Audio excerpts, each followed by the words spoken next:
Your Mind and How to Use It, a Manual of Practical Psychology.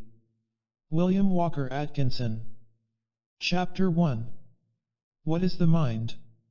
Psychology is generally considered to be the science of mind, although more properly it is the science of mental states, thoughts, feelings, and acts of volition. It was formerly the custom of writers on the subject of psychology to begin by an attempt to define and describe the nature of mind, before proceeding to a consideration of the subject of the various mental states and activities. But more recent authorities have rebelled against this demand, and have claimed that it is no more reasonable to hold that psychology should be held to an explanation of the ultimate nature of mind than it is that physical science be held to an explanation of the ultimate nature of matter. The attempt to explain the ultimate nature of either is futile. No actual necessity exists for explanation in either case. Physics may explain the phenomena of matter, and psychology the phenomena of mind, without regard to the ultimate nature of the substance of either. The science of physics has progressed steadily during the past century, notwithstanding the fact that the theories regarding the ultimate nature of matter have been revolutionized during that period. The facts of the phenomena of matter remain, notwithstanding the change of theory regarding the nature of matter itself. Science demands and holds fast to facts, regarding theories as but working hypotheses at the best. Someone has said that theories are but the bubbles with which the grown-up children of science amuse themselves. Science holds several well-supported, though opposing, theories regarding the nature of electricity, but the facts of the phenomena of electricity, and the application thereof, are agreed upon by the disputing theorists. And so it is with psychology. The facts regarding mental states are agreed upon, and methods of developing mental powers are effectively employed, without regard to whether mind is a product of the brain, or the brain merely an organ of the mind.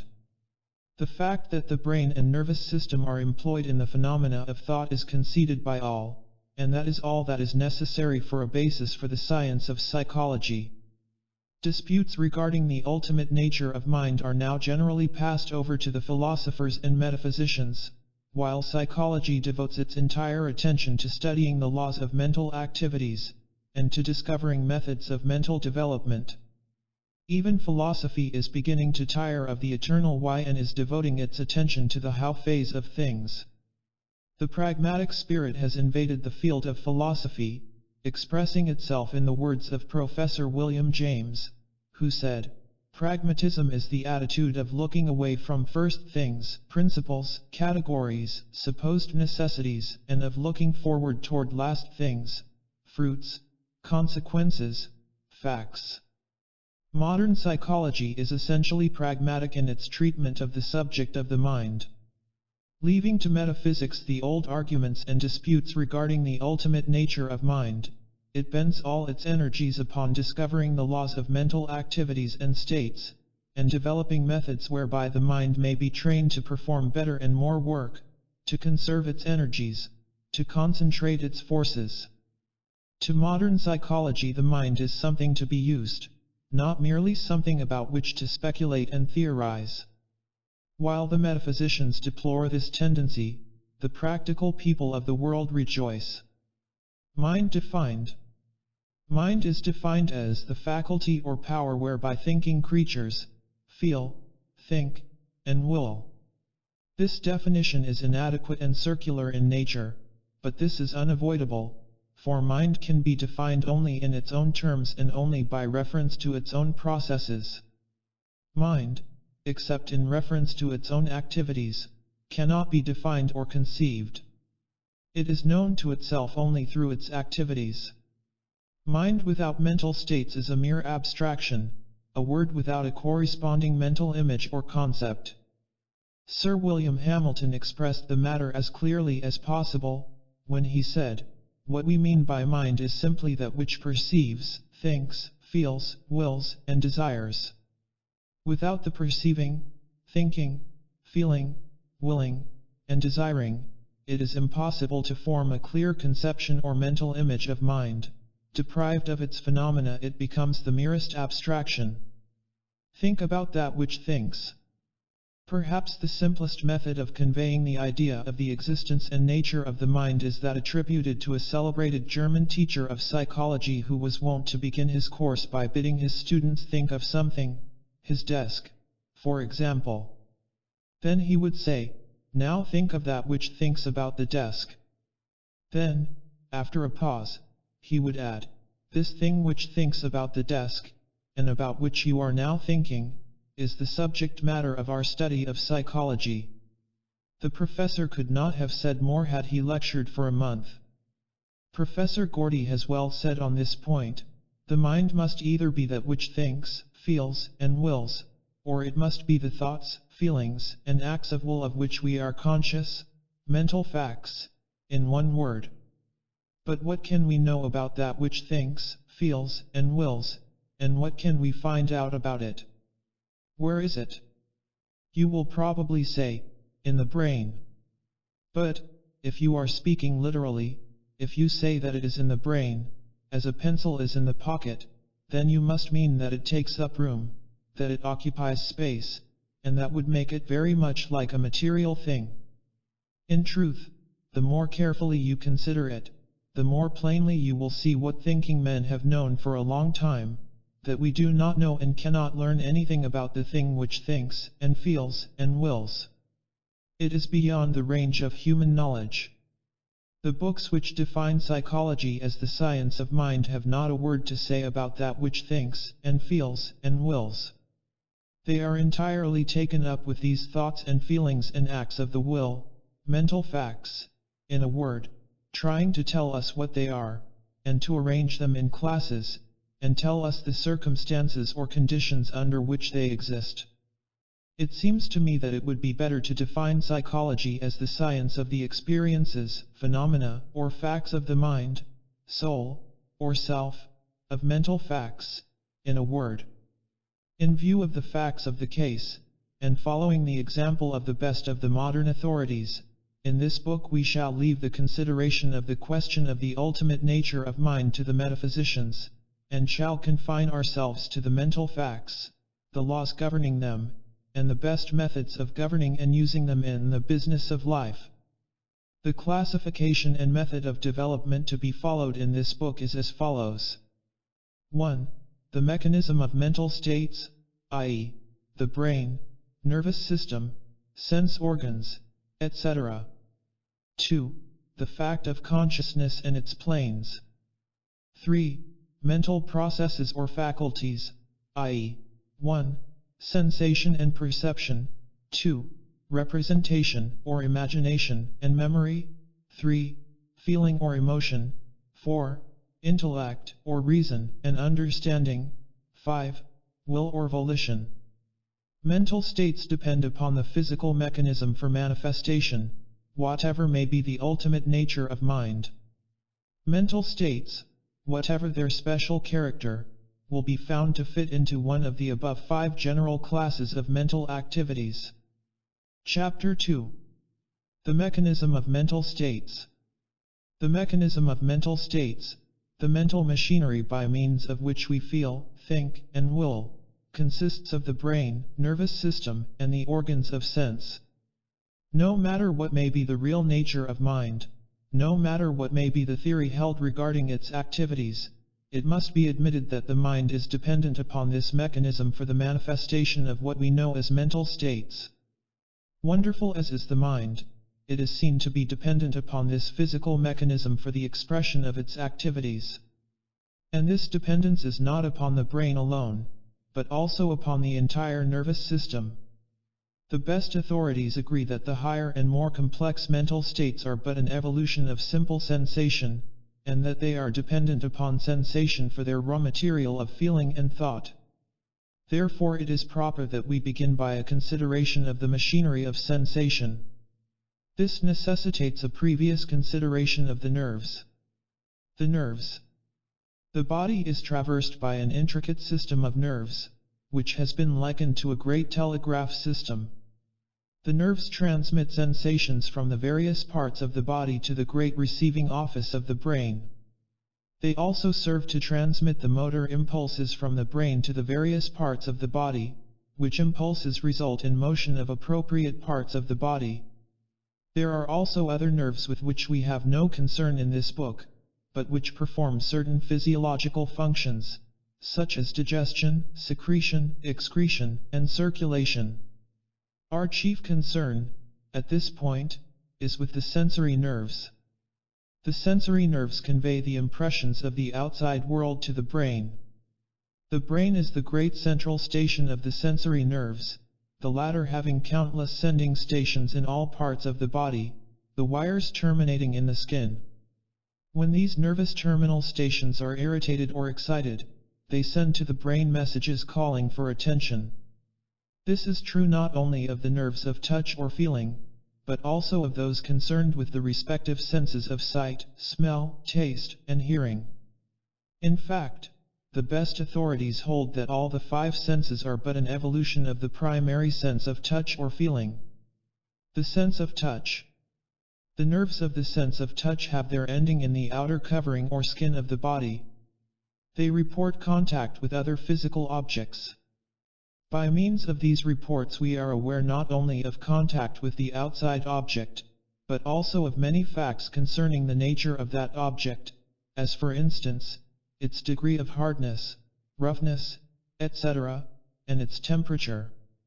Some of these nerve ends are very sensitive, as, for example, those of the tip of the tongue and finger ends, while others are comparatively lacking in sensitiveness, as, for illustration, those of the back.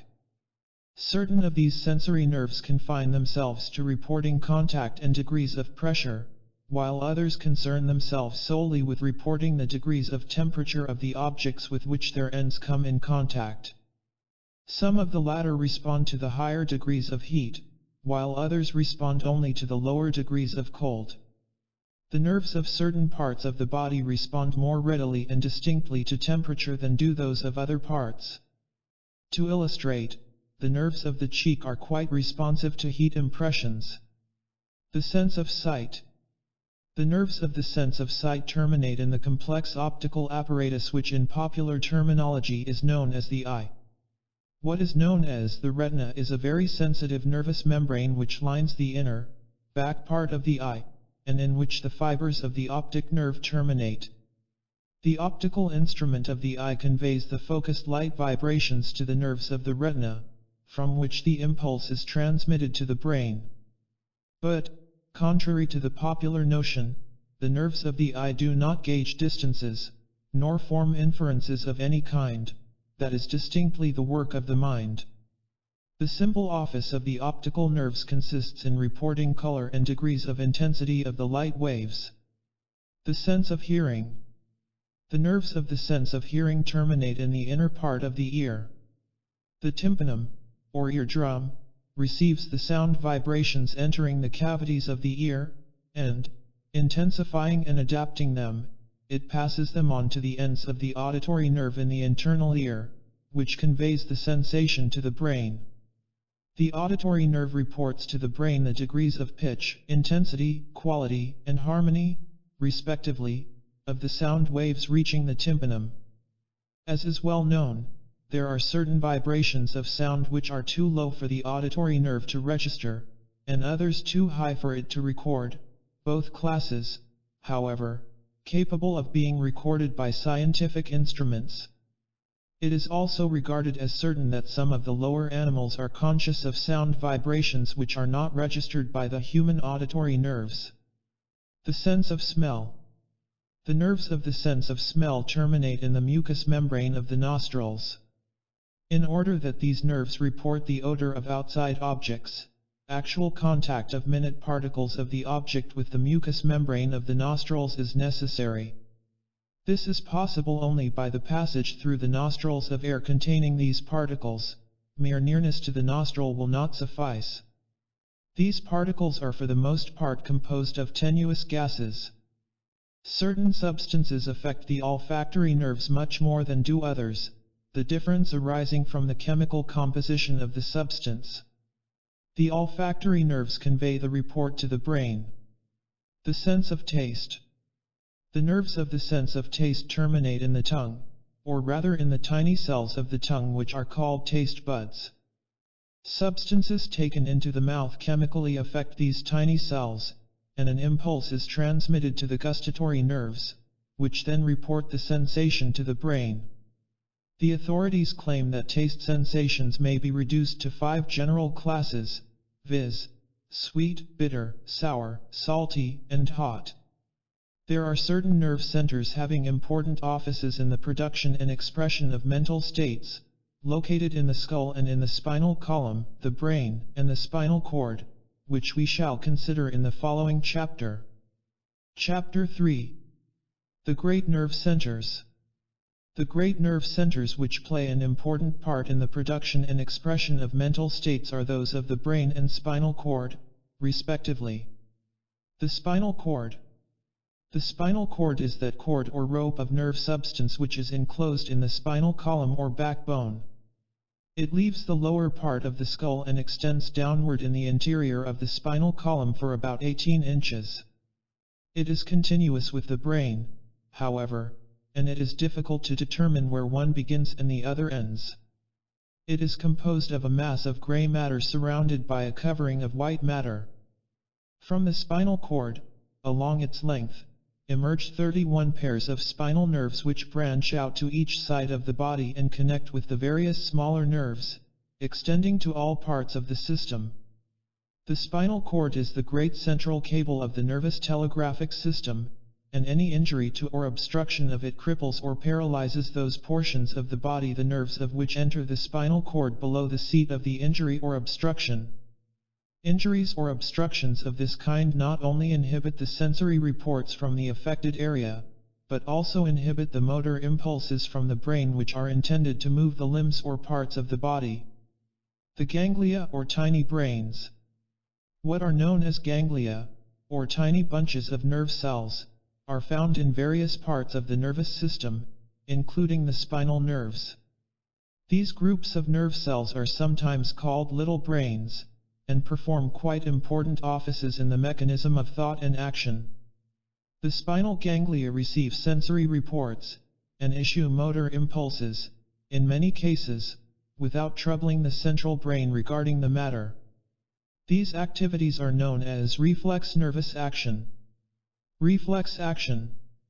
What is known as reflex nervous action is one of the most wonderful of the activities of the nervous and mental mechanism, and the knowledge thereof usually comes as a surprise to the average person, for he is generally under the impression that these activities are possible only to the central brain. It is a fact that not only is the central brain really a trinity of 3 brains, but that, in addition to these, everyone has a great number of little brains distributed over his nervous system, any and all of which are capable of receiving sensory reports and also of sending forth motor impulses. It is quite worthwhile for one to become acquainted with this wonderful form of neuromental activity. A cinder enters the eye, the report reaches a ganglion, a motor impulse is sent forth, and the eyelid closes. The same result ensues if an object approaches the eye but without actually entering it. In either case the person is not conscious of the sensation and motor impulse until the latter has been accomplished. This is reflex action.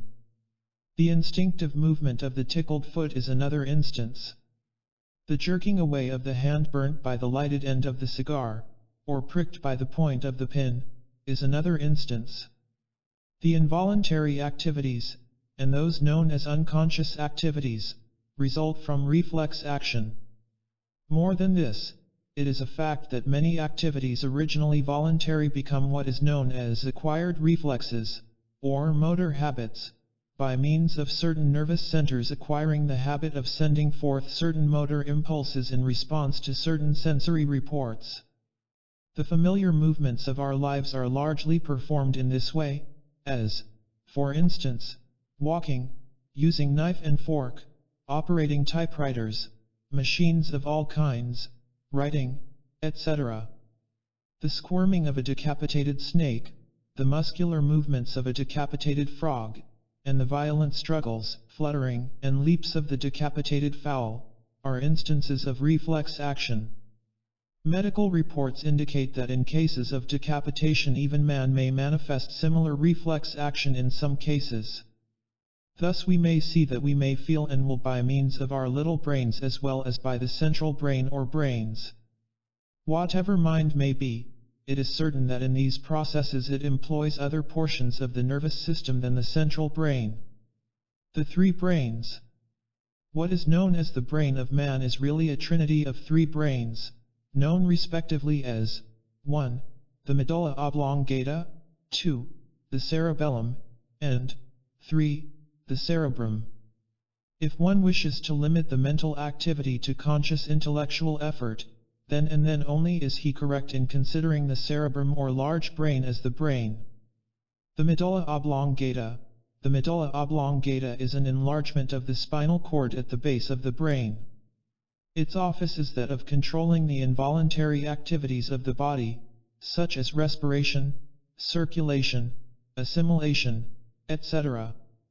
In a broad sense, its activities may be said to be of the nature of highly developed and complex reflex activities.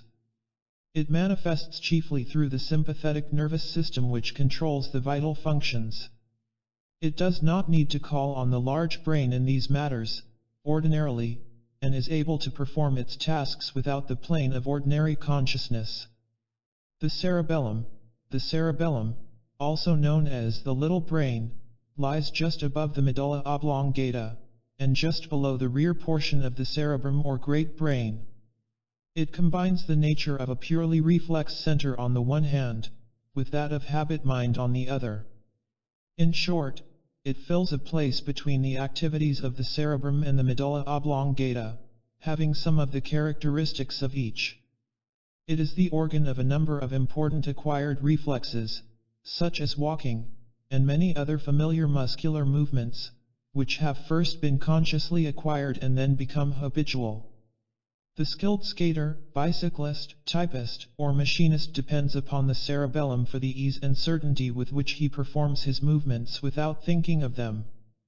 One may be said never to have thoroughly acquired a set of muscular movements such as we have mentioned, until the cerebellum has taken over the task and relieved the cerebrum of the conscious effort. One's technique is never perfected until the cerebellum assumes control and direction of the necessary movements and the impulses are sent forth from below the plane of ordinary consciousness. The cerebrum, or great brain, which is regarded as the brain by the average person, is situated in the upper portion of the skull, and occupies by far the larger portion of the cavity of the skull. It is divided into two great divisions or hemispheres. The best of the modern authorities are agreed that the cerebrum has zones or areas of specialized functioning, some of which receive the sensory reports of the nerves and organs of sense, while others send forth the motor impulses which result in voluntary physical action. Many of these areas or zones have been located by science, while others remain as yet unlocated. The probability is that in time science will succeed in correctly locating the area or zone of each and every class of sensation and motor impulse. The cortex. The area of thought, memory, and imagination has not been clearly located, except that these mental states are believed to have their seat in the cortex or outer thin rind of gray brain matter which envelopes and covers the mass of brain substance. It is, moreover, considered probable that the higher processes of reasoning are performed in or by the cortex of the frontal lobes. The cortex of a person of average intelligence, if spread out on a flat surface, measures about 4 square feet. The higher the degree of intelligence possessed by a lower animal or human being, as a rule, the deeper and more numerous are the folds or convolutions of the cortex, and the finer its structure. It may be stated as a general rule, with but very few exceptions, that the higher the degree of intelligence in a lower animal or human being, the greater is the area of its cortex in proportion to the size of the brain. The cortex, it must be remembered, is folded into deep furrows or convolutions, the brain in shape, divisions, and convolutions resembling the inner portion of an English walnut.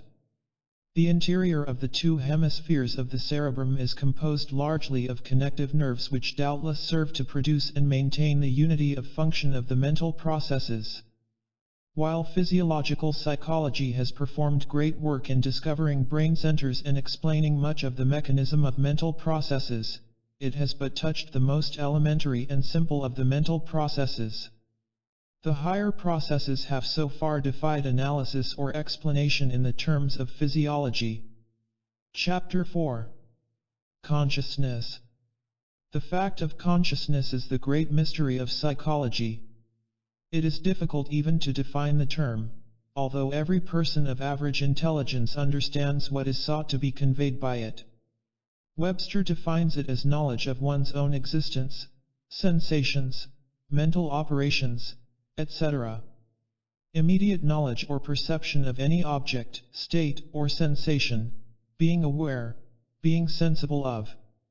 Another authority defines the term as the state of being aware of one's sensations, the power, faculty, or mental state of being aware of one's own existence, condition at the moment, thoughts, feelings, and actions. Halleck's definition is that indefinable characteristic of mental states which causes us to be aware of them. It will be seen that the idea of awareness is the essence of the idea of consciousness. But, at the last, we are compelled to acknowledge that it is impossible to closely define consciousness, for it is something so entirely unique and different from anything else that we have no other terms at all synonymous to it. We can define it only in its own terms, as will be seen by reference to the definitions above given. And it is equally impossible to clearly account for its appearance and being. Huxley has well said, how it is that anything so remarkable as a state of consciousness comes about by the result of irritating nervous tissue, is just as unaccountable as the appearance of the genie when Aladdin rubbed his lamp. All that we can ever know regarding the nature of consciousness must be learned from turning the consciousness in ourselves back upon itself, by focusing consciousness upon its own mental operations by means of introspection. By turning inward the conscious gaze we may perceive the flow of the stream of thought from its rise from the subconscious regions of the mind to its final disappearance in the same region.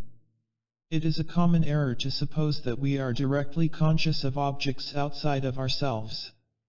This is impossible, for there is no direct knowledge of such outside objects. We are conscious merely of our sensations of, or mental images of, the outside objects. All that it is possible for us to be directly conscious of are our own mental experiences or states. We cannot be directly conscious of anything outside of our own minds. We are not directly conscious of the tree which we see. We are directly conscious merely of the sensation of the nerves arising from the impact of the light waves carrying the image of the tree. We are not directly conscious of the tree when we touch it and perceive its character in that way. We are directly conscious merely of the sensation reported by the nerves in the fingertips which have come in contact with the tree. We are directly conscious even of our own bodies only in the same way. It is necessary for the mind to experience that of which it may become conscious. We are conscious only of 1. That which our mind is experiencing at this moment, or 2. That which it has experienced in the past, and which is being re-experienced this moment by the process of the memory, or which is being recombined or rearranged this moment by the imagination. Subconscious planes. But it must not be thought that every mental state or mental fact is in the field of consciousness. This error has been exploded for many years. The fact is now recognized that the field of consciousness is a very narrow and limited one, and that the great field of mental activity lies outside of its narrow limits. Beyond and outside of the narrow field of consciousness lies the great subconscious storehouse of memory in which are stored the experiences of the past, to be drawn again into the field of consciousness by an effort of the will in the act of recollection, or by association in ordinary remembrance. In that great region, also, the mind manifests many of its activities and performs much of its work. In that great region are evolved the emotions and feelings which play such an important part in our lives, and which often manifest a vague disturbing unrest long before they rise to the plane of consciousness. In that great region are produced the ideas, feelings, and conceptions which arise to the plane of consciousness and manifest that which men call genius. On the subconscious plane the imagination does much of its work, and startles its owner by presenting him with the accomplished result in the field of consciousness. In the subconscious field is performed that peculiar process of mental mastication, digestion, and assimilation with which all brain workers are familiar, and which absorbs the raw mental material given it, separates, digests, and assimilates it, and represents it to the conscious faculties sometime after as a transformed substance.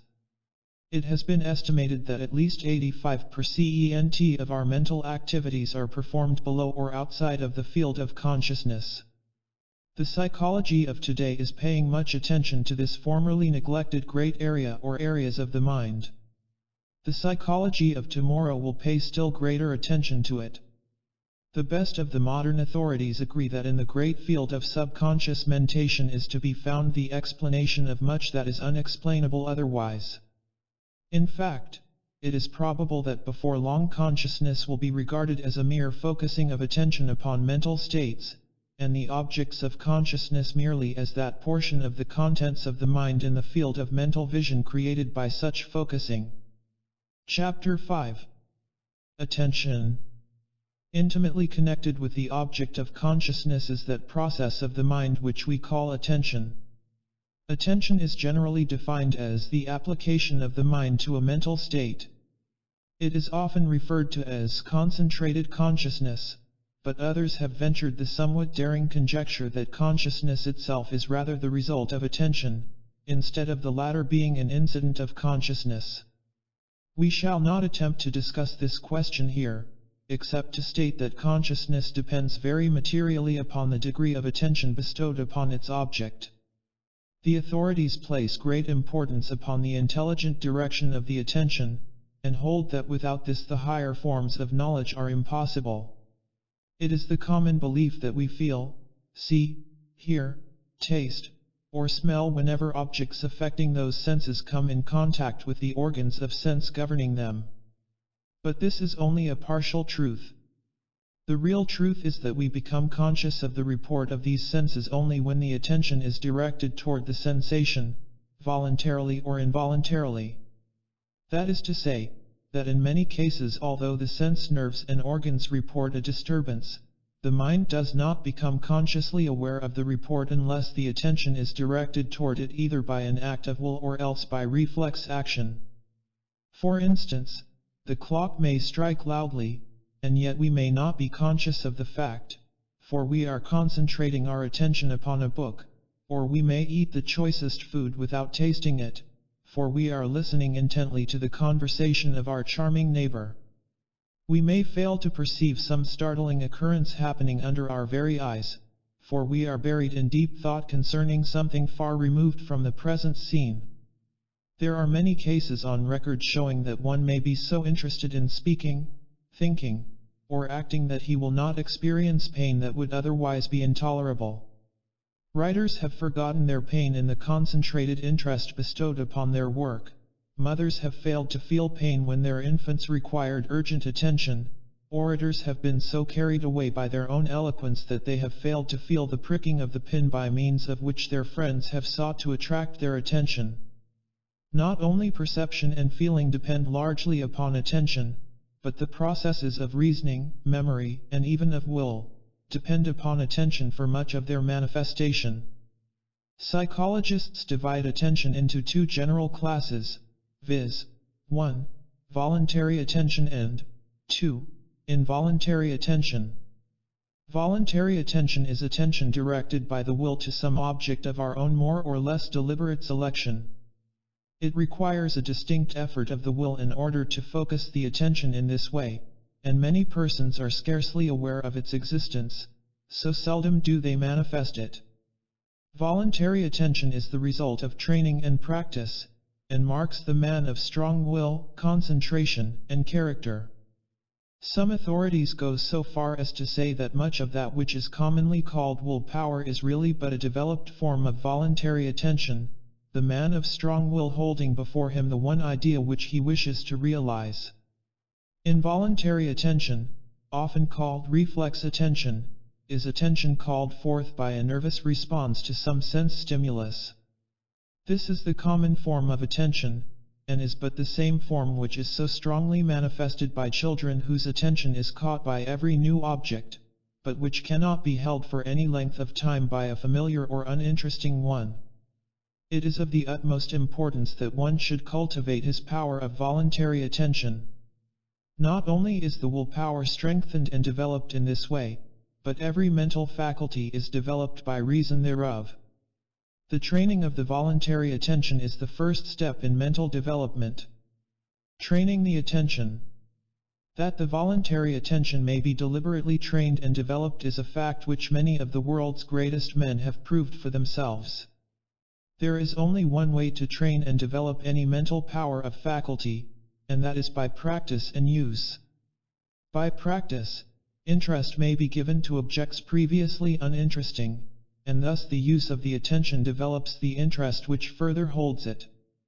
Interest is the natural road over which attention travels easily, but interest itself may be induced by concentrated attention. By studying and examining an object, the attention brings to light many new and novel features regarding the thing, and these produce a new interest which in turn attracts further and continued attention. There is no royal road to the development of voluntary attention. The only true method is work, practice, and use. You must practice on uninteresting things, the primary interest being your desire to develop the power of voluntary attention. But as you begin to attend to the uninteresting thing, you will become interested in the task for its own sake. Take some object and place your mind upon it. Think of its nature, where it came from, its use, its associations, its probable future, of things related to it, etc., etc. Keep the attention firmly upon it, and shut out all outside ideas. Then, after a little practice of this kind, lay aside the object for the time being, and take it up again the next day, endeavoring to discover new points of interest in it. The main thing to be sought is to hold the thing in your mind, and this can be done only by discovering features of interest in it. The interest-loving attention may rebel at this task at first, and will seek to wander from the path into the green pastures which are found on each side thereof. But you must bring the mind back to the task, again and again. After a time the mind will become accustomed to the drill, and will even begin to enjoy it. Give it some variety by occasionally changing the objects of examination. The object need not always be something to be looked at. Instead, select some subject in history or literature, and run it down, endeavoring to bring to light all the facts relating to it that are possible to you. Anything may be used as the subject or object of your inquiry, but what is chosen must be held in the field of conscious attention firmly and fixedly. The habit once acquired, you will find the practice most fascinating. You will invent new subjects or objects of inquiry, investigation, and thought, which in themselves will well repay you for your work and time. But never lose sight of the main point, the development of the power of voluntary attention. In studying the methods of developing and training the voluntary attention, the student should remember that any exercise which develops the will result in developing the attention, and, likewise, any exercise which develops the voluntary attention will tend to strengthen the will. The will and attention are so closely bound together that what affects one also influences the other. This fact should be borne in mind, and the exercises and practices based upon it. In practicing concentration of voluntary attention, it should be remembered that concentrating consists not only of focusing the attention upon a given object or subject, but also of the shutting out of impressions from other objects or subjects. Some authorities advise that the student endeavor to listen to one voice among many, or one instrument among the many of a band or orchestra. Others advise the practice of concentrating on the reading of a book in a room filled by persons engaged in conversation, and similar exercises. Whatever aids in narrowing the circle of attention at a given moment tends to develop the power of voluntary attention. The study of mathematics and logic is also held to be an excellent practice in concentration of voluntary attention, inasmuch as these studies require close concentration and attention.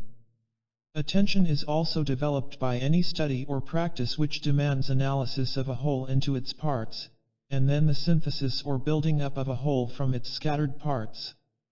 Each of the senses should play a part in the exercises, and in addition to this the mind should be trained to concentrate upon some one idea held within itself, some mental image or abstract idea existing independently of any object of immediate sense report. Chapter 6. Perception. It is a common mistake that we perceive everything that is reported to the mind by the senses. As a matter of fact, we perceive but a very small portion of the reports of the senses. There are thousands of sights reported by our eyes, sounds reported by our ears, smells reported by our nostrils, and contacts reported by our nerves of touch, every day of our lives, but which are not perceived or observed by the mind. We perceive and observe only when the attention, reflex or voluntary, is directed to the report of the senses, and when the mind interprets the report. While perception depends upon the reports of the senses for its raw material, it depends entirely upon the application of the mind for its complete manifestation. The student usually experiences great difficulty in distinguishing between sensation and perception. A sensation is a simple report of the senses, which is received in consciousness. Perception is the thought arising from the feeling of the sensation. Perception usually combines several sensations into one thought or percept. By sensation the mind feels, by perception it knows that it feels, and recognizes the object causing the sensation. Sensation merely brings a report from outside objects, while perception identifies the report with the object which caused it. Perception interprets the reports of sensation. Sensation reports a flash of light from above. Perception interprets the light as starlight, or moonlight, or sunlight, or as the flash of a meteor. Sensation reports a sharp, pricking, painful contact. Perception interprets it as the prick of a pin. Sensation reports a red spot on a green background. Perception interprets it as a berry on a bush. Moreover, while we may perceive a simple single sensation, our perceptions are usually of a group of sensations. Perception is usually employed in grouping sensations and identifying them with the object or objects causing them. In its identification it draws upon whatever memory of past experiences the mind may possess. Memory, imagination, feeling, and thought are called into play, to some extent, in every clear perception.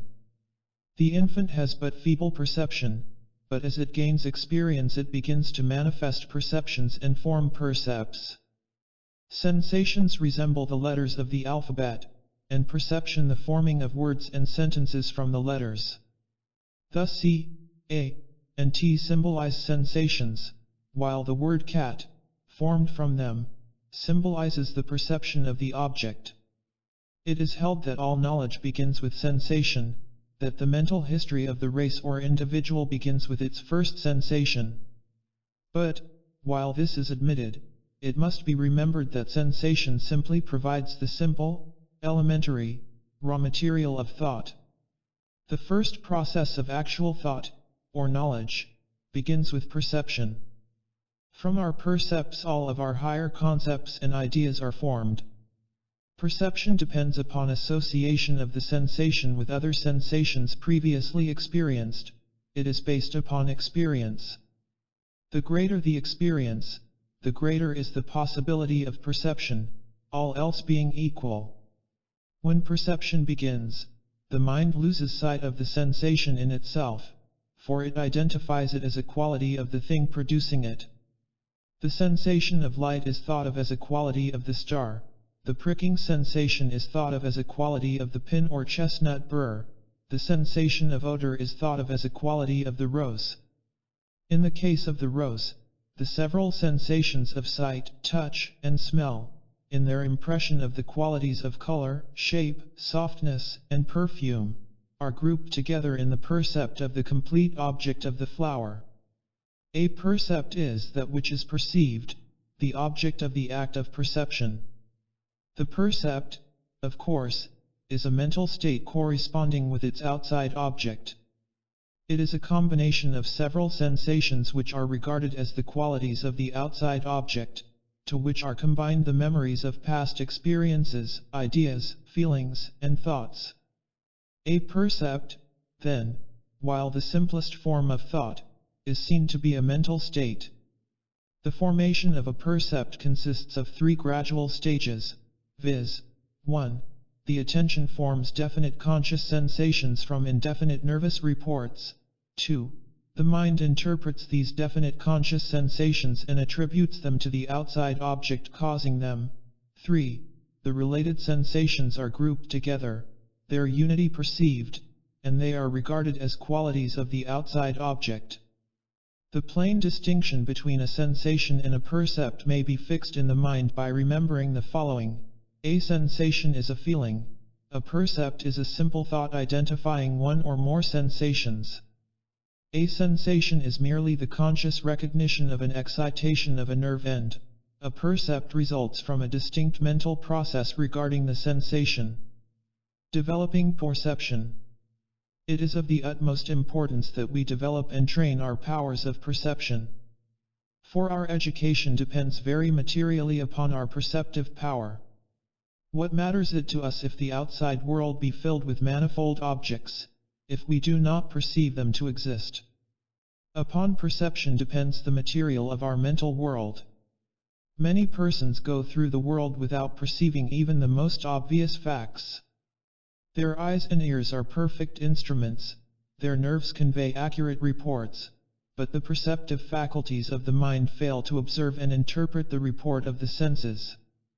They see and hear distinctly, but the reports of the senses are not observed or noted by them, they mean nothing to them.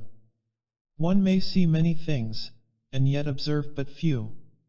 It is not upon what we see or hear that our stock of knowledge depends, so much as it does upon what we perceive, notice, or observe.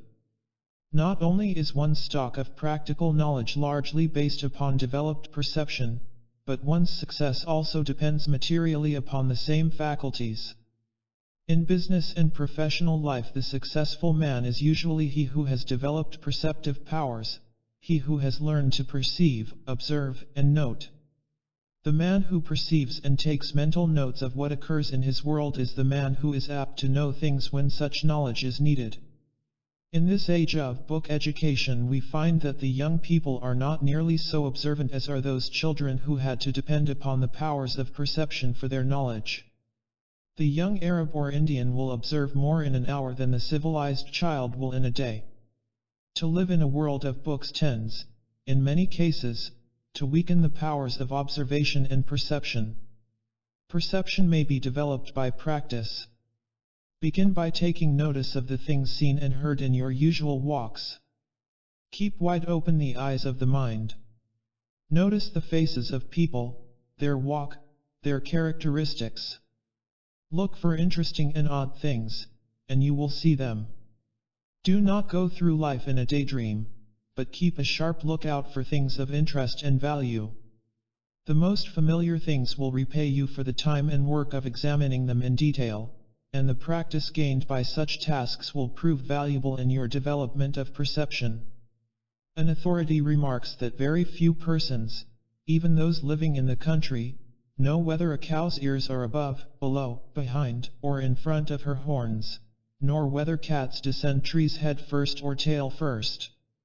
Very few persons can distinguish between the leaves of the various kinds of familiar trees in their neighborhood. Comparatively few persons are able to describe the house in which they live, at least beyond the most general features. The details are unknown. Houdin, the French conjurer, was able to pass by a shop window and perceive every article in it, and then repeat what he had seen. But he acquired this skill only by constant and gradual practice.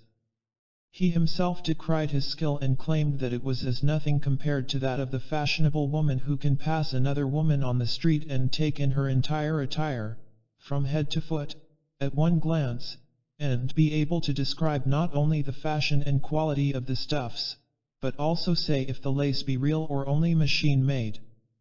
A former president of Yale is said to have been able to glance at a book and read a quarter of a page at one time.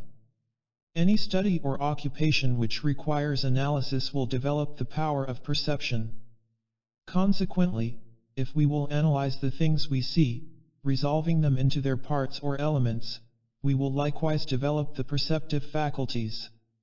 It is a good exercise to examine some small object and endeavor to discover as many separate points of perception as possible, noting them on a sheet of paper. The most familiar object, if carefully examined, will yield rich returns.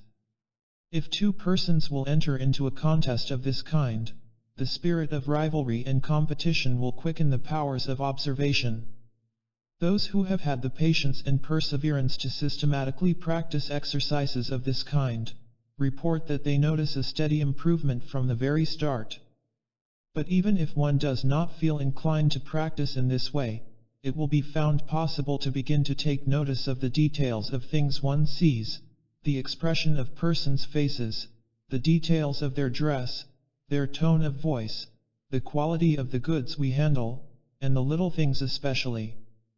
Perception, like attention, follows interest, but, likewise, interest may be created in things by observing their details, peculiarities, and characteristics. The best knowledge gained by one is that resulting from his own personal perception. There is a nearness and trueness about that which one knows in this way which is lacking in that which he merely believes because he has read or heard it. One can make such knowledge a part of himself. Not only is one's knowledge dependent upon what he perceives, but his very character also results from the character of his percepts. The influence of environment is great, and what is environment but things perceived about one? It is not so much what lies outside of one, as what part of it gets inside of one by perception. By directing his attention to desirable objects, and perceiving as much of them as is possible, one really builds his own character at will. The world needs good perceivers in all the walks of life. It finds a shortage of them, and is demanding them loudly, being willing to pay a good price for their services. The person who can voluntarily perceive and observe the details of any profession, business, or trade will go far in that vocation. The education of children should take the faculty of perception into active consideration. The kindergarten has taken some steps in this direction, but there is much more to be done. Chapter 7. Memory. Psychologists class as representative mental processes those known as memory and imagination, respectively. The term representation is used in psychology to indicate the processes of representation or presenting again to consciousness that which has formerly been presented to it but which afterward passed from its field. As Hamilton says, the general capability of knowledge necessarily requires that, besides the power of evoking out of unconsciousness one portion of our retained knowledge in preference to another, we possess the faculty of representing in consciousness what is thus evoked. Memory is the primary representative faculty or power of the mind. Imagination depends upon memory for its material, as we shall see when we consider that faculty. Every mental process which involves the remembrance, recollection, or representation of a sensation, perception, mental image, thought, or idea previously experienced must depend upon memory for its material. Memory is the great storehouse of the mind in which are placed the records of previous mental experiences. It is a part of the great subconscious field of mental activity, and the greater part of its work is performed below the plane of consciousness. It is only when its results are passed into the field of consciousness that we are aware of its existence. We know memory only by its works. Of its nature we know but little, although certain of its principal laws and principles have been discovered. It was formerly customary to class memory with the various faculties of the mind, but later psychology no longer so considers it. Memory is now regarded as a power of the general mind, manifesting in connection with every faculty of the mind. It is now regarded as belonging to the great subconscious field of mentation, and its explanation must be sought there. It is utterly unexplainable otherwise. The importance of memory cannot be overestimated. Not only does a man's character and education depend chiefly upon it, but his very mental being is bound up with it. If there were no memory, man would never progress mentally beyond the mental state of the newborn babe. He would never be able to profit by experience. He would never be able to form clear perceptions. He would never be able to reason or form judgments. The processes of thought depend for material upon the memory of past experiences. This material lacking, there can be no thought. Memory has two important general functions, viz. 1. The retention of impressions and experiences, and 2. The reproduction of the impressions and experiences so retained.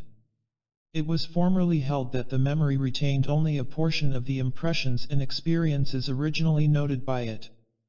But the present theory is that it retains every impression and experience which is noted by it. It is true that many of these impressions are never reproduced in consciousness, but experiments tend to prove, nevertheless, that the records are still in the memory and that appropriate and sufficiently strong stimuli will bring them into the field of consciousness. The phenomena of somnambulism, dreams, hysteria, delirium, approach of death, etc., show that the subconscious mind has an immense accumulation of apparently forgotten facts, which unusual stimuli will serve to recall. The power of the memory to reproduce the retained impressions and experiences is variously called remembrance, recollection, or memory. This power varies materially in various individuals, but it is an axiom of psychology that the memory of any person may be developed and trained by practice. The ability to recall depends to a great extent upon the clearness and depth of the original impression, which in turn depends upon the degree of attention given to it at the time of its occurrence. Recollection is also greatly aided by the law of association, or the principle whereby one mental fact is linked to another. The more facts to which a given fact is linked, the greater the ease by which it is recalled or remembered. Recollection is also greatly assisted by use and exercise. Like the fingers, the memory cells of the brain become expert and efficient by use and exercise, or stiff and inefficient by lack of the same. In addition to the phases of retention and reproduction, there are two important phases of memory, viz. 3.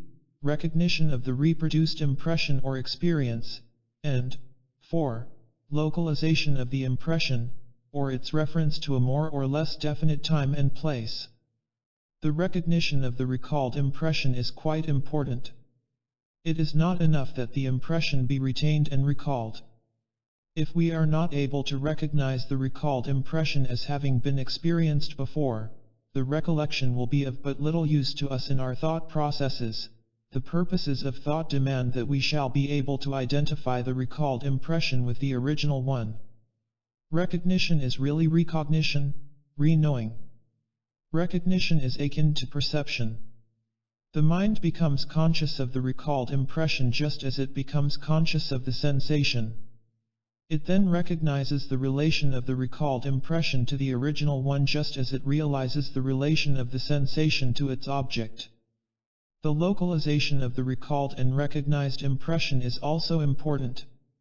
Even if we recognize the recalled impression, it will be of comparatively little use to us unless we are able to locate it as having happened yesterday, last week, last month, last year, 10 years ago, or at some time in the past, and as having happened in our office, house, or in such and such a place in the street, or in some distant place.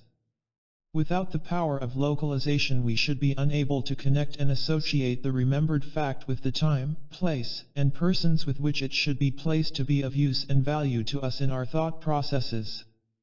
Retention. The retention of a mental impression in the memory depends very materially upon the clearness and depth of the original impression. And this clearness and depth, as we have previously stated, depend upon the degree of attention bestowed upon the original impression. Attention, then, is the important factor in the forming and recording of impressions. The rule is, slight attention, faint record, marked attention, clear and deep record. To fix this fact in the mind, the student may think of the retentive and reproductive phases of memory as a phonographic record. The receiving diaphragm of the phonograph represents the sense organs, and the recording needle represents the attention. The needle makes the record on the cylinder deep or faint according to the condition of the needle.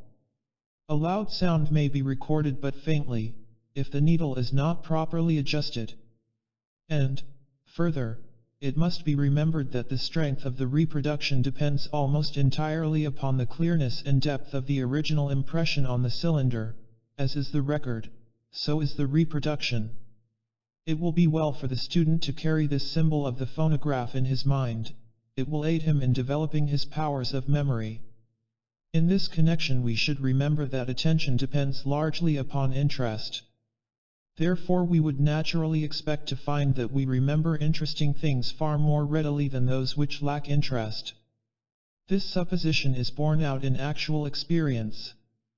This accounts for the fact that everyone remembers a certain class of things better than he does others. One remembers faces, another dates, another spoken conversation, another written words, and so on. It will be found, as a rule, that each person is interested in the class of things which he most easily remembers. The artist easily remembers faces and details of faces, or scenery and details thereof. The musician easily recalls passages or bars of music, often of a most complicated nature. The speculator easily recalls the quotations of his favorite stocks. The racing man recalls without difficulty the odds posted on a certain horse on a certain day, or the details of a race which was run many years ago. The moral is, arouse and induce an interest in the things which you wish to remember. This interest may be aroused by studying the things in question, as we have suggested in a preceding chapter. Visualization in memory. Many of the best authorities hold that original impressions may be made clear and deep, and the process of reproduction accordingly rendered more efficient, by the practice of visualizing the thing to be remembered. By visualizing is meant the formation of a mental image of the thing in the imagination. If you wish to remember the appearance of anything, look at it closely, with attention, and then turning away from it endeavor to reproduce its appearance as a mental picture in the mind. If this is done, a particularly clear impression will be made in the memory, and when you recall the thing you will find that you will also recall the clear mental image of it. Of course, the greater the number of details observed and included in the original mental image, the greater the remembered detail. Perception in memory. Not only is attention necessary in forming clear memory records, but careful perception is also important. Without clear perception, there is a lack of detail in the retained record, and the element of association is lacking. It is not enough to merely remember the thing itself, we should also remember what it is, and all about it. The practice of the methods of developing perception, given in a preceding lesson, will tend to develop and train the retentive, reproductive, recognitive, and locative powers of the memory. The rule is, the greater the degree of perception accorded a thing, the greater the detail of the retained impression, and the greater the ease of the recollection. Understanding and memory. Another important point in acquiring impressions in memory is this, that the better the understanding of the subject or object, the clearer the impressions regarding it, and the clearer the recollection of it. This fact is proved by experiment and experience. A subject which will be remembered only with difficulty under ordinary circumstances will be easily remembered if it is fully explained to the person, and accompanied by a few familiar illustrations or examples. It is very difficult to remember a meaningless string of words, while a sentence which conveys a clear meaning may be memorized easily. If we understand what a thing is for, its uses and employment, we remember it far more easily than if we lack this understanding. Elbringhaus, who conducted a number of experiments along this line, reports that he could memorize a stanza of poetry in about 1/10 the time required to memorize the same amount of nonsense syllables. Gordy states that he once asked a capable student of the Johns Hopkins University to give him an account of a lecture to which he had just listened. "I cannot do it," replied the student, "it was not logical." The rule is, the more one knows about a certain thing, the more easily is that thing remembered. This is a point worth noting. Chapter 8. Memory, continued. The subject of memory cannot be touched upon intelligently without a consideration of the law of association, one of the important psychological principles. The law of association. What is known in psychology as the law of association is based on the fact that no idea exists in the mind except in association with other ideas. This is not generally recognized, and the majority of persons will dispute the law at first thought. But the existence and appearance of ideas in the mind are governed by a mental law as invariable and constant as the physical law of gravitation. Every idea has associations with other ideas. Ideas travel in groups, and one group is associated with another group, and so on, until in the end every idea in one's mind is associated directly or indirectly with every other idea.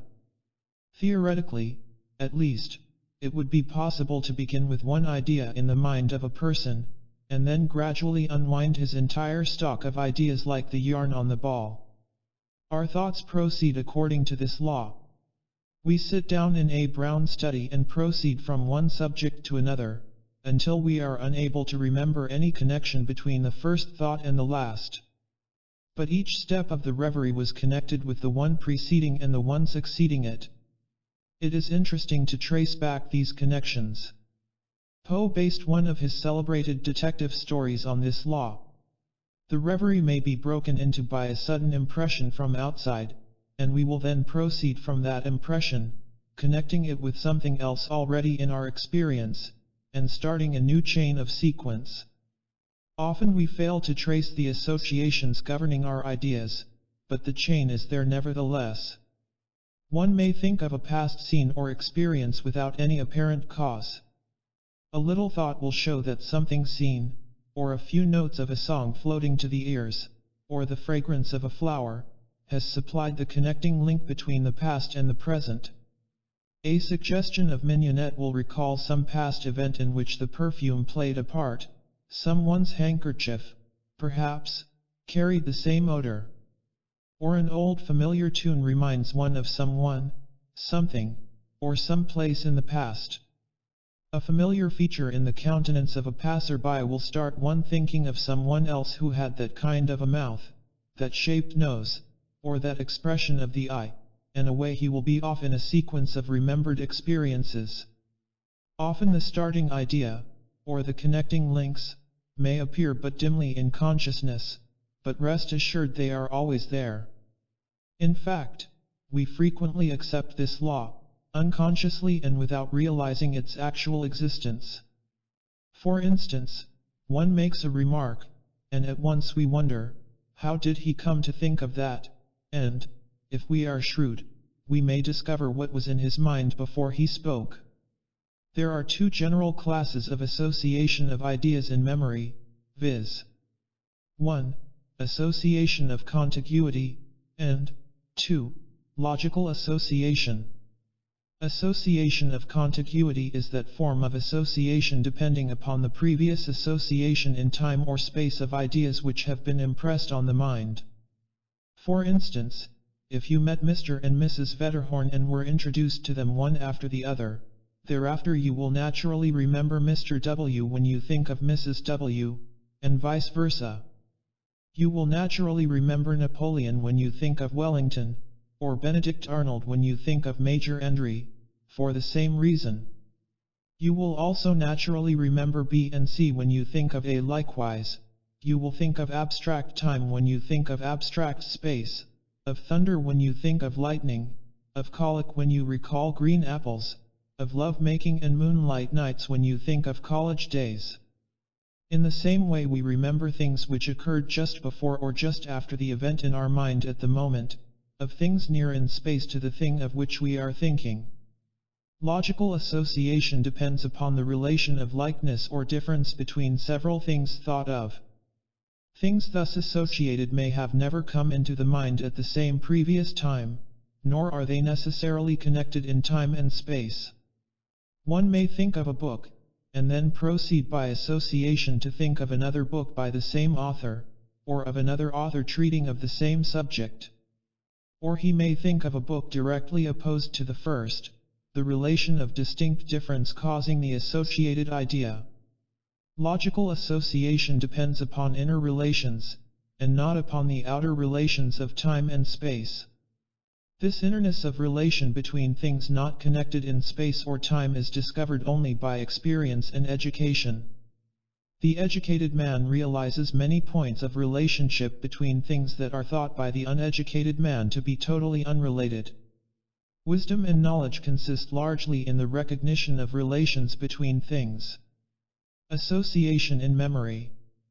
It follows from a consideration of the law of association that when one wishes to impress a thing upon the memory he should, as an authority says, multiply associations, entangle the fact you wish to remember in a net of as many associations as possible, especially those that are logical.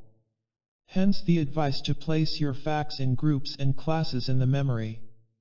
As Blackie says, nothing helps the mind so much as order and classification. Classes are always few, individuals many. To know the class well is to know what is most essential in the character of the individual, and what burdens the memory least to retain. Repetition in memory.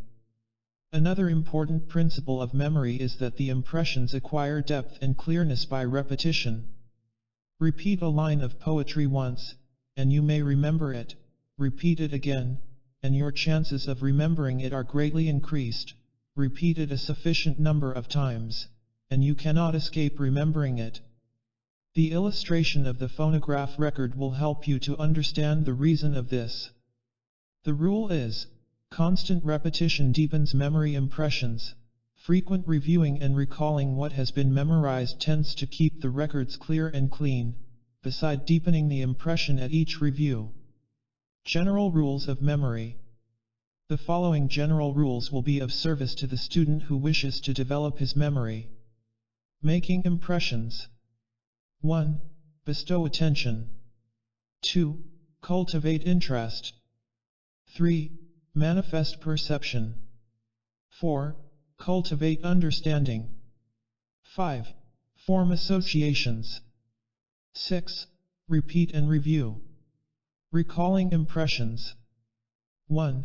Endeavor to get hold of the loose end of association, and then unwind your memory ball of yarn. 2. When you recall an impression, send it back with energy to deepen the impression, and attach it to as many new associations as possible. 3. Practice a little memorizing and recalling each day, if only a line of verse. The memory improves by practice, and deteriorates by neglect and disuse. 4. Demand good service of your memory, and it will learn to respond. Learn to trust it, and it will rise to the occasion.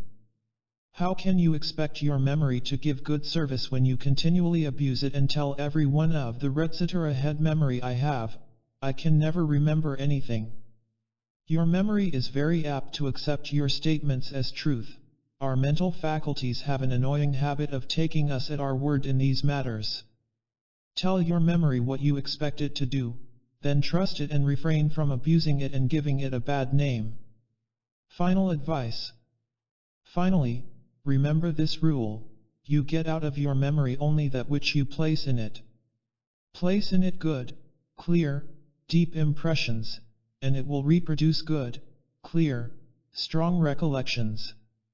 Think of your memory as a phonographic record, and take care that you place the right kind of impressions upon it. In memory you reap that which you have sown. You must give to the memory before you can receive from it. Of one thing you may rest assured, namely, that unless you take sufficient interest in the things to be remembered, you will find that the memory will not take sufficient interest in them to remember them. Memory demands interest before it will take interest in the task. It demands attention before it will give attention. It demands understanding before it will give understanding. It demands association before it will respond to association. It demands repetition before it will repeat. The memory is a splendid instrument, but it stands on its dignity and asserts its rights. It belongs to the old dispensation. It demands compensation and believes in giving only in equal measure to what it receives. Our advice is to get acquainted with your memory, and make friends with it. Treat it well and it will serve you well. But neglect it, and it will turn its back on you. Chapter 9. Imagination. The imagination belongs to the general class of mental processes called the representative faculties, by which is meant the processes in which there are represented, or presented again, to consciousness impressions previously presented to it. As we have indicated elsewhere, the imagination is dependent upon memory for its materials, its records of previous impressions. But imagination is more than mere memory or recollection of these previously experienced and recorded impressions. There is, in addition to the representation and recollection, a process of arranging the recalled impressions into new forms and new combinations. The imagination not only gathers together the old impressions, but also creates new combinations and forms from the material so gathered. Psychology gives us many hair-splitting definitions and distinctions between simple reproductive imagination and memory, but these distinctions are technical and as a rule perplexing to the average student. In truth, there is very little, if any, difference between simple reproductive imagination and memory, although when the imagination indulges in constructive activity a new feature enters into the process which is absent in pure memory operations. In simple reproductive imagination there is simply the formation of the mental image of some previous experience, the reproduction of a previous mental image. This differs very little from memory, except that the recalled image is clearer and stronger. In the same way in ordinary memory, in the manifestation of recollection, there is often the same clear, strong mental image that is produced in reproductive imagination.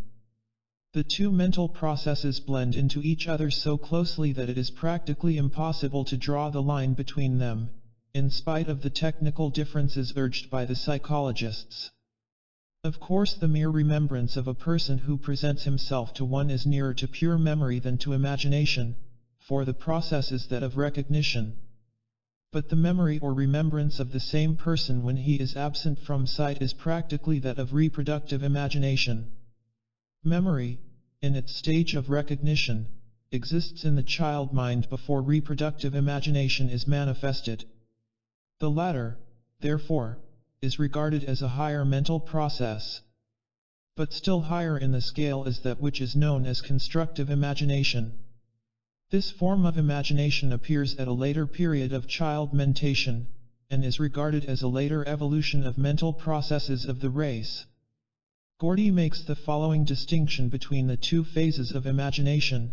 The difference between reproductive imagination and constructive imagination is that the images resulting from reproductive imagination are copies of past experience, while those resulting from constructive imagination are not.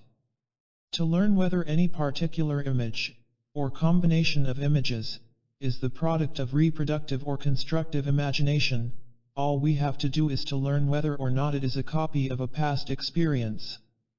Our memories, of course, are defective, and we may be uncertain on that account, but apart from that, we need be in no doubt whatever.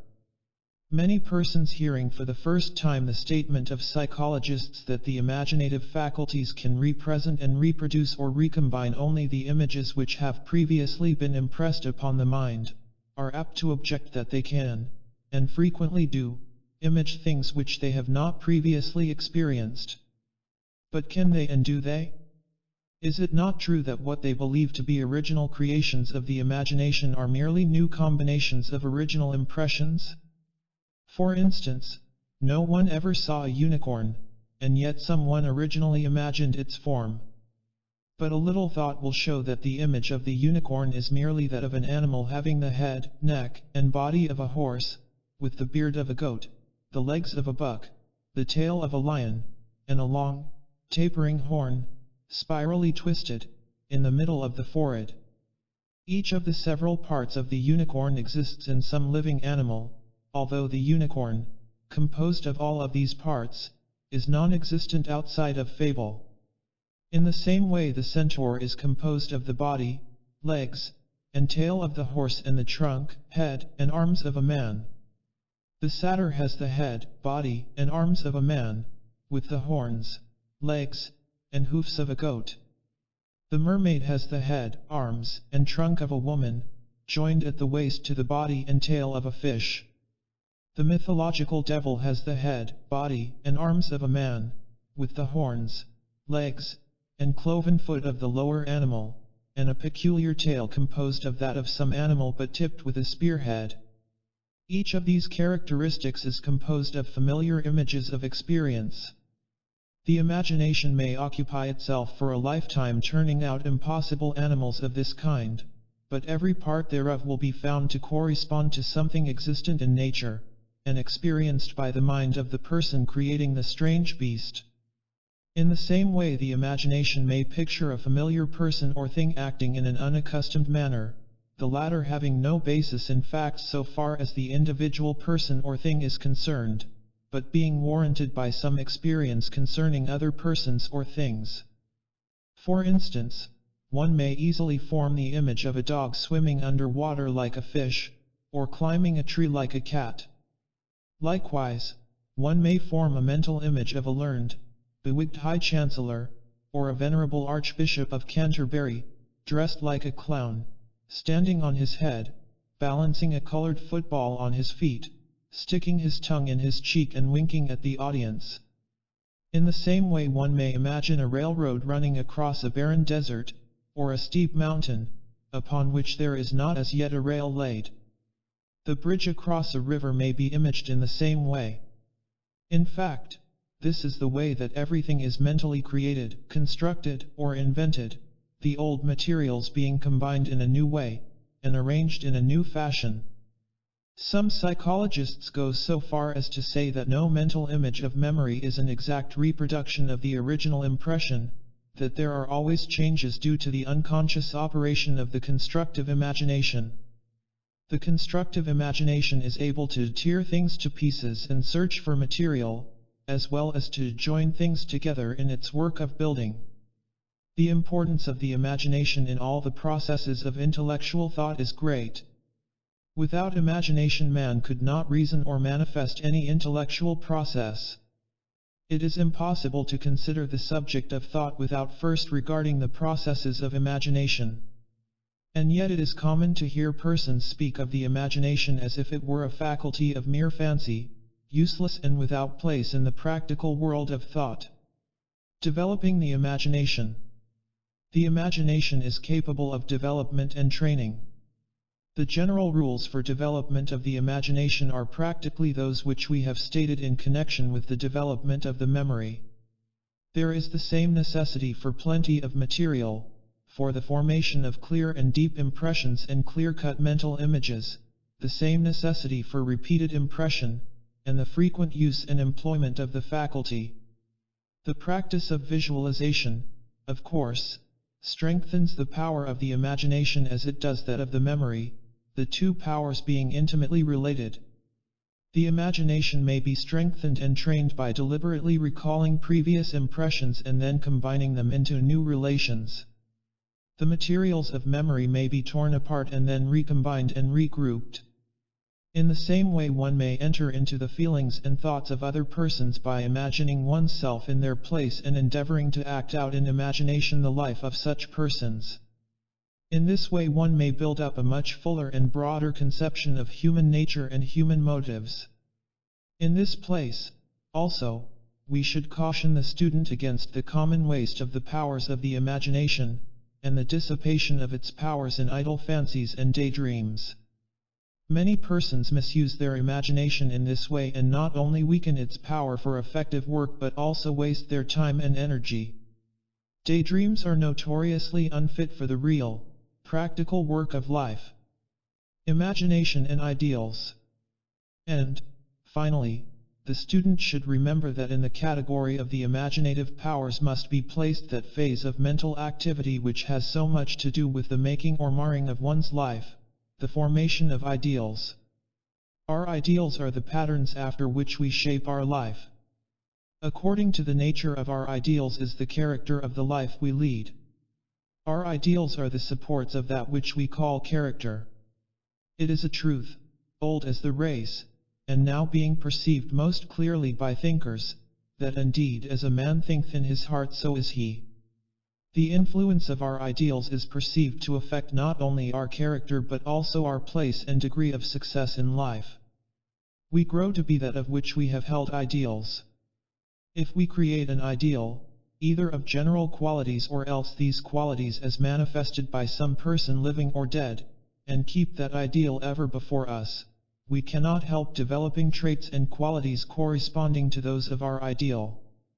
Careful thought will show that character depends greatly upon the nature of our ideals, therefore we see the effect of the imagination in character building. Moreover, our imagination has an important bearing on our actions.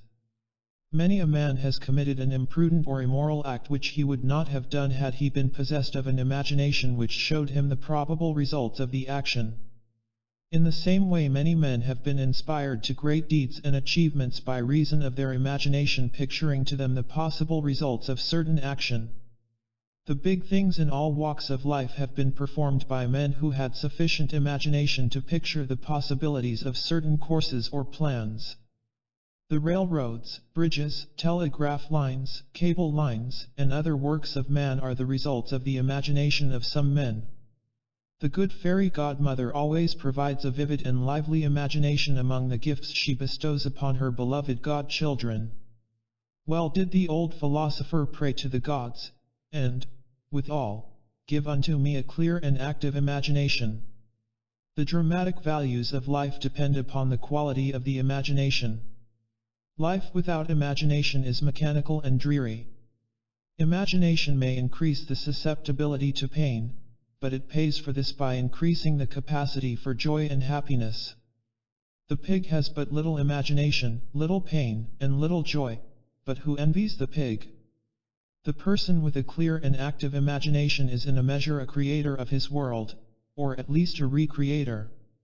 He takes an active part in the creative activities of the universe, instead of being a mere pawn pushed here and there in the game of life.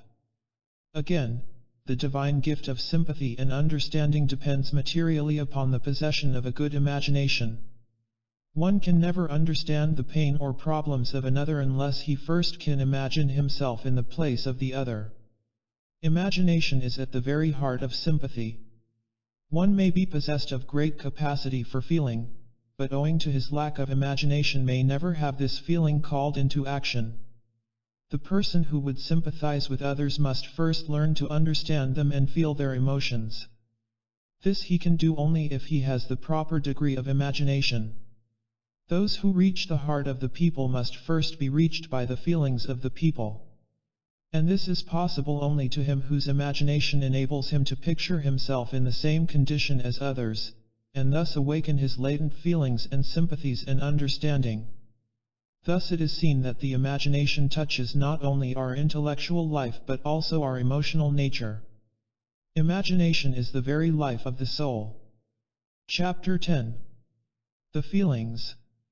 In thinking of the mind and its activities we are accustomed to the general idea that the mental processes are chiefly those of intellect, reason, thought. But, as a fact, the greater part of the mental activities are those concerned with feeling and emotion. The intellect is the youngest child of the mind, and while making its presence strenuously known in the manner of all youngest children so that one is perhaps justified in regarding it as the whole thing in the family, nevertheless it really plays but a comparatively small part in the general work of the mental family. The activities of the feeling side of life greatly outnumber those of the thinking side, are far stronger in their influence and effect, as a rule, and, in fact, so color the intellectual processes, unconsciously, as to constitute their distinctive quality except in the case of a very few advanced thinkers. But there is a difference between feeling and emotion, as the terms are employed in psychology. The former is the simple phase, the latter the complex. Generally speaking, the resemblance or difference is akin to that existing between sensation and perception, as explained in a previous chapter. Beginning with the simple, in order later on to reach the complex, we shall now consider that which is known as simple feeling. The term feeling, as used in this connection in psychology, has been defined as the simple agreeable or disagreeable side of any mental state. These agreeable or disagreeable sides of mental states are quite distinct from the act of knowing, which accompanies them. One may perceive and thus know that another is speaking to him and be fully aware of the words being used and of their meaning. Ordinarily, and so far as pure thought processes are concerned, this would complete the mental state. But we must reckon on the feeling side as well as on the thinking side of the mental state. Accordingly, we find that the knowledge of the words of the other person and the meaning thereof results in a mental state agreeable or disagreeable. In the same way, the reading of the words of a book, the hearing of a song, or a sight or scene perceived, may result in a more or less strong feeling, agreeable or disagreeable. This sense of agreeable or disagreeable consciousness is the essential characteristic of what we call feeling. It is very difficult to explain feeling except in its own terms. We know very well what we mean, or what another means, when it is said that we or he feels sad, or has a joyous feeling, or a feeling of interest.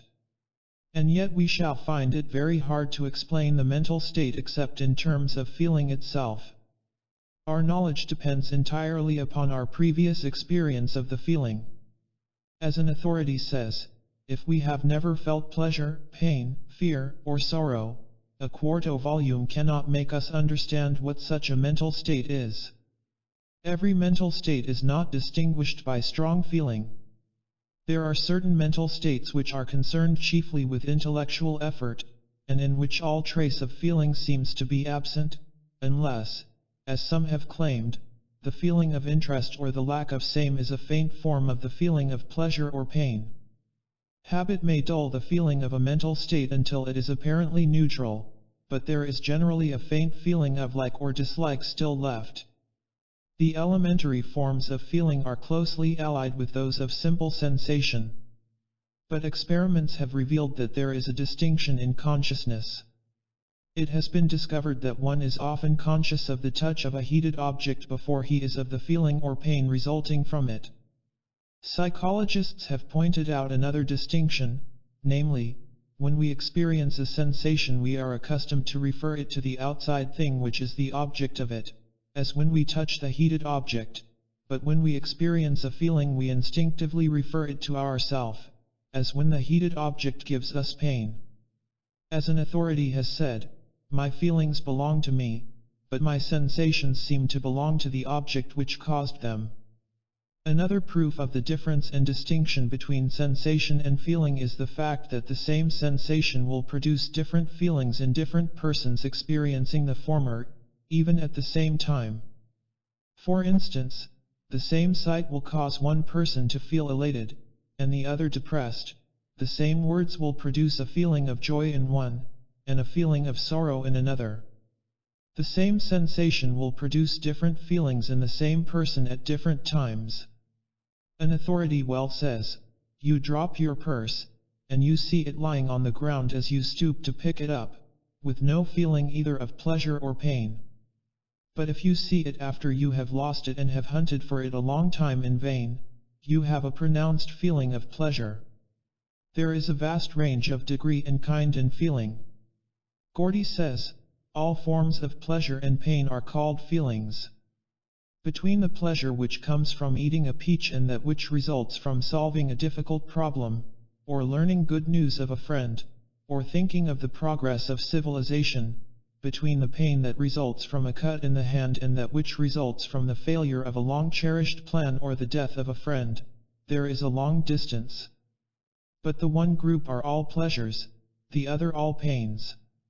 And, whatever the source of the pleasure or pain, it is a like feeling. There are many different kinds of feelings.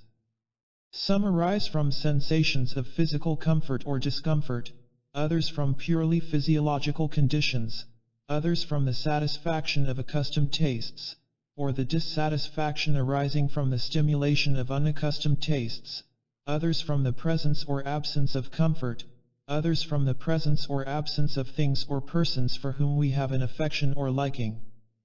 Overindulgence often transforms the feeling of pleasure into that of pain, and, likewise, habit and practice may cause us to experience a pleasurable feeling from that which formerly inspired feeling of an opposite kind. Feelings also differ in degree, that is to say, some things cause us to experience pleasurable feelings of a greater intensity than do others, and some cause us to experience painful feelings of a greater intensity than do others. These degrees of intensity depend more or less upon the habit or experience of the individual. As a general rule, feelings may be classified into 1. Those arising from physical sensations, and 2. Those arising from ideas. The feelings depending upon physical sensations arise either from inherited tendencies and inclinations or from acquired habits and experience. It is an axiom of the evolutionary school that any physical activity that has been a habit of the race, long continued, becomes an instinctive pleasure-giving activity in the individual. For instance, the race for many generations was compelled to hunt, fish, travel, swim, etc., in order to maintain existence. The result is that we, the descendants, are apt to find pleasure in the same activities as sport, games, exercise, etc. Many of our tendencies and feelings are inherited in this way. To these we have added many acquired habits of physical activity, which follow the same rule, i.e., that habit and practice impart more or less pleasurable feeling. We find more pleasure in doing those things which we can do easily or quite well than in the opposite kind of things. The feelings depending upon ideas may also arise from inheritance. Many of our mental tendencies and inclinations have come down to us from the past. There are certain feelings that are born in one, without a doubt, that is to say, there is a great capacity for such feelings which will be transformed into manifestation upon the presentation of the proper stimulus. Other mental feelings depend upon our individual past experience, association, or suggestions from others, upon our past environment, in fact. The ideals of those around us will cause us to experience pleasure or pain, as the case may be. Under certain circumstances, the force of suggestion along these lines is very strong indeed. Not only do we experience feelings in response to present sensations, but the recollection of some previous experience will also arouse feeling. In fact, feelings of this kind are closely bound up with memory and imagination. Persons of vivid imagination are apt to feel far more than others. They suffer more, and enjoy more. Our sympathies, which depend largely upon our imaginative power, are the cause of many of our feelings of this kind. Many of the facts which we generally ascribe to feeling are really a part of the phenomena of emotion, the latter being the more complex phase of feeling. For the purposes of this consideration we have regarded simple feeling as the raw material of emotion, the relation being compared to that existing between sensation and perception.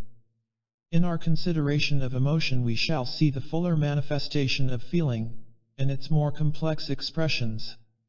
Chapter 11. The emotions. As we have seen in the preceding lessons, an emotion is the more complex phase of feeling.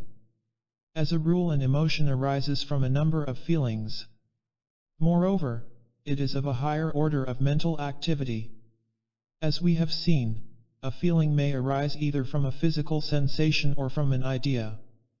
Emotion, however, as a rule, is dependent upon an idea for its expression, and always upon an idea for its direction and its continuance.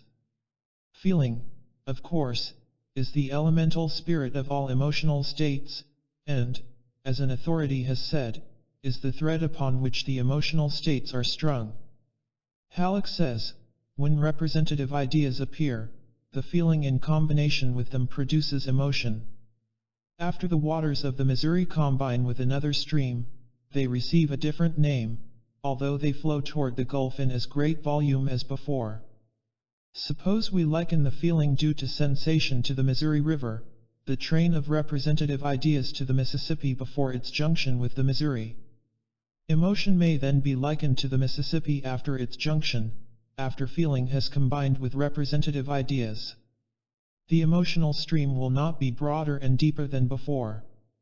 This analogy is employed only to make the distinction clearer. The student must remember that mental powers are never actually as distinct as two rivers before their union. The student must beware of thinking that we have done with feeling when we consider emotion. Just as the waters of the Missouri flow on until they reach the Gulf, so does feeling run through every emotional state. In the above analogy, the term representative ideas, of course, means the ideas of memory and imagination as explained in previous chapters. There is a close relation between emotion and the physical expression thereof, a peculiar mutual action and reaction between the mental state and the physical action accompanying it. Psychologists are divided regarding this relation. One school holds that the physical expression follows and results from the mental state. For instance, we hear or see something, and thereupon experience the feeling or emotion of anger. This emotional feeling reacts upon the body and causes an increased heartbeat, a tight closing of the lips, a frown, and lowered eyebrows, and clenched fists. Or we may perceive something which causes the feeling or emotion of fear, which reacts upon the body and produces pallor, raising of the hair, dropping of the jaw, opening of the eyelids, trembling of the legs, etc. According to this school, and the popular idea, the mental state precedes and causes the physical expression. But another school of psychology, of which the late Professor William James is a leading authority, holds that the physical expression precedes and causes the mental state.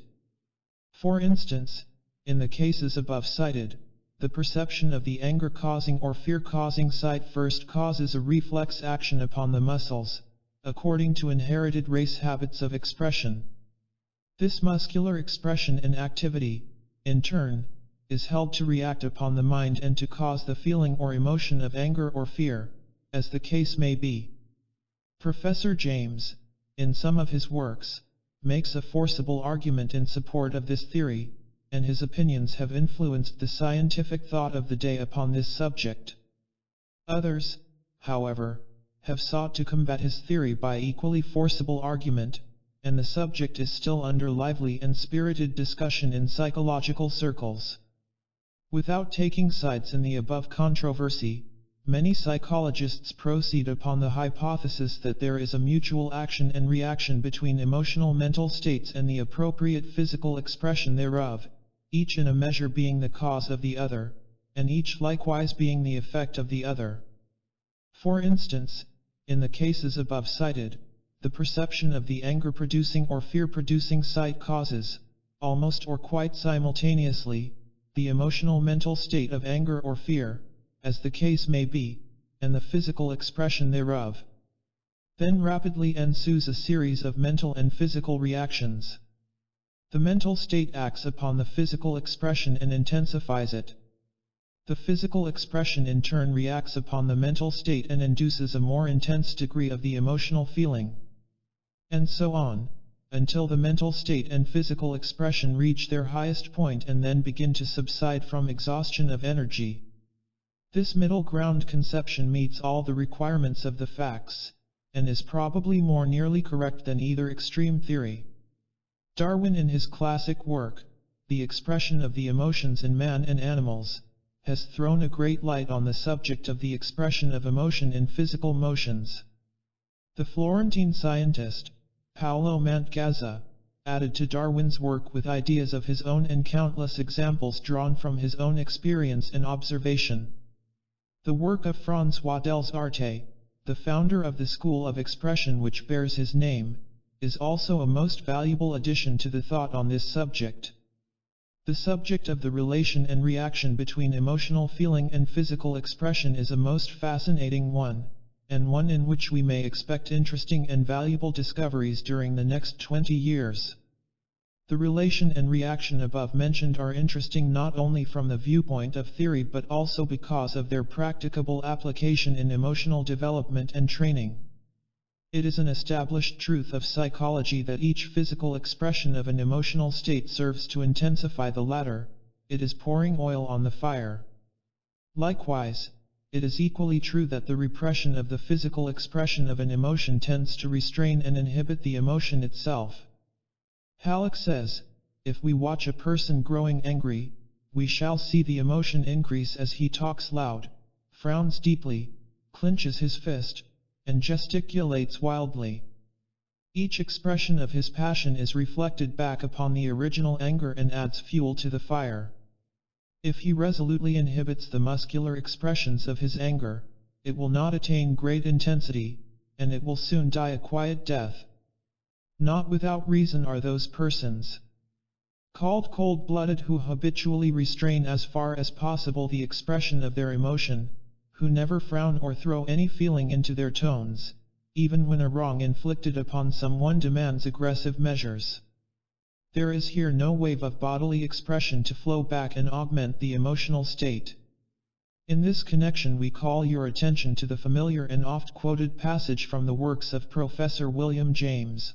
Refuse to express a passion and it dies. Count 10 before venting your anger and its occasion seems ridiculous. Whistling to keep up courage is no mere figure of speech.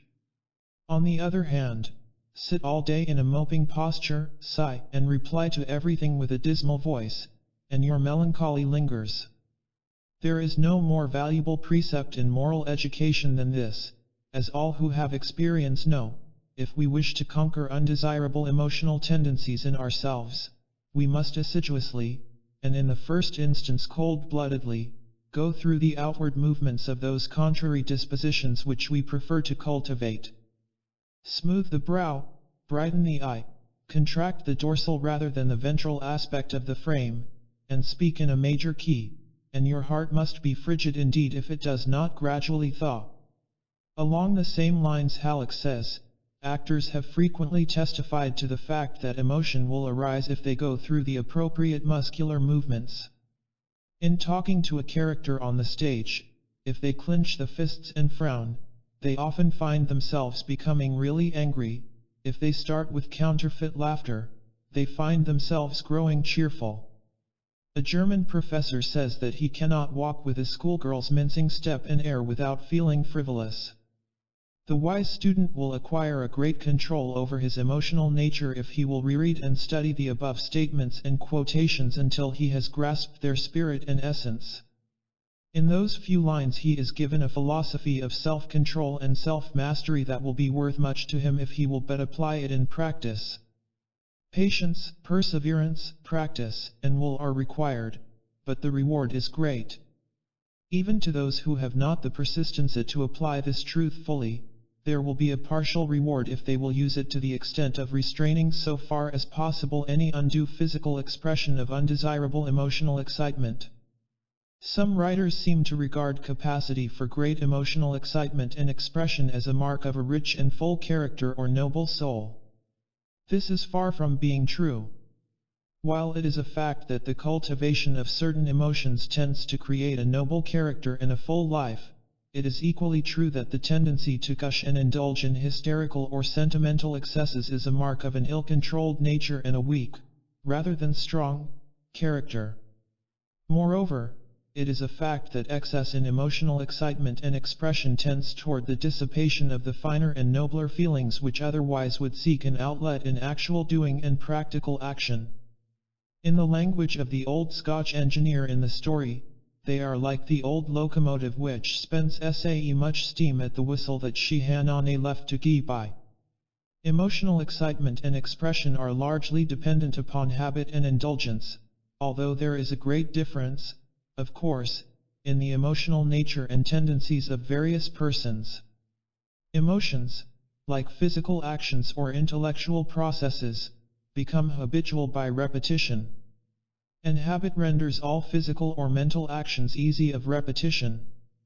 Each time one manifests anger, the deeper the mental path is made, and the easier it is to travel that path the next time. In the same way, each time that anger is conquered and inhibited, the easier will it be to restrain it the next time. In the same way, desirable habits of emotion and expression may be formed. Another point in the cultivation, training, and restraint of the emotions is that which has to do with the control of the ideas which we allow to come into the mind. Ideative habits may be formed, are formed, in fact, by the majority of persons. We may cultivate the habit of looking on the bright side of things, of looking for the best in those we meet, of expecting the best things instead of the worst. By resolutely refusing to give welcome to ideas calculated to arouse certain emotions, feelings, passions, desires, sentiments, or similar mental states, we may do much to prevent the arousing of the emotion itself. Emotions usually are called forth by some idea, and if we shut out the idea, we may prevent the emotional feeling from appearing. In this connection, the universal rule of psychology may be applied. A mental state may be inhibited or restrained by turning the attention to the opposite mental state. The control of the attention is really the control of every mental state. We may use the will in the direction of the control of the attention, the development and direction of voluntary attention, and thus actually control every phase of mental activity. The will is nearest to the ego, or central being of man, and the attention is the chief tool and instrument of the will. This fact cannot be repeated too often. If it is impressed upon the mind, it will prove to be useful and valuable in many emergencies of mental life. He who controls his attention controls his mind, and in controlling his mind controls himself. Chapter 12. The instinctive emotions. Many attempts to classify the emotions have been made by the psychologists, but the best authorities hold that beyond the purpose of ordinary convenience in considering the subject, any classification is scientifically useless by reason of its incompleteness. As James cleverly puts it, any classification of the emotions is seen to be as true and as natural as any other, if it only serves some purpose. The difficulty attending the attempted classification arises from the fact that every emotion is more or less complex, and is made up of various feelings and shades of emotional excitement. Each emotion blends into others. Just as a few elements of matter may be grouped into hundreds of thousands of combinations, so the elements of feeling may be grouped into thousands of shades of emotion. It is said that the two elements of carbon and hydrogen form combinations resulting in 5,000 varieties of material substance, from anthracite to marsh gas, from black coke to colorless naphtha. The same thing may be said of the emotional combinations formed from two principal elements of feeling. Moreover, the close distinction between sensation and feeling on the one hand, and between feeling and emotion on the other, serves to further complicate the task. For the purposes of our consideration, let us divide the emotions into 5 general classes, as follows. 1. Instinctive emotions. 2. Social emotions. 3. Religious emotions. 4. Aesthetic emotions. 5. Intellectual emotions. We shall now consider each of the above 5 classes in turn. The instinctive emotions. Instinct is defined as unconscious, involuntary, or unreasoning prompting to any action, or the natural unreasoning impulse by which an animal is guided to the performance of any action, without thought of improving the method. An authority says, instinct is a natural impulse leading animals, even prior to all experience, to perform certain actions tending to the welfare of the individual or the perpetuation of the species, apparently without understanding the object at which they may be supposed to aim, or deliberating as to the best methods to employ. In many cases, as in the construction of the cells of the bee, there is a perfection about the result which reasoning man could not have equaled, except by an application of the higher mathematics to direct the operations carried out. Mr. Darwin considers that animals, in time past as now, have varied in their mental qualities, and that those variations are inherited. Instincts also vary slightly in a state of nature. This being so, natural selection can ultimately bring them to a high degree of perfection. It was formerly the fashion to ascribe instinct in the lower animals, and in man, to something akin to innate ideas implanted in each species and thereafter continued by inheritance. But the application of the idea of evolution to the science of psychology has resulted in brushing away these old ideas. Today it holds that that which we call instinct is the result of gradual development in the course of evolution, the accumulated experience of the race being stored away in the race memory, each individual adding a little thereto by his acquired habits and experiences. Psychologists now hold that the lower forms of these race tendencies are closely akin to purely reflex actions, and the higher forms, which are known as instinctive emotions, are phenomena of the subconscious mind resulting from race memory and race experience. Claude says, instinct is the higher form of reflex action. The salmon migrates from sea to river, the bird makes its nest or migrates from one zone to another by an unvarying route, even leaving its young behind to perish. The bee builds its six-sided cell, the spider spins its web, the chick breaks its way through the shell, balances itself, and picks up grains of corn. The newborn babe sucks its mother's breast, all in virtue of like acts on the part of their ancestors, which, arising in the needs of the creature, and gradually becoming automatic, have not varied during long ages, the tendency to repeat them being transmitted within the germ from which insect, fish, bird, and man have severally sprung. Schneider says, it is a fact that men, especially in childhood, fear to go into a dark cavern, or a gloomy wood. This feeling of fear arises, to be sure, partly from the fact that we easily suspect that dangerous beasts may lurk in these localities, a suspicion due to stories we have heard and read. But, on the other hand, it is quite sure that this fear at a certain perception is also directly inherited. Children who have been carefully guarded from all ghost stories are nevertheless terrified and cry if led into a dark place, especially if sounds are made there. Even an adult can easily observe that an uncomfortable timidity steals over him in a lonely wood at night, although he may have the fixed conviction that not the slightest danger is near. This feeling of fear occurs in many men even in their own houses after dark, although it is much stronger in a dark cavern or forest. The fact of such instinctive fear is easily explicable when we consider that our savage ancestors through immemorable generations were accustomed to meet with dangerous beasts in caverns, especially bears, and were for the most part attacked by such beasts during the night and in the woods, and that thus an inseparable association between the perceptions of darkness, caverns, woods, and fear took place, and was inherited.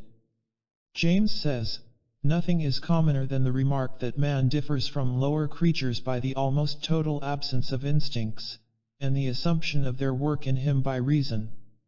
We may confidently say that however uncertain man's reactions upon his environment may sometimes seem in comparison with those of the lower mammals, the uncertainty is probably not due to their possession of any principles of action which he lacks. On the contrary, man possesses all the impulses that they have, and a great many more besides. High places cause fear of a peculiarly sickening sort, though here again individuals differ. The utterly blind instinctive character of the motor impulses here is shown by the fact that they are almost always entirely unreasonable, but that reason is powerless to suppress them. Certain ideas of supernatural agency, associated with real circumstances, produce a peculiar kind of horror. This horror is probably explicable as the result of a combination of simple horrors. To bring the ghostly terror to its maximum, many unusual elements of the dreadful must combine, such as loneliness, darkness, inexplicable sounds, especially of a dismal character, moving pictures half discerned, or, if discerned, of dreadful aspect, and a vertiginous baffling of the expectation. In view of the fact that cadaveric, reptilian, and underground horrors play so specific and constant a part in many nightmares and forms of delirium, it seems not altogether unwise to ask whether these forms of dreadful circumstance may not at a former period have been more normal objects of the environment than now. The evolutionist ought to have no difficulty in explaining these terrors, and the scenery that provokes them, as relapses into the consciousness of the cavemen, a consciousness usually overlaid in us by experiences of a more recent date. Instinctive emotion manifests as an impulse arising from the dim recesses of the feeling or emotional nature, an incentive toward a dimly conscious end. It differs from the almost purely automatic nature of certain forms of reflex process, for its beginning is a feeling arising from the subconscious regions, which strives to excite an activity of conscious volition. The feeling is from the subconscious, but the activity is conscious. The end may not be perceived in consciousness, or at least is but dimly perceived, but the action leading to the end is in full consciousness. Instinct is seen to have its origin in the past experiences of the race, transmitted by heredity and preserved in the race memory. It has for its object the preservation of the individual and of the species. Its end is often something far removed in time from the moment, or the welfare of the species rather than that of the individual, for instance, the caterpillar providing for its future states, or the bird building its nest, or the bees building cells and providing honey for their successors, for very few bees live to partake of the honey which they have gathered and stored. They are animated by the spirit of the hive. The most elementary forms of the instinctive emotions are those which have to do with the preservation of the individual, his comfort, and personal physical welfare. This class of emotions comprises what are generally known as purely selfish feelings, having little or no concern for the welfare of others. In this class we find the emotional feelings which have to do with the satisfaction of hunger and thirst, the securing of comfortable quarters and warm clothing, and the spirit of combat and strife arising from the desire to obtain these. These elemental feelings had their birth early in the history of life, and indeed life itself depended very materially upon them for its preservation and continuance. It was necessary for the primitive living thing to be selfish. When man appeared, only those survived who manifested these feelings strongly, the others were pushed to the wall and perished. Even in our civilization, the man below the average in this class of feelings will find it difficult to survive. Chapter 13. The Passions. Arising from the most elemental instinctive emotions, we find what may be termed the passions. By the term passion is meant those strong feelings in which the elemental selfish instincts are manifested in relation to other persons, either in the phase of attraction or repulsion. In this class we find the elementary phases of love, and the feelings of hate, anger, jealousy, revenge, etc. This class of emotions usually manifests violently, as compared with the other emotions. The passions generally arise from self-preservation, race preservation, and reproduction, self-interest, self-aggrandizement, etc., and may be regarded as a more complex phase of the elemental instinctive emotions. The elemental instinctive emotions of self-preservation and self-comfort cause the individual to experience and manifest the passional emotions of desire for combat, anger, hate, revenge, etc., while the instinctive emotions leading to reproduction and continuance of the race give rise to the passional emotions of sexual love, jealousy, etc. The desire to attract the other sex increases ambition, vanity, love of display, and other feelings. It is only when this class of emotions blends with the higher emotions that the passions become purified and refined. But it must not be forgotten that these emotions were very necessary for the welfare of the race in the early stage of its evolution, and that they still play an active part in human life, under the greater or less restraint imposed by civilized society. Nor should it be forgotten that from these emotions have evolved the highest love of one human being for another. From instinctive sexual love and the racial instinct have developed the higher affection of man for woman, and woman for man, in all their beautiful manifestations, and the love of the parent for the child, and the love of the child for the parent. The first manifestation of altruism arises in the love of the living creature for its mate, and in the love of the parents for their offspring. In certain forms of life where the association of the sexes is merely for the moment, and is not followed by protection, mutual aid, and companionship, there is found an absence of mutual affection of any kind, the only feeling being an elemental reproductive instinct bringing the male and female together for the moment, an almost purely reflex activity. In the same way, in the cases of certain animals, the rattlesnake, for instance, in which the young are able to protect themselves from birth, there is seen a total absence of parental affection or the return thereof. Human love between the sexes, in its higher and lower degrees, is a natural evolution from passional emotion of a low order, due to the growth of social, ethical, moral, and aesthetic emotion arising from the necessities of the increasing complexity and development of human life. The simpler forms of passional emotion are almost entirely instinctive in their manifestation. Indeed, in many cases, there appears to be but little more than a high form of reflex nervous action. The following words of William James give us an interesting view of this fact of life. The cat runs after the mouse, runs or shows fight before the dog, avoids falling from walls and trees, shuns fire and water, not because he has any notion either of life or of death or of self-preservation. He acts in each case separately and simply because he cannot help it, being so framed that when that particular running thing called a mouse appears in his field of vision, he must pursue, that when that particular barking and obstreperous thing called a dog appears there, he must retire if at a distance, and scratch if close by, that he must withdraw his feet from water, and his face from flame, etc. Now, why do the various animals do what seem to us such strange things in the presence of such outlandish stimuli? Why does the hen, for instance, submit herself to the tedium of incubating such a fearfully uninteresting set of objects as a nestful of eggs, unless she have some sort of prophetic inkling of the result? The only answer is ad hominem. We can only interpret the instinct of brutes by what we know of instincts in ourselves. Why do men always lie down, when they can, on soft beds rather than on soft floors? Why do they sit around a stove on a cold day? Why, in a room, do they place themselves, 99 times out of 100, with their faces toward its middle rather than to the wall? Why does the maiden interest the youth so much that everything about her seems more important and significant than anything else in the world?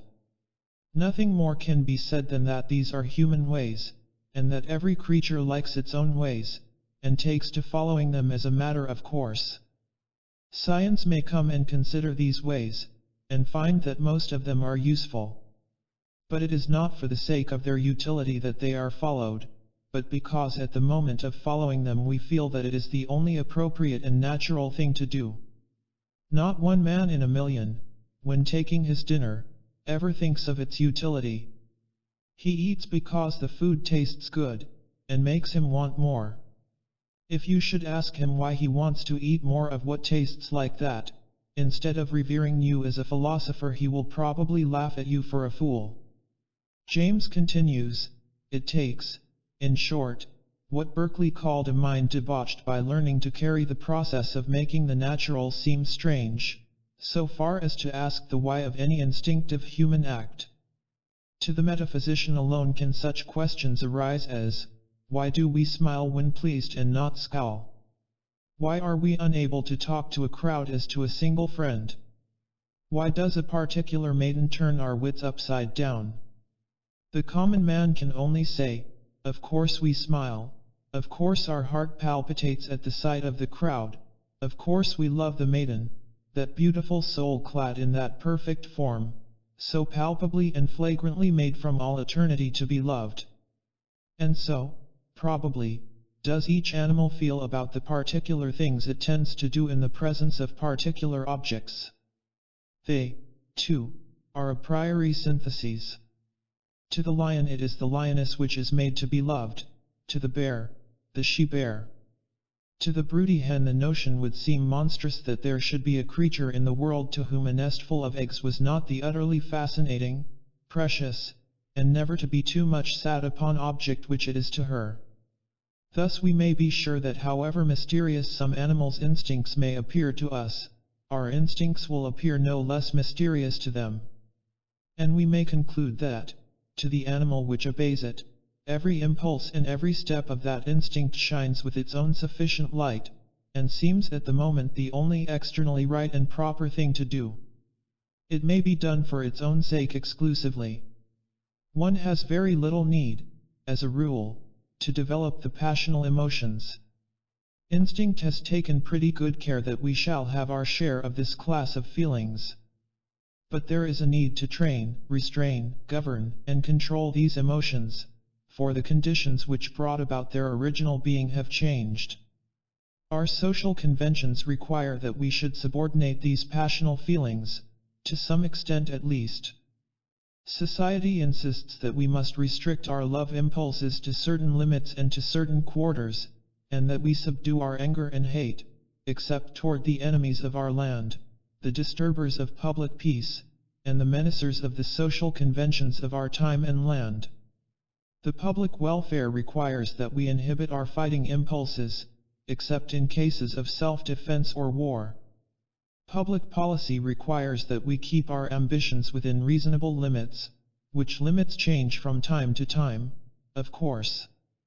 In short, society has stepped in and insisted that man, as a social being, must not only acquire a social conscience but must also develop sociable emotions and inhibit his unsociable ones. The evolution of man's nature has caused him unconsciously to modify his elemental, instinctive, passional emotions, and subordinate them to the dictates of social, ethical, moral, and aesthetic feelings and ideals, and to intellectual considerations. Even the original elemental instincts of the lower animals have been modified by reason of the social requirements of the pack, herd, or drove, until the modified instinct is now the ruling force. The general principles of emotional control, restraint, and mastery, as given in a preceding chapter, are applicable to the particular class of emotions now under consideration here. 1. By refraining from the physical expression, one may at least partially inhibit the emotion. 2. By refusing to create the habit, one may more easily manifest control. 3. By refusing to dwell upon the idea or mental picture of the exciting object, one may lessen the stimulus. 4. By cultivating the opposite class of emotions, one may inhibit any class of feeling. 5. And, finally, by acquiring a control of the attention, by means of the will, one has the reins firmly in hand, and may drive or hold back the steeds of passion as he wills. The passions are like fiery horses, useful if well under control, but most dangerous if the control is lost. The ego is the driver, the will his hands, attention the reins, habit the bit, and the passions the horses. To drive the chariot of life under social conditions, the ego must have strong hands, will, to tighten or loosen the reins of attention. He must also employ a well-designed and shaped bit of habit. Without strong hands, good reins, and well-adjusted bit, the fiery steeds of passion may gain control and, running away, dash the chariot and its driver over the precipice and onto the jagged rocks below. Chapter 14. The Social Emotions. As man became a social animal, he developed new traits of character, new habits of action, new ideals, new customs, and consequently new emotions. Emotions long entertained and long manifested by the race become more or less instinctive, and are passed along in the form of either a. inherited stimulus akin to, but lesser in degree and force than, the more elemental emotions, or b. of inherited tendency to manifest the acquired emotional feeling upon the presentation of sufficiently strong stimuli. Hence arises that which we have called the social emotions. Under the classification of the social emotions are those acquired tendencies of action and feeling of the race which are more or less altruistic, and are concerned with the welfare of others and one's duties and obligations toward society and our fellow men. In this class are found the emotions which impel us to perform what we consider or feel to be our duty toward our neighbors, and our obligations and duty toward the state, as expressed in its laws, the customs of men of our country, or the ideals of the community. In another phase it manifests as sympathy, fellow feeling, and kindness in general. In its first phase we find civic virtue, law-abiding inclination, honesty, square dealing, and patriotism. In its second phase we find sympathy for others, charity, mutual aid, the alleviation of poverty and suffering, the erection of asylums for orphans and the aged, hospitals for the sick, and the formation of societies for general charitable work. In many cases we find the social, ethical, and moral emotions closely allied with religious emotion, and by many these are supposed to be practically identical, but there is a vast difference in spite of their frequent association. For instance, we find many persons of high civic virtue, of exalted moral ideals, and manifesting ethical qualities of the most advanced type, who are lacking in the ordinary religious feelings.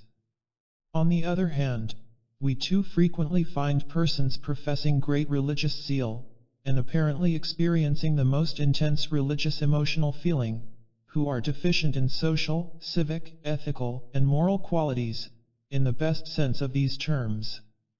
The aim of all religion worthy of the name, however, is to encourage ethical and moral as well as religious emotions.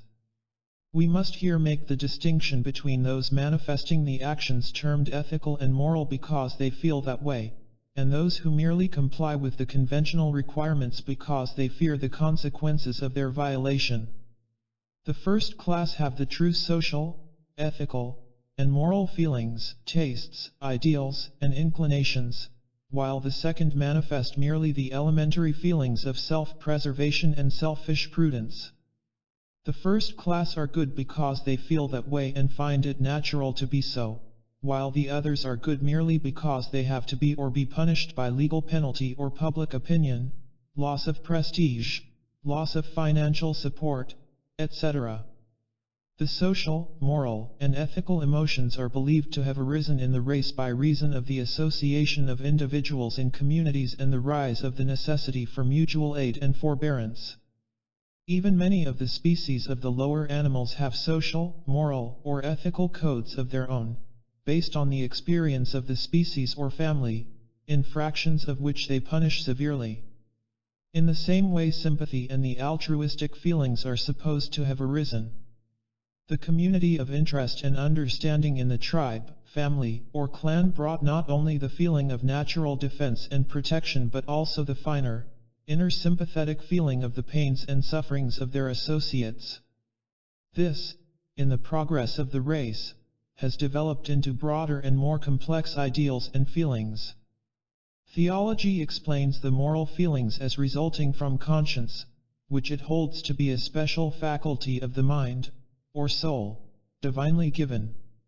Science, while admitting the existence of the state of feelings which we call conscience, denies its supernatural origin, and ascribes it to the result of evolution, heredity, experience, education, and suggestion. Conscience, according to science, is a compound of intellectual and emotional states. Conscience is not an invariable or infallible guide, but depends entirely upon the heredity, education, experience, and environment of the individual. It accompanies the moral and ethical codes of the race, which vary with time and with country. Actions which were thought right a century ago are condemned now, likewise, things condemned a century ago are thought right now. What is commended in Turkey is condemned in England, and vice versa. Moral tastes and ideals, like aesthetic ones, vary with time and country. There is no absolute code which has been always true, in all places. There is an evolution in the ideals of morals and ethics as in everything else, and conscience and the moral and ethical emotions accompany the changing ideals. Many of the moral and ethical principles originally arose from necessity or utility, but have since developed into natural, spontaneous feeling on the part of the race. It is held that the race is rapidly developing a social conscience which will cause the wiping out of many social conditions which are now the disgrace of civilization. It is predicted that in time the race will look back upon the existence of poverty in our civilization as our generation now looks back upon the existence of slavery, imprisonment for debt, capital punishment for the theft of a loaf of bread, the killing of prisoners of war, etc. It is thought that, in time, wars of conquest will be deemed as utterly immoral as today is regarded the murder of a body of men by a band of pirates or bandits. In the same way, the economic slavery of today will be seen as immoral as now seems the physical slavery of the past. In not far distant time it will seem incredible that society could have ever allowed one of its members to die of hunger in the streets, or of poverty and inattention in the sick room of the hovel. Not only will the ideals and feelings of ethical and moral responsibility change and evolve, but the feelings of personal sympathy will evolve in accordance therewith. At least such is the dream and prophecy of some of the world's greatest thinkers. The social, ethical, and moral emotions may be developed by a study of the evolution and meaning of society on the one hand, and the perception of the condition of the lives of less fortunate individuals on the other. The first will awaken new ideas of the history and real meaning of social association and mutual intercourse, and will develop a new sense of responsibility, duty, and civic and social pride. The second will awaken understanding and sympathy, and a desire to do what one can to help those who are the underdog, and also to bring about a better state of affairs in general. The study of history and civilization, of sociology and civics, will do much in the first direction. The study of humankind, and its life problems and condition, will do the same in the second case. In both cases there will be awakened a new sense of right and wrong, a new conception of ought and ought not regarding one's relations to the race, society, and his fellow beings. Let no one deceive himself or herself by the smug assumption that the race has entirely emerged from barbarism and is now on the top wave of civilization. The truth, as known to all careful and conscientious thinkers, is that we are but half civilized, if, indeed, that much. Many of our customs and conventions are those of a half-barbarous people. Our ideals are low, our customs often vile. We lack not only high ideals but in many cases we show a lack of sanity in our social conventions. But evolution is moving us slowly ahead. A better day is dawning. The signs are in the air, to be seen by all thoughtful men. Civilization is climbing the ladder, aided by the evolution of the social, ethical, and moral emotions and the development of the intellect. In connection with this phase of the emotions, we invite the student to consider the following excellent words of Professor Davidson in his History of Greek Education. It is not enough for a man to understand the conditions of rational life in his own time. He must likewise love these conditions and hate whatever leads to life of an opposite kind. This is only another way of saying that he must love the good and hate the evil, for the good is simply what conduces to rational or moral life, and the evil simply what leads away from it. It is perfectly obvious, as soon as it is pointed out, that all immoral life is due to a false distribution of affection, which again is often, though by no means always, due to a want of intellectual cultivation. He that attributes to anything a value greater or less than it really possesses, in the order of things, has already placed himself in a false relation to it, and will certainly, when he comes to act with reference to it, act immorally. Chapter 15. The religious emotions. By the religious emotions is meant that class of emotional feeling arising from the faith and belief in, or consciousness of the presence of, supernatural beings, powers, entities, or forces. This form of emotion is regarded as distinct from the ethical and moral emotions, although frequently found in connection therewith. Likewise, it is independent of any special form of intellectual belief, for it is far more fundamental and often exists without creed, philosophy, or stated belief, the only manifestation in such cases being a feeling of the existence of supernatural beings, forces, and powers to which man has a relation and to which he owes obedience. To those who may think that this is too narrow a conception of religious emotion, we refer the following definition of religion from the dictionaries: the acts or feelings which result from the belief of a god, or gods, having superior control over matter, life, or destiny. Religion is subjective, designating the feelings and acts of men which relate to God.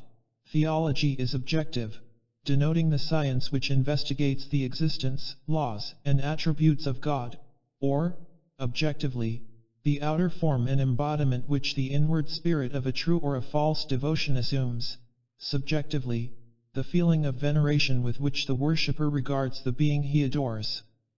Darwin, in his Descent of Man, says that the feeling of religious devotion is a highly complex one, consisting of love, complete submission to an exalted and mysterious superior, a strong sense of dependence, fear, reverence, gratitude, hope for the future, and perhaps other elements. He is of the opinion that no man can experience so complex an emotion until advanced in his intellectual and moral faculties to at least a moderately high level.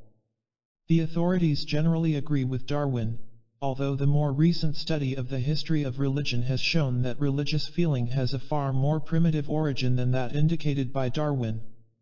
It is true that the lower animals are not deemed capable of anything approaching religious feeling, unless there is a feeling approaching it in the attitude of the dog and horse and other domestic animals toward their masters. But man, as soon as he is able to attribute natural phenomena to a supernatural cause and power, manifests a crude religious feeling and emotion. He begins by believing in, fearing, and worshipping natural forces and objects, such as the sun, the moon, the wind, thunder, and lightning, the ocean, rivers, mountains, etc. It is claimed that there is no natural object that has not been deified and worshipped by some people at some time in the history of the race. Later, man acquired the anthropomorphic conception of deities and created many gods in his own image, endowing them with his own attributes, qualities, and characteristics. The mental characteristics and morals of a people can always be ascertained by a knowledge of the average conception of deity held by them. Polytheism, or the belief in many gods, was succeeded by monotheism, or belief in one god. Monotheism ranges from the crudest conception of a man-like God to the highest conception of a spiritual being transcending all human qualities, attributes, or characteristics. Man began by believing in many God things, then in many God persons, then in a one God person, then in one God who is a spirit, then in one universal spirit which is God. It is a far cry from the savage, man-like God of old to the conception of the universal spirit of the God-drunken philosopher, Spinoza. The extreme of religious belief is that which holds that there is nothing but God, all else is illusion, of pantheistic idealism. Buddhism, at least in its original form, discarded the idea of a supreme being, and held that ultimate reality is but universal law, hence the accusation that Buddhism is an atheistic religion, although it is one of the world's greatest religions, having over 400 million followers. But the beliefs of the religious person may be considered as resulting from intellectual processes. His religious feelings and emotions arise from another part of his mental being. It is the testimony of the authorities of all religions that religious conviction is an inner experience rather than an intellectual conception. The emotional element is always active in religious manifestations everywhere. The purely intellectual religion is naught but a philosophy. Religion without feeling and emotion is an anomaly. In all true religion there exists a feeling of inner assurance and faith, love, awe, dependence, submission, reverence, gratitude, hope, and perhaps fear. The emotional element must always be present, not necessarily in the form of emotional excess, as in the case of revival hysteria or the dance of the whirling dervishes, but at least in the form of the calm, fervent feeling of that peace which passeth understanding. When religion departs from the emotional phase, it becomes merely a school of philosophy, or an ethical culture society. The student must not lose sight of the uplifting influence of true religious emotion by reason of his knowledge of its lowly origin. Like the lotus, which has its roots in the slimy, filthy mud of the river, and its stem in the muddy, stagnant, and foul waters thereof, but its beautiful flower unfolded in the clear air and facing the sun, so is religious feeling responsible for some of the most beautiful and uplifting ideals and actions of the race. If its origin and history contain much that is not consistent with the highest ideals of the race today, it is not the fault of religion but of the race itself. Religion, like all else in the universal manifestation, is under the laws of evolution, growth, and development. What the religion of the future may be, we know not. But the prophets of the race are dreaming visions of a religion as much higher than that of today as the latter is higher than the crude fetishism of the savage. The following quotation from John Fiske's Through Nature to God is appropriate in this place. Fiske says, "My aim is to show that other influence, that inward conviction, the craving for a final cause, the theistic assumption, is itself one of the master facts of the universe, and as much entitled to respect as any fact in physical nature can possibly be." The argument flashed upon me about 10 years ago while reading Herbert Spencer's controversy with Frederick Harrison concerning the nature and reality of religion. Because Spencer derived historically the greater part of modern belief in an unseen world from the savage's primeval world of dreams and ghosts, some of his critics maintained that logical consistency required him to dismiss the modern belief as utterly false, otherwise he would be guilty of seeking to evolve truth from falsehood. "By no means," replied Spencer. "Contrariwise, the ultimate form of the religious consciousness is the final development of a consciousness which at the outset contained a germ of truth obscured by multitudinous errors." Fiske, in this connection, quotes the Tennysonian question: "Who forged that other influence, that heat of inward evidence, by which he doubts against the sense?" The religious emotions may be developed by allowing the mind to dwell upon the power underlying the universe of fleeting, changing forms, by reading prose and poetry in which an appeal is made to the religious instinct, by listening to music which awakens the emotion of reverence and awe, and, finally, by meditating upon the inner spirit immanent in every living being. As an old Hindu sage once said, there are many paths by which men arrive at a knowledge of the presence of God, but there is but one goal and destination. Chapter 16. The Aesthetic Emotions. By the aesthetic emotions is meant those emotional feelings which are concerned with the perception of beauty or taste, and by reason of which we like or dislike certain perceptions of sensory impressions. In order to get a clearer idea, let us consider what is meant by beauty and taste. Beauty is defined as that quality or assemblage of qualities in an object which gives the eye or the ear intense pleasure, or that characteristic in an object which gratifies the intellect or moral feeling.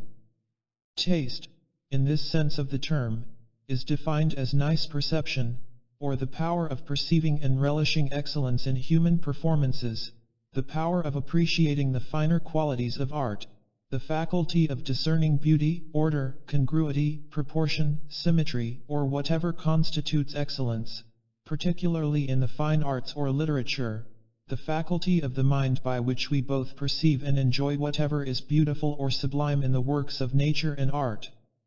The possession of taste ensures grace and beauty in the works of an artist, and the avoidance of all that is low or mean.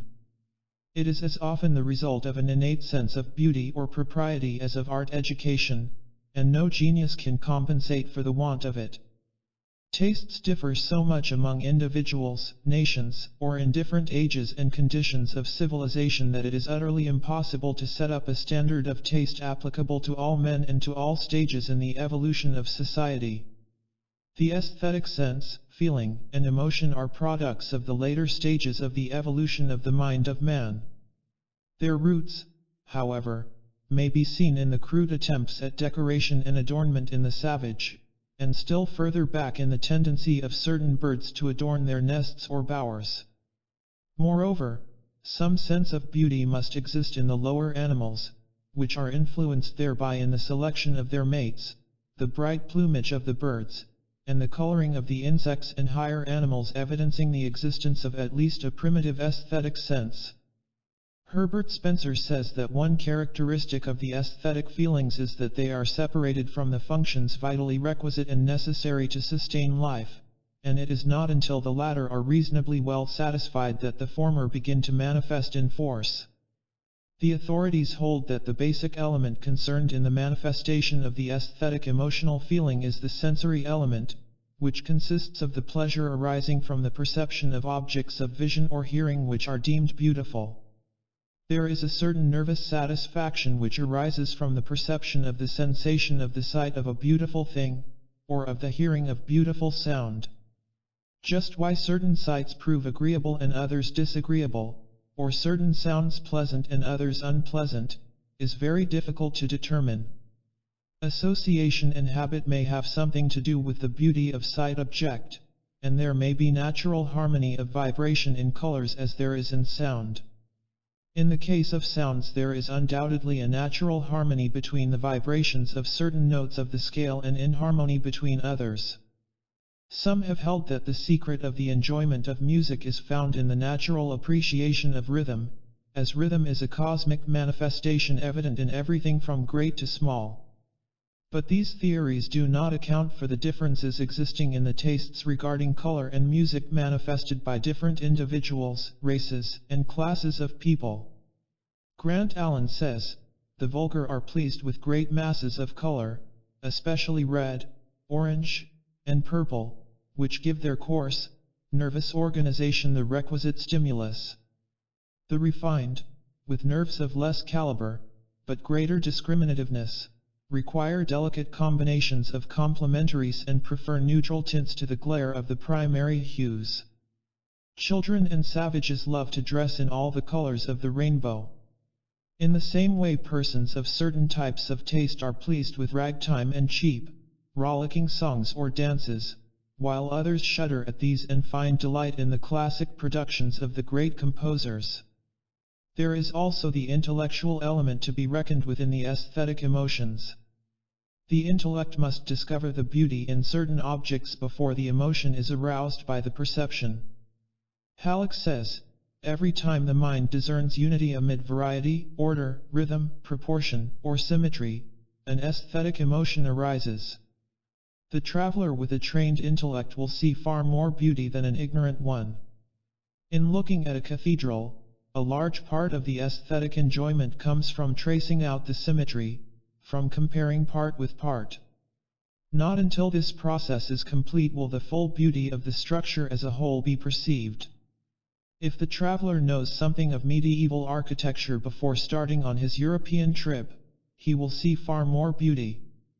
The opposite of the aesthetic, which we call the ugly, is the unsymmetrical, the disorderly, that in which we can discover no rhythm, plan, or beauty. The element of associative suggestion also enters into the manifestation of aesthetic emotional feeling. The mind accepts the suggestion of the beauty of certain styles of art, or the excellence of certain classes of music. There are fashions in art and music, as in clothes, and what is thought beautiful today may be deemed hideous tomorrow. This is not entirely due to the evolution of taste, for in many cases the old fashions are revived and again deemed beautiful. There is, moreover, the effect of the association of the object of emotion with certain events or persons. This association renders the thing popular, and therefore agreeable and beautiful for the time being. The suggestion in a story will often cause the beauty of a certain scene, or the harmony of a certain piece of music, to dawn upon thousands of persons. Some noted person sets the seal of approval upon a certain picture or musical composition and lo, the multitude calls it beautiful. It must not be supposed, however, that the crowd always counterfeits this sense of beauty and excellence which has been suggested to it. On the contrary, genuine aesthetic feeling often results from the discoveries so made. There is style and fashion in the use of words, resulting from fashion, which gives rise to aesthetic feelings regarding them. These feelings do not arise from the consideration of the nature of the object expressed by the word. Of two words designating the same thing, one causes disgust and the other at least passive tolerance. For instance, in speaking of the sensible moisture which is emitted from the pores of the skin, we may use either of the respective terms sweat or perspiration. Both mean the same thing, and have an equally respectable origin. But to many persons the word sweat causes unpleasant aesthetic emotion, while the word perspiration is accepted without remonstrance. Some persons abhor the term victuals, while viands or food are accepted without protest. There is often an unpleasant, low, vulgar association connected with some words which accounts for the disfavor with which they are received, and which association is absent from the more polite terms employed to indicate the same thing. But in other cases there is nothing but the simple suggestion of fashion and style to account for the aesthetic acceptance or rejection.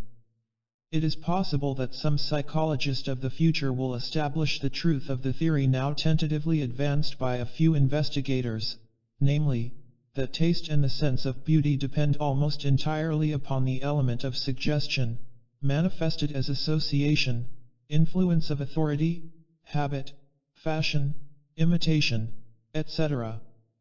It is known that the emotional nature is peculiarly liable to suggestion, and that tastes may be created or destroyed by repeated suggestion under the most favorable circumstances. It is thought likely that if we could trace back to its roots every emotion of taste, we would find it arising from some associative, suggestive influence connected with another and more elemental class of emotions. Regarding the fact that there is no universal standard of taste or beauty, Halleck says, it has been said that aesthetics cannot be treated in a scientific way because there is no standard of taste. De gustibus non est disputandum, there is no disputing about tastes, is an old proverb. Of two equally intelligent persons, the one may like a certain book, the other dislike it. While it is true that the standard of taste is a varying one within certain limits, it is no more so than that of morals. As men's nervous systems, education, and associations differ, we may scientifically conclude that their tastes must differ. The greater the uniformity in the factors, the less does the product vary. On the other hand, within certain limits, the standard of aesthetics is relatively uniform. It is fixed by the majority of intelligent people of any age and country.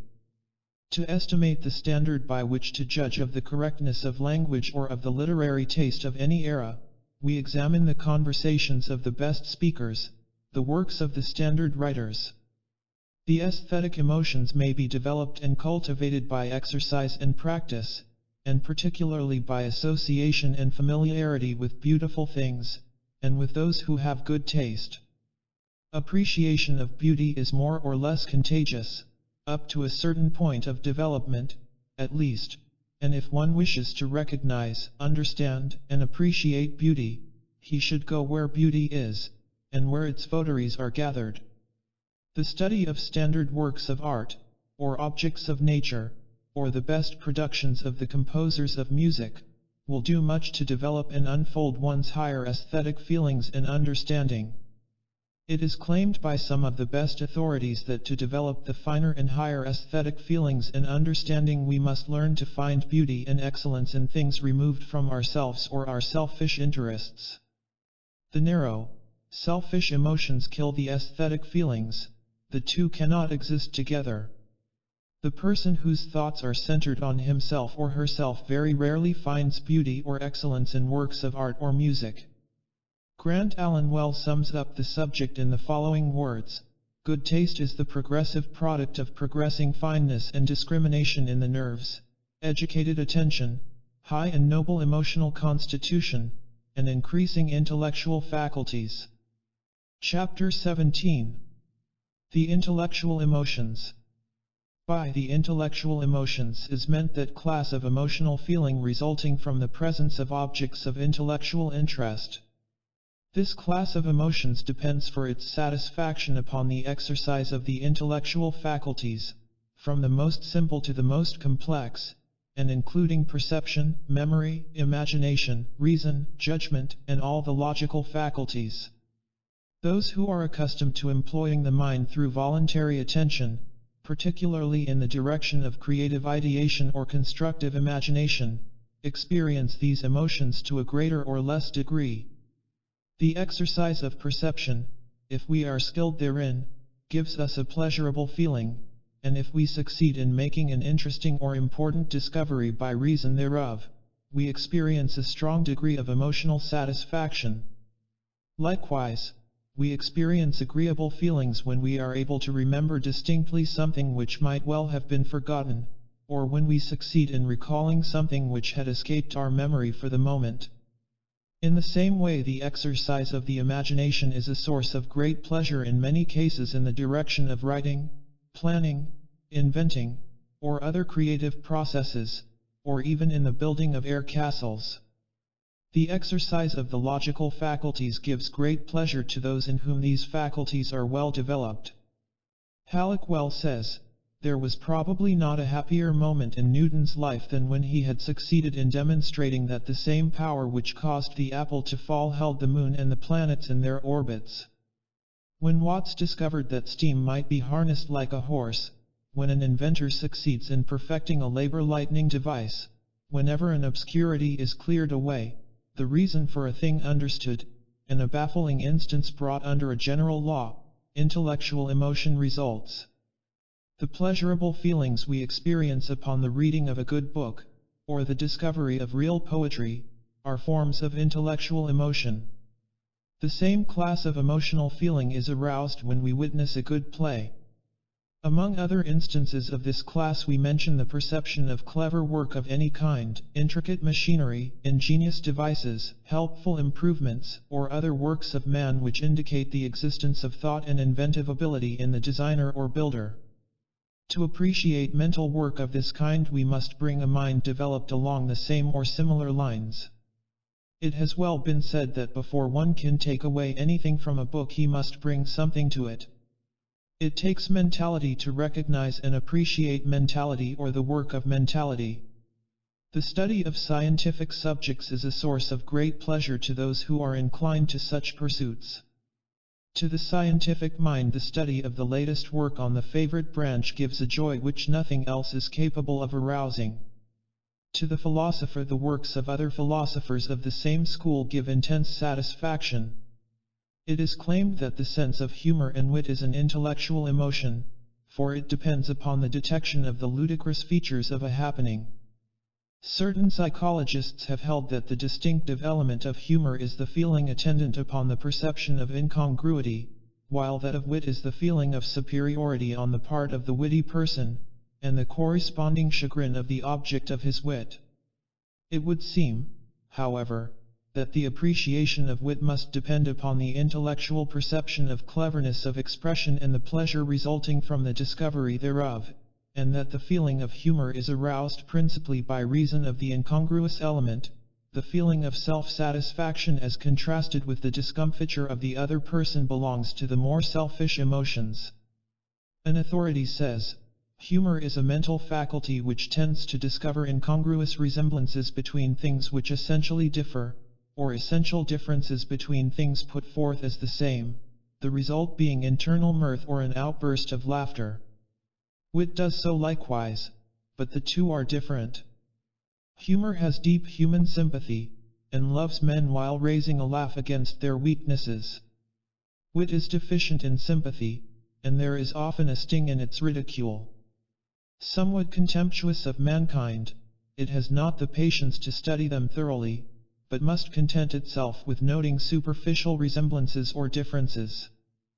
Humor is patient and keenly observant, and penetrates beneath the surface, while, therefore, the sallies of wit are often one-sided and unfair, those of humor are, as a rule, just and wise.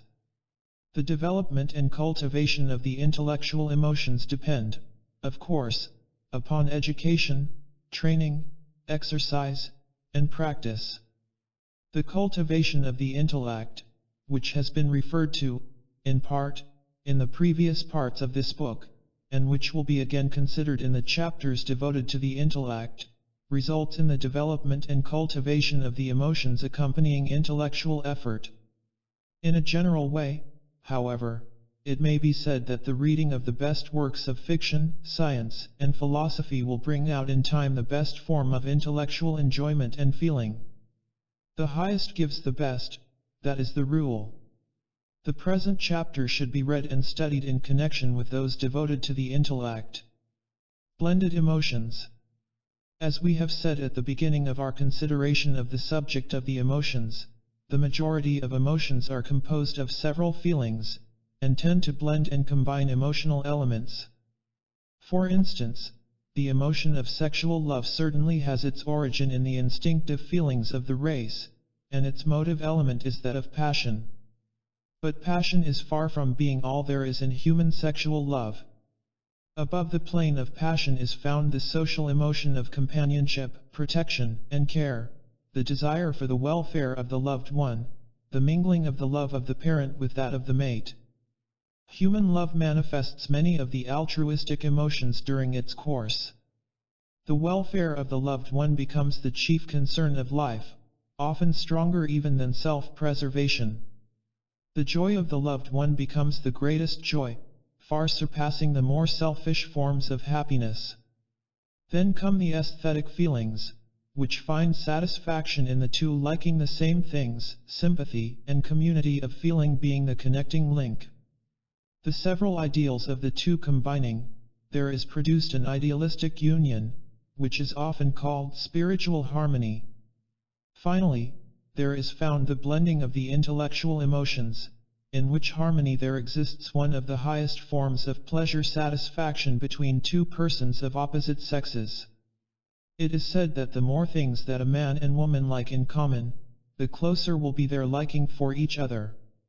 I love you because you love the things I love, is no rare thought and expression. So it is seen that though born in elemental instinct and passion, human sexual love is something far different in its flowering. And yet without its root it would not be, and cannot be. This is an excellent example of the complex nature of the most common emotions. It may be used as a typical illustration. What is true of it is also true, in a way and in a degree, of every other form of emotion. Therefore in studying a particular emotion, be not too quick to cry, it is this, it is that, but rather seek to say, it is composed of this and that, of this and that. Few, if any, emotions are simple, the majority are very complex.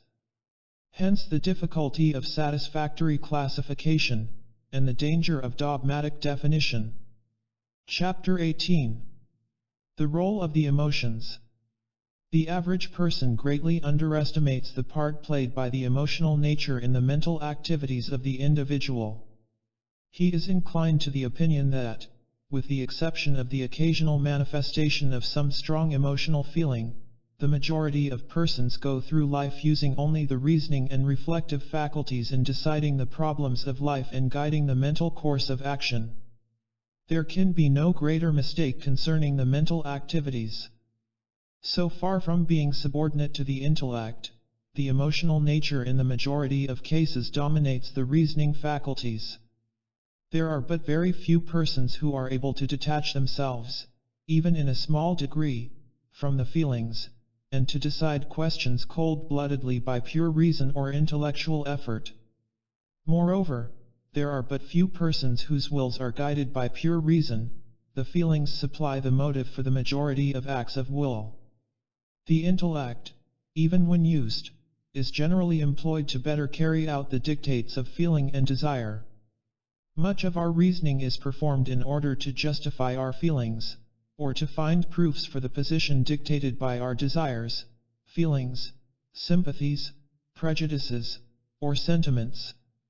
It has been said that men seek not reasons but excuses for their actions. Moreover, in the elementary processes of the intellect, the emotions play an important part. We have seen that attention largely follows interest, and interest results from feeling. Therefore our attention, and that which arises from it, is dependent largely upon the feelings. Thus feeling asserts its power in guarding the very outer gate of knowledge, and determines largely what shall or shall not enter therein. It is one of the constantly appearing paradoxes of psychology, that while feelings have originally arisen from attention, it is equally true that attention depends largely upon the interest resulting from the feelings.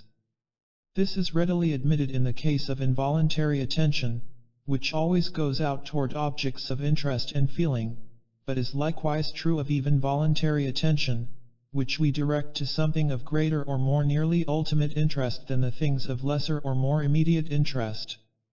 Sully says, by an act of will I may resolve to turn my attention to something, say a passage in a book. But if, after the preliminary process of adjustment of the mental eye, the object opens up no interesting phase, all the willing in the world will not produce a calm, settled state of concentration. The will introduces mind and object, it cannot force an attachment between them. No compulsion of attention ever succeeded in making a young child cordially embrace an appropriate, by an act of concentration, an unsuitable and therefore uninteresting object. We thus see that even voluntary interest is not removed from the sway of interest. What the will does is to determine the kind of interest that shall prevail at the moment. Again, we may see that memory is largely dependent upon interest in recording and recalling its impressions. We remember and recall most easily that which most greatly interests us. In proportion to the lack of interest in a thing do we find difficulty in remembering or recalling it. This is equally true of the imagination, for it refuses to dwell upon that which is not interesting. Even in the reasoning processes we find the will balking at uninteresting subjects, but galloping along, pushing before it the rolling chair of interesting intellectual application. Our judgments are affected by our feelings. It is much easier to approve of the actions of some person we like, or whose views accord with our own, than of an individual whose personality and views are distasteful to us. It is very difficult to prevent prejudice, for or against, from influencing our judgments. It is also true that we find that for which we look in things and persons, and that which we expect and look for is often dependent upon our feelings. If we dislike a person or thing, we are usually able to perceive no end of undesirable things in him or it, while if we are favorably inclined we easily find many admirable qualities in the same person or thing. A little change in our feeling often results in the formation of an entirely new set of judgments regarding a person or thing. Halleck well says, on the one hand the emotions are favorable to intellectual action, since they supply the interest one feels in study. One may feel intensely concerning a certain subject and be all the better student. Hence the emotions are not, as was formerly thought, entirely hostile to intellectual action. Emotion often quickens the perception, burns things indelibly into the memory, and doubles the rapidity of thought. On the other hand, strong feelings often vitiate every operation of the intellect. They cause us to see only what we wish to remember only what interests our narrow feeling at the time, and to reason from selfish data only. Emotion puts the magnifying end of the telescope to our intellectual eyes where our own interests are concerned, the minimizing end when we are looking at the interest of others. Thought is deflected when it passes through an emotional medium, just as a sunbeam is when it strikes water. As for the will, the best authorities hold that it is almost if not entirely dependent upon desire for its motive force. As desire is an outgrowth and development of feeling and emotion, it is seen that even the will depends upon feeling for its inciting motives and its direction. We shall consider this point at greater detail in the chapters devoted to the activities of the will. We would remind you again, at this point, of the great triangle of the mind, the emotional, ideative, and volitional activities, feeling, thinking, and willing, and their constant reaction upon each other and absolute interdependence. We find that our feelings arise from previous willing and ideation, and are aroused by ideas and repressed by will. Again we see that our ideas are largely dependent upon the interest supplied by our feelings, and that our judgments are influenced by the emotive side of our mental life, the will also having its part to play in the matter.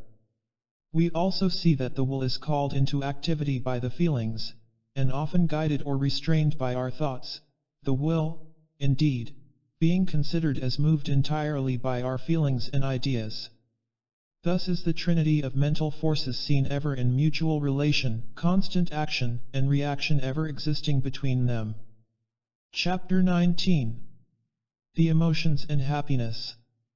Happiness has been defined by an authority as the pleasurable emotion arising from the gratification of all desires, the enjoyment of pleasure without pain. Another has said that happiness is the state in which all desires are satisfied. But these definitions have been attacked. It is held by many that a state of the absolute satisfaction of desire would not be happiness, for happiness consists largely in pleasurable anticipation and imaginings which disappear upon the realization of the desire. It is held that absolute satisfaction would be a negative state. Paley expressed a better idea when he said that any condition may be denominated happy in which the amount or aggregate of pleasure exceeds that of pain, and the degree of happiness depends upon the quantity of this excess. Some have held that an existing contrast between pain and pleasure, the balance being in favor of the latter, is necessary to establish happiness. Be this as it may, it is admitted by all that one's happiness or unhappiness depends entirely upon one's emotional nature and the degree of the satisfaction thereof. And it is generally admitted that to be happy is the great aim and object of the life of the majority of persons, if, indeed, not of every person, the happiness, of course, depending upon the quality and degree of the emotions forming the person's emotional nature. Thus it is seen that we are dependent upon the emotional side of our mental life in this as in nearly everything else making life worthwhile. Theologians have often sought to point out that happiness is not the goal of life and living, but human nature has always insisted that happiness is the greatest end, and philosophy has generally supported it. But wisdom shows that happiness is not always dependent upon the pleasure of the moment, for the sacrifice of immediate pleasure frequently results in a much greater happiness in the future. In the same way, an immediate disagreeable task often gains for us a greater satisfaction in the future. Likewise, it is frequently greater happiness to sacrifice a personal pleasure for the happiness of others than it would be to enjoy the pleasure of the moment at the expense of the pain of the other. There is often a far greater pleasure resulting from an altruistic action of self-sacrifice than in the performance of the selfish, egoistic act. But, as the subtle reasoner may insist, the result is the same, the ultimate happiness and satisfaction of the self. This conclusion does not rob the altruistic act of its virtue, however, for the person who finds his greatest pleasure in giving pleasure to others is to be congratulated, as is the community which shelters him. There is no virtue in pain, suffering, sacrifice, or unhappiness for its own sake. This illusion of asceticism is vanishing from the human mind. Sacrifice on the part of the individual is valuable and valid only when it results in higher present or future happiness for the individual or someone else. There is no virtue in pain, physical or mental, except as a step to a greater good for ourselves or others. Pain at the best is merely nature's alarm and warning of not this way. It is also held that pain serves to bring out pleasure by contrast, and is therefore valuable in this way. Be this as it may, no normal individual deliberately seeks ultimate pain in preference to ultimate happiness. The greatest ultimate happiness to oneself and to those he loves is the normal and natural goal of the normal person. But the concept of those he loves, in many cases, includes the race as well as the immediate family. Wisdom shows the individual that the greatest happiness comes to him who controls and restrains many of his feelings. Dissipation results in pain and unhappiness ultimately. The doctrine of thoughtless indulgence is unphilosophical and is contradicted by the experience of the race. Moreover, wisdom shows that the highest happiness comes not from the indulgence of the physical feelings alone, or to excess, but rather from the cultivation, development, and manifestation of the higher feelings, the social, aesthetic, and intellectual emotions. The higher pleasures of life, literature, art, music, science, invention, constructive imagination, etc., yield a satisfaction and happiness keener and more enduring than can possibly the lower forms of feeling. But the human being must not despise any part of his emotional being. Everything has its uses, which are good, and its abuses, which are bad.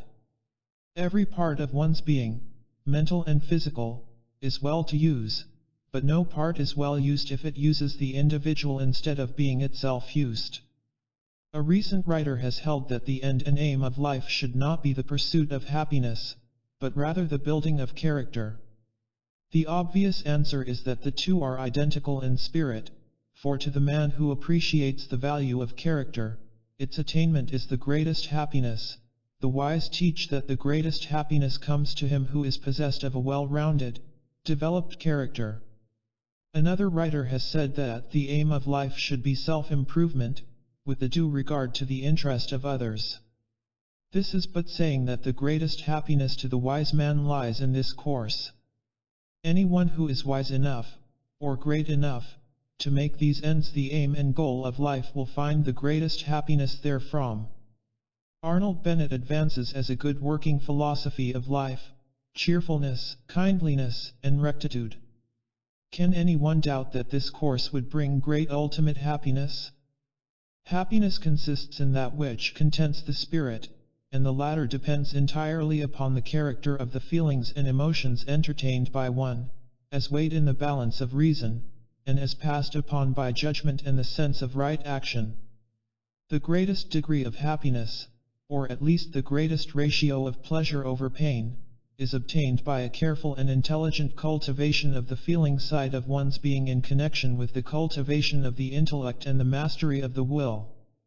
To be able to bring the capacity for enjoyment to its highest, to be able to intelligently choose that which will bring the greatest ultimate happiness in accordance with right action, and, finally, to be able to use the will in the direction of holding fast to that which is good and rejecting that which is bad. This is the power of creating happiness. The feelings, the intellect, and the will, here, as ever, combine to manifest the result. Finally, it must be remembered that all human happiness consists in part of the ability to bear pain, to suffer. There must be the dash of stoicism in the wise Epicurean. One must learn to pluck from pain, suffering, and unhappiness the secret drop of honey which lies at its heart, and which consists in the knowledge of the meaning and use of pain and the means whereby it may be transmuted into knowledge and experience, from which later happiness may be distilled. To profit by pain, to transmute suffering into joy, to transform present unhappiness into a future greater happiness, this is the privilege of the philosopher. The mental states and activities known as desire are a direct development of the feeling and emotional phase of the mind and form the motive power of the will. Desire, in fact, may be said to be composed of feeling on one side and will on the other. But the influence of the intellect or reasoning faculties has a most important part to play in the evolution of feeling into desire, and in the consequent action of the will by the presentation and weighing of conflicting desires. Therefore, the logical place for the consideration of the activities of the intellect is at this point, between emotion and will.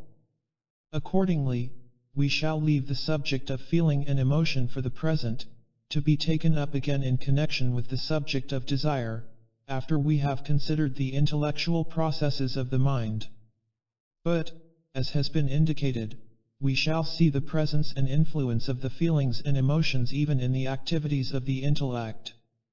Chapter 20. The Intellect. The class of mental states or processes grouped together under the name of intellectual processes forms the second great division of the mental states, the two others being feeling and will, respectively.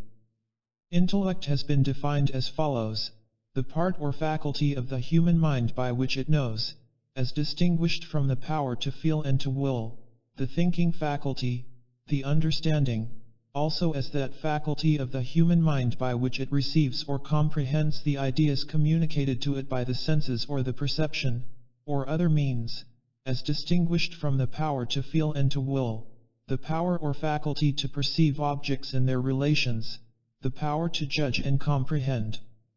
Also the capacity for higher forms of knowledge, as distinguished from the power to perceive and imagine. In the preceding chapters we have seen that the individual is able to experience sensations in consciousness, and that he is able to perceive them mentally, the latter being the first step in intellectual activity. We have also seen that he is able to reproduce the perception by means of memory and imagination, and that by means of the latter he is able to recombine and rearrange the objects of perception. We have also seen that he has what are known as feelings, which depend upon his previous experience and that of his progenitors. So far the mind has been considered merely as a receiving and reproducing instrument, with the added attachment of the recombining power of the imagination. Up to this point the mind may be compared to the phonographic cylinder, with an attachment capable of recombining its recorded impressions. The impressions are received and perceived, are stored away, are reproduced, and by the use of the imagination are recombined. Up to this point the mind is seen to be more or less of an automatic, instinctive faculty. It may be traced from the purely reflex activity of the lowest forms of life up through the lower animals, step by step, until a very high degree of mental power is perceived in animals like the horse, dog, or elephant. But there is something lacking. There is missing that peculiar power of thinking in symbols and abstract conceptions which distinguishes the human race and which is closely bound up with the faculty of language or expressing thoughts in words. The comparatively high mental process of the lower animals is dwarfed by the human faculty of thinking. And thinking is the manifestation of the intellect. What is it to think? Strange to say, very few persons can answer this question correctly at first. They find themselves inclined to answer the inquiry in the words of the child, "Why, to think is to think." Let us see if we can make it plain. The dictionary definition is a little too technical to be of much use to the beginner, but here it is: to employ any of the intellectual powers except that of simple perception through the senses. But what are the intellectual powers so employed, and how are they employed? Let us see. Stating the matter plainly in common terms, we may say that thinking is the mental process of 1.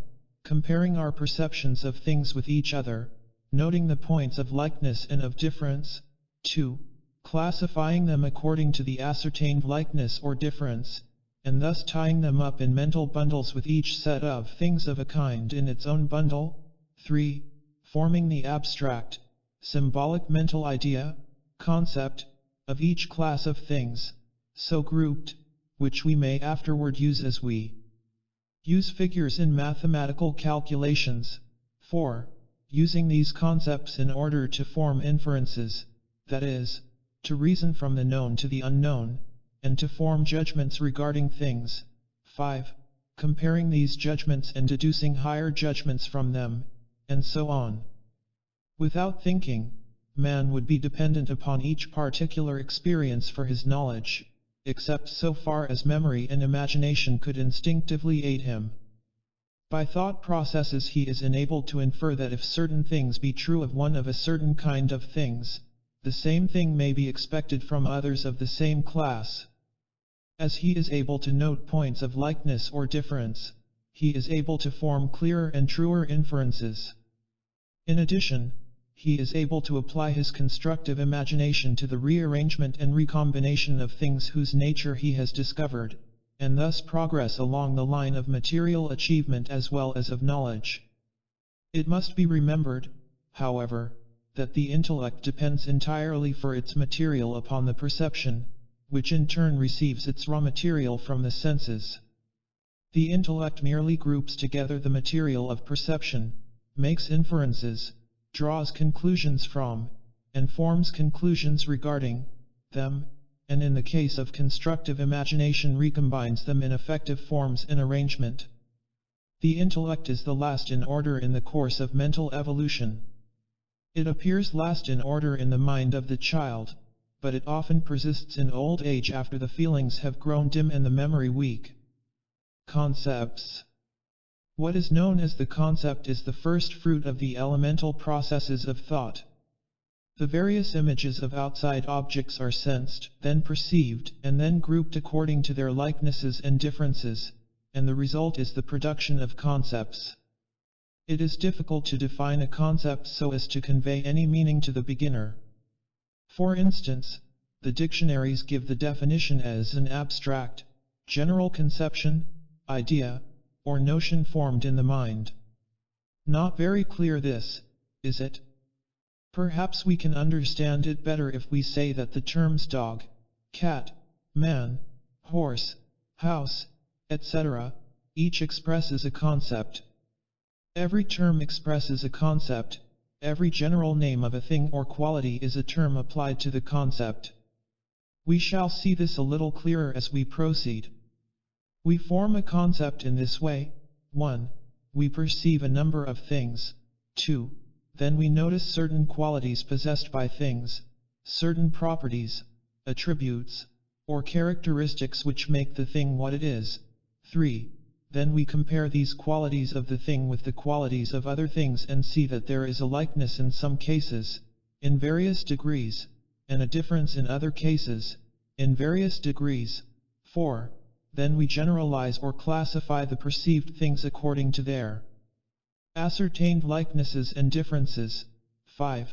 Then we form a general idea or concept embodying each class of thing, and, finally, we give to the concept a term, or name, which is its symbol. The concept is a general idea of a class of things. The term is the expression of that general idea. The concept is the idea of a class of things. The term is the label affixed to the thing. To illustrate this last distinction, let us take the concept and term of bird, for instance.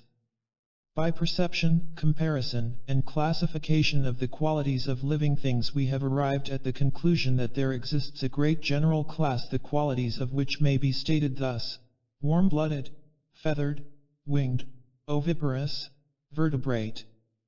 To this general class of quality-possessing animals we apply the English term bird. The name is merely a symbol. In German the term is Vogel, in Latin, avis, but in each and every case the general idea or concept above stated, i.e., warm-blooded, feathered, winged, oviparous, vertebrate, is meant. If anything is found having all of those particular qualities, then we know it must be what we call a bird. And everything that we call a bird must have those qualities. The term bird is the symbol for that particular combination of qualities existing in a thing. There is a difference between a mental image of the imagination and a concept. The mental image must always be of a particular thing, while the concept is always an idea of a general class of things which cannot be clearly pictured in the mind. For instance, the imagination may form the mental picture of any known bird, or even of an imaginary bird, but that bird always will be a distinct, particular bird. Try to form a mental picture of the general class of birds. How will you do it? Do you realize the difficulty? First, such an image would have to include the characteristics of the large birds, such as the eagle, ostrich, and condor, and of the small birds, such as the wren and hummingbird. It must be a composite of the shape of all birds, from the ostrich, swan, eagle, crane, down to the sparrow, swallow, and hummingbird. It must picture the particular qualities of birds of prey, water birds, and domestic fowls, as well as the grain eaters. It must exhibit all the colors found in bird life, from the brightest reds and greens down to the sober grays and browns. A little thought will show that a clear mental image of such a concept is impossible. What the most of us do, when we think of bird, is to picture a vague, flying shape of dull color, but when we stop to think that the term must also include the waddling duck and the scratching barnyard chicken, we see that our mental image is faulty. The trouble is that the term bird really means all bird, and we cannot picture an all bird from the very nature of the case.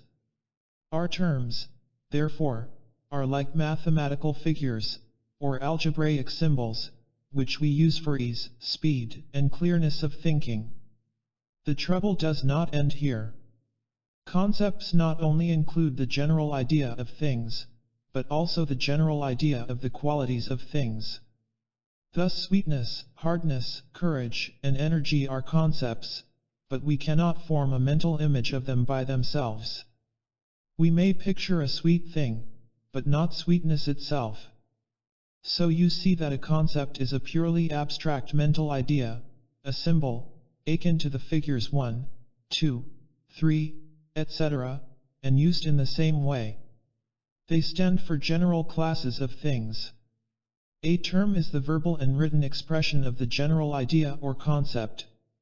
The student is requested to fix these distinctions in his mind, so as to render further understanding of them easy. Chapter 21. Conception. The process of conception has been well defined by Gordy as that act of mind by which it forms an idea of a class, or that act of the mind that enables us to use general names intelligently. He adds, it is, of course, understood that I am using the word class to denote an indefinite number of individuals that resemble each other in certain particulars. Perception. The first step in conception, as we have seen, is that of perception. It is readily perceived that the character of our intellectual processes depends materially upon the variety, clearness, and accuracy of our perceptions. Therefore, again, we would refer our students to the chapter in which we have stated the importance of clear perception. Memory. The future steps of conception depend materially upon the clearness of the memory, as we can classify objects only by remembering their qualities beyond the immediate moment of actual, original perception. Therefore, the memory should be strengthened for this as well as other objects. Abstraction. The second step in conception is that of the mental abstraction of qualities from the observed thing. That is, we must perceive and then mentally set aside the observed qualities of the thing. For instance, man first perceived the existence of certain qualities in things. He found that a certain number of things possessed some of these qualities in common, while others possessed other qualities in the same way, and thus arose classification from comparison. But both comparison and classification are possible only by abstraction, or the perception of the quality as a thing, thus, the abstraction of the idea of the quality of sweetness from the idea of sugar. Sweetness is a quality rather than a thing itself. It is something possessed by sugar which helps to make sugar what it is. Color, shape, size, mental qualities, habits of action, these are some of the qualities first observed in things and abstracted from them in thought. Redness, sweetness, hardness, softness, largeness, smallness, fragrance, swiftness, slowness, fierceness, gentleness, warmness, coldness, etc. These are abstracted qualities of things. Of course, these qualities are really never divorced from things, but the mind divorces them in order to make thinking easier. An authority says, animals are incapable of making abstractions, and that is the reason why they cannot develop formal thought. Abstract thought is identical with rational thought, which is the characteristic feature of the thought of speaking beings. This is the reason why abstract thought is upon earth the exclusive property of man, and why brutes are incapable of abstract thought. The process of naming is the mechanism of abstraction, for names establish the mental independence of the objects named. The processes of abstraction depend upon attention, concentrated attention. Attention directed to the qualities of a thing tends to abstract the qualities and thought from the thing itself. Mill says, abstraction is primarily the result of attention. Hamilton says, attention and abstraction are only the same process viewed in different relations. Cultivation of the power of abstraction means principally cultivation of attention. Any mental activity which tends toward analysis or separation of a thing into its parts, qualities, or elements will serve to cultivate and develop the power of abstraction. The habit of converting qualities into concepts is acquired by transforming adjective terms into their corresponding noun terms. For instance, a piece of colored candy possesses the qualities of being round, hard, red, sweet, etc. Transforming these adjective qualities into noun terms, we have the concepts of roundness, hardness, redness, and sweetness, respectively. Comparison. The third step in conception is that of comparison, in which the qualities of several things are compared or examined for likenesses and differences. We find many qualities in which the several things differ, and a few in which there is a likeness.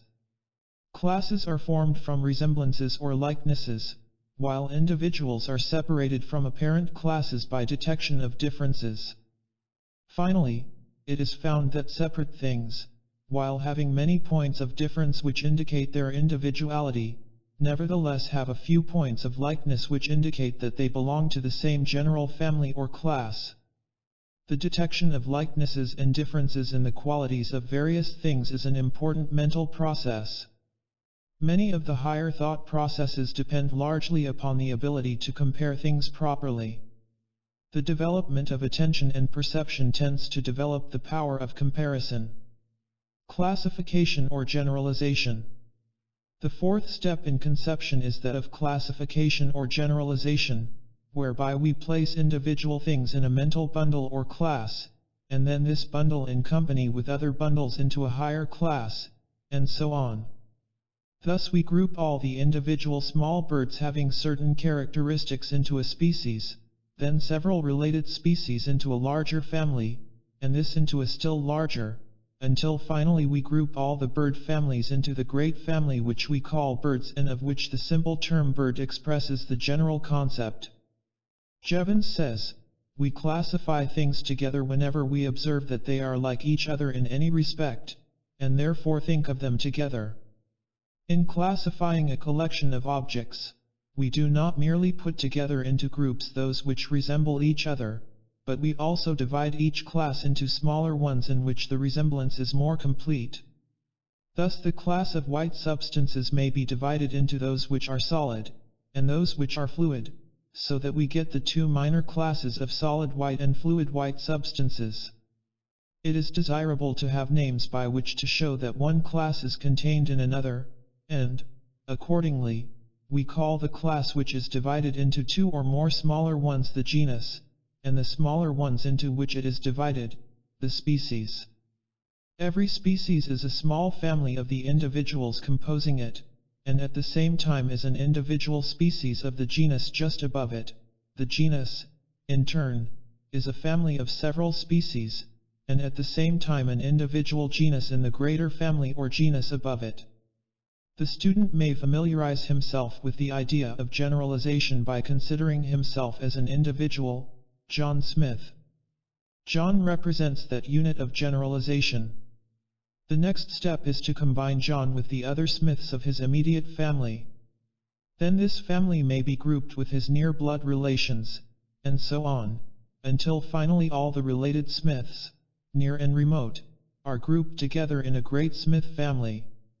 Or, in the same way, the family group may be enlarged until it takes in all the white people in a county, then all the white people in the state, then all in the United States, then all the white races, then all the white and other light-skinned races, then all mankind.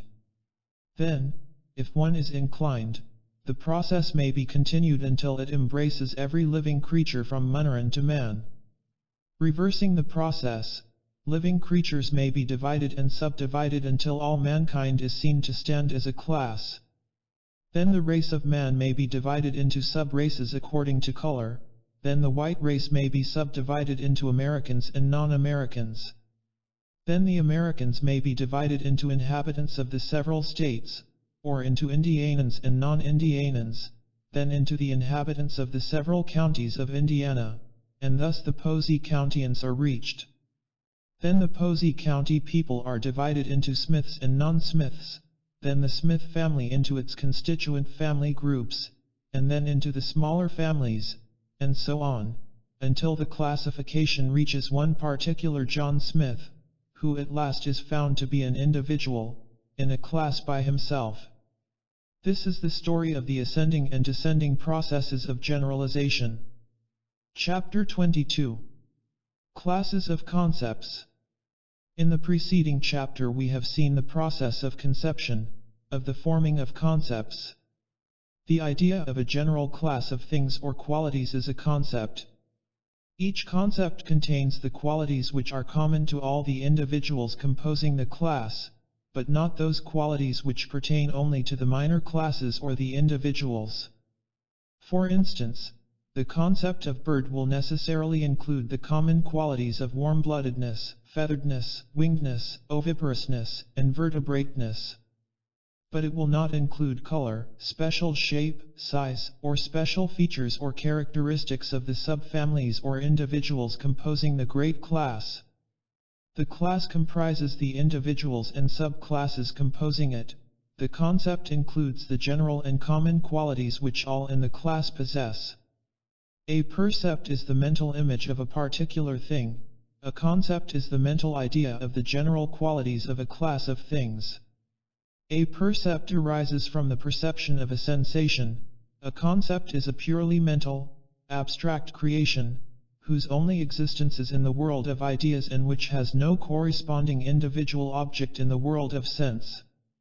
There are two general classes of concepts, namely, 1. Concrete concepts, in which the common qualities of a class of things are combined into one conceptual idea, such as bird, of which we have spoken. 2. Abstract concepts, in which is combined the idea of some quality common to a number of things, such as sweetness or redness. Jevons's well-known rule for terms is an aid in remembering this classification. A concrete term is the name of a thing. An abstract term is the name of a quality of a thing. It is a peculiar fact and rule of concrete concepts that 1. The larger the class of things embraced in a concept, the smaller are its general qualities, and 2. The larger the number of general qualities included in a concept, the smaller the number of individuals embraced by it. For instance, the term bird embraces a great number of individuals, all the birds that are in existence, in fact, but it has but few general qualities, as we have seen. On the contrary, the concept stork has a much larger number of general qualities, but embraces far fewer individuals. Finally, the individual is reached, and we find that it has more qualities than any class can have, but it is composed of the smallest possible number of individuals, 1. The secret is this: no two individuals can have as many qualities in common as each has individually, unless they are precisely alike, which is impossible in nature. Imperfect concepts. It is said that outside of strictly scientific definitions very few persons agree in their concepts of the same thing. Each has his or her own concept of the particular thing which he or she expresses by the same term. A number of persons asked to define a common term like love, religion, faith, belief, etc., will give such a variety of answers as to cause wonderment. As Green says, "My idea or image is mine alone, the reward of careless observation if imperfect, of attentive, careful, and varied observation if correct. Between mine and yours a great gulf is fixed. No man can pass from mine to yours, or from yours to mine. Neither in any proper sense of the term can mine be conveyed to you. Words do not convey thoughts, they are not vehicles of thoughts in any true sense of that term. A word is simply a common symbol which each associates with his own idea or image. The reason of the difference in the concepts of several persons is that very few of our concepts are nearly perfect, the majority of them are quite imperfect and incomplete. Jevons gives us an idea of this in his remarks on classification. Things may seem to be very much like each other which are not so. Whales, porpoises, seals, and several other animals live in the sea exactly like a fish. They have a similar shape and are usually classed among fish. People are said to go whale fishing. Yet these animals are not really fish at all, but are much more like dogs and horses and other quadrupeds than they are like fish. They cannot live entirely underwater and breathe the air contained in the water like fish, but they have to come to the surface at intervals to take breath. Similarly, we must not class bats with birds because they fly about, although they have what would be called wings. These wings are not like those of birds, and, in truth, bats are much more like rats and mice than they are like birds. Botanists used at one time to classify plants according to their size, as trees, shrubs, or herbs, but we now know that a great tree is often more similar in character to a tiny herb than it is to other great trees. A daisy has little resemblance to a great Scotch thistle, yet the botanist regards them as very similar. The lofty growing bamboo is a kind of grass, and the sugar cane also belongs to the same class with wheat and oats. It is a matter of importance that clear concepts should be formed regarding at least the familiar things of life. The list of clear concepts should be added to from time to time by study, investigation, and examination. The dictionary should be consulted frequently, and a term studied until one has a clear meaning of the concept the term seeks to express. A good encyclopedia, not necessarily an expensive one, in these days of cheap editions, will also prove very useful in this respect. As Halleck says, it must be borne in mind that most of our concepts are subject to change during our entire life, that at first they are made only in a tentative way, that experience may show us, at any time, that they have been erroneously formed, that we have abstracted too little or too much, made the class too wide or too narrow, or that here a quality must be added or there one taken away. It is a good practice to make a memorandum of anything of which you may hear, but of which you know nothing, and then later to make a brief but thorough investigation of that thing, by means of the dictionary and encyclopedia, and of whatever good works may be obtained on the subject, not leaving it until you feel that you have obtained at least a clear idea of what the thing really means. A half-hour each evening devoted to exercise of this kind will result in a wonderful increase of general information. We have heard of a man who made a practice of reading a short article in the encyclopedia every evening, giving preference to subjects generally classed as familiar. In a year he made a noticeable advance in general knowledge as well as habits of thought. In 5 years he was looked upon by his associates as a man of a remarkably large field of general information and of more than ordinary intelligence, which verdict was a just one. As a rule we waste far more time on worthless fiction than we are willing to devote to a little self-improvement of this kind. We shrink at the idea of a general course of instructive reading, little realizing that we can take our study in small installments and at a very little cost in time or labor. Our concepts form the material which our intellect uses in its reasoning processes. No matter how good a reasoner one may be, unless he has a good supply of general information about the things of which he is reasoning, he will not make much real headway. We must begin at the bottom and build a firm foundation upon which the intellectual structure may be erected. This foundation is composed of facts. These facts are represented by our clear and correct concepts. Chapter 23. Judgments. We have seen the several steps of the mental process whereby simple sensations are transformed into percepts and then into concepts or general ideas. The formation of the concept is considered as the first great step in thinking. The second great step in thinking is that of the formation of the judgment. The definition of judgment, as the term is used in logic, is the comparing together in the mind of two ideas of things, and determining whether they agree or disagree with each other, or that one of them does or does not belong to the other. Judgment is, therefore, a. affirmative or b.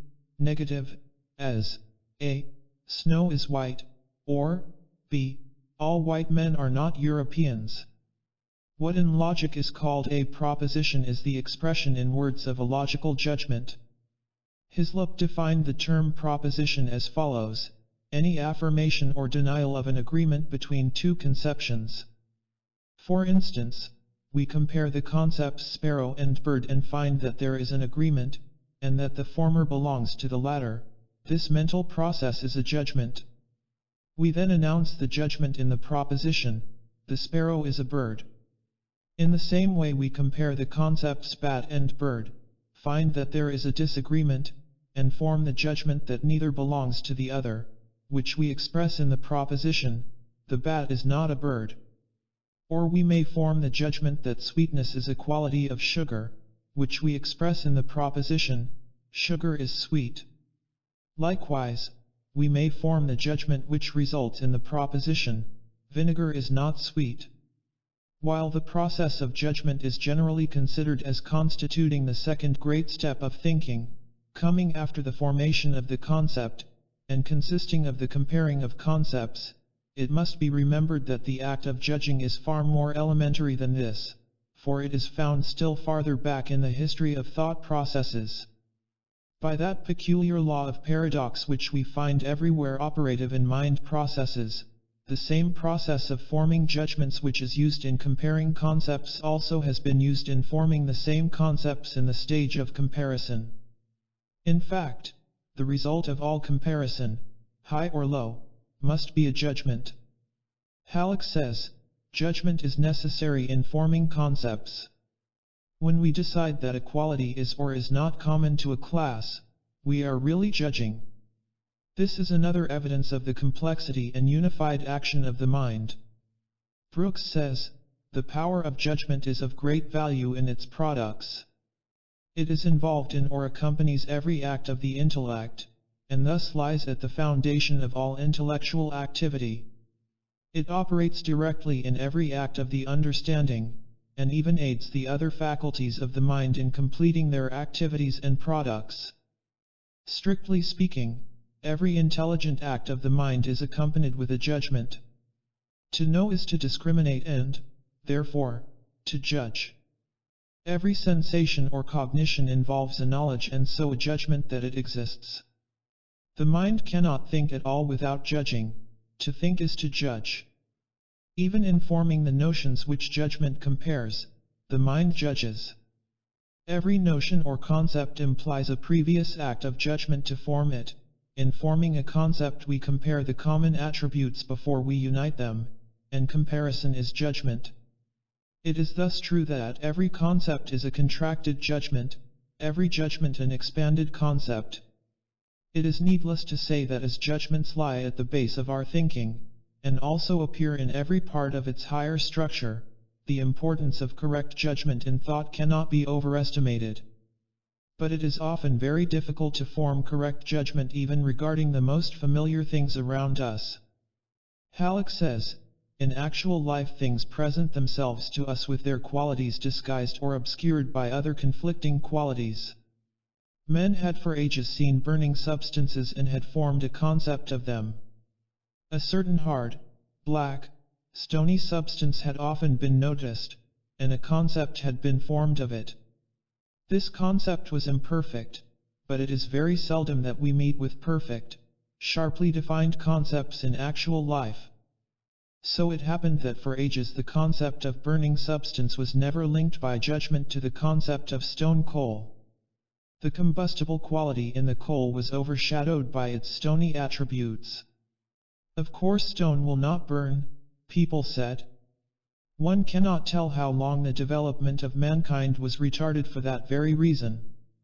England would not today be manufacturing products for the rest of the world had not someone judged coal to be a combustible substance.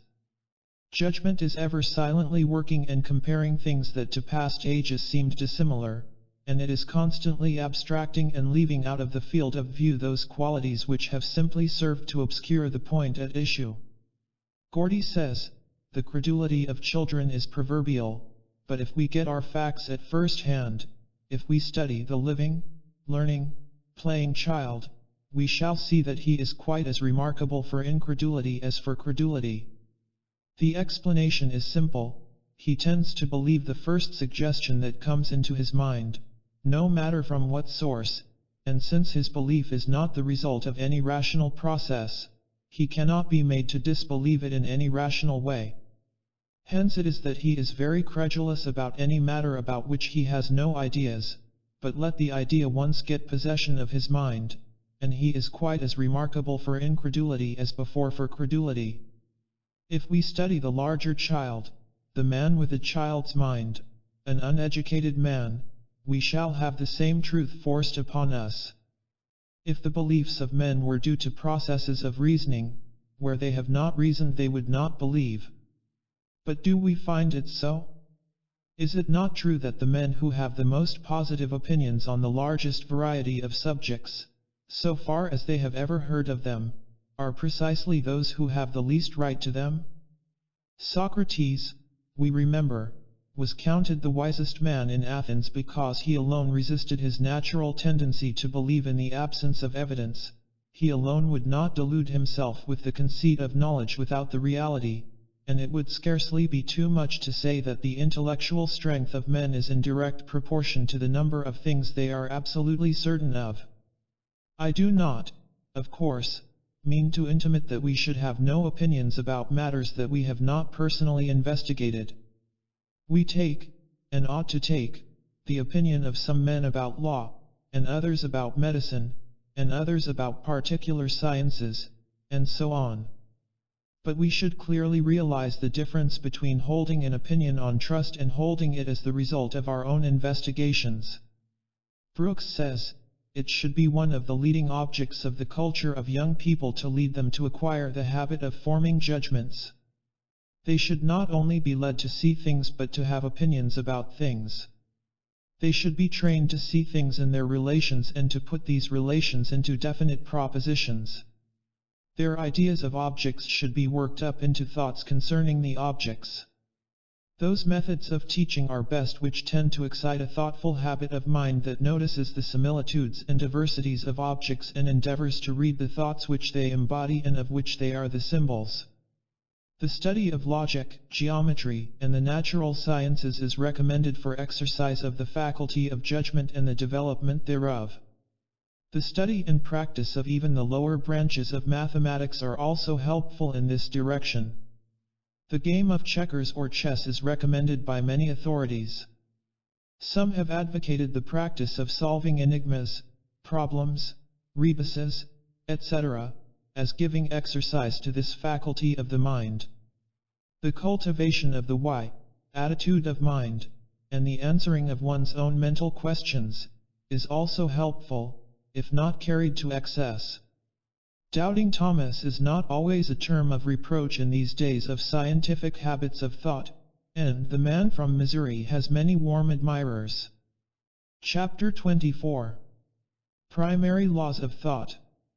In connection with this subject we herewith call the attention of the student to the well-known primary laws of thought which have been recognized as valid from the time of the ancient Greek logicians.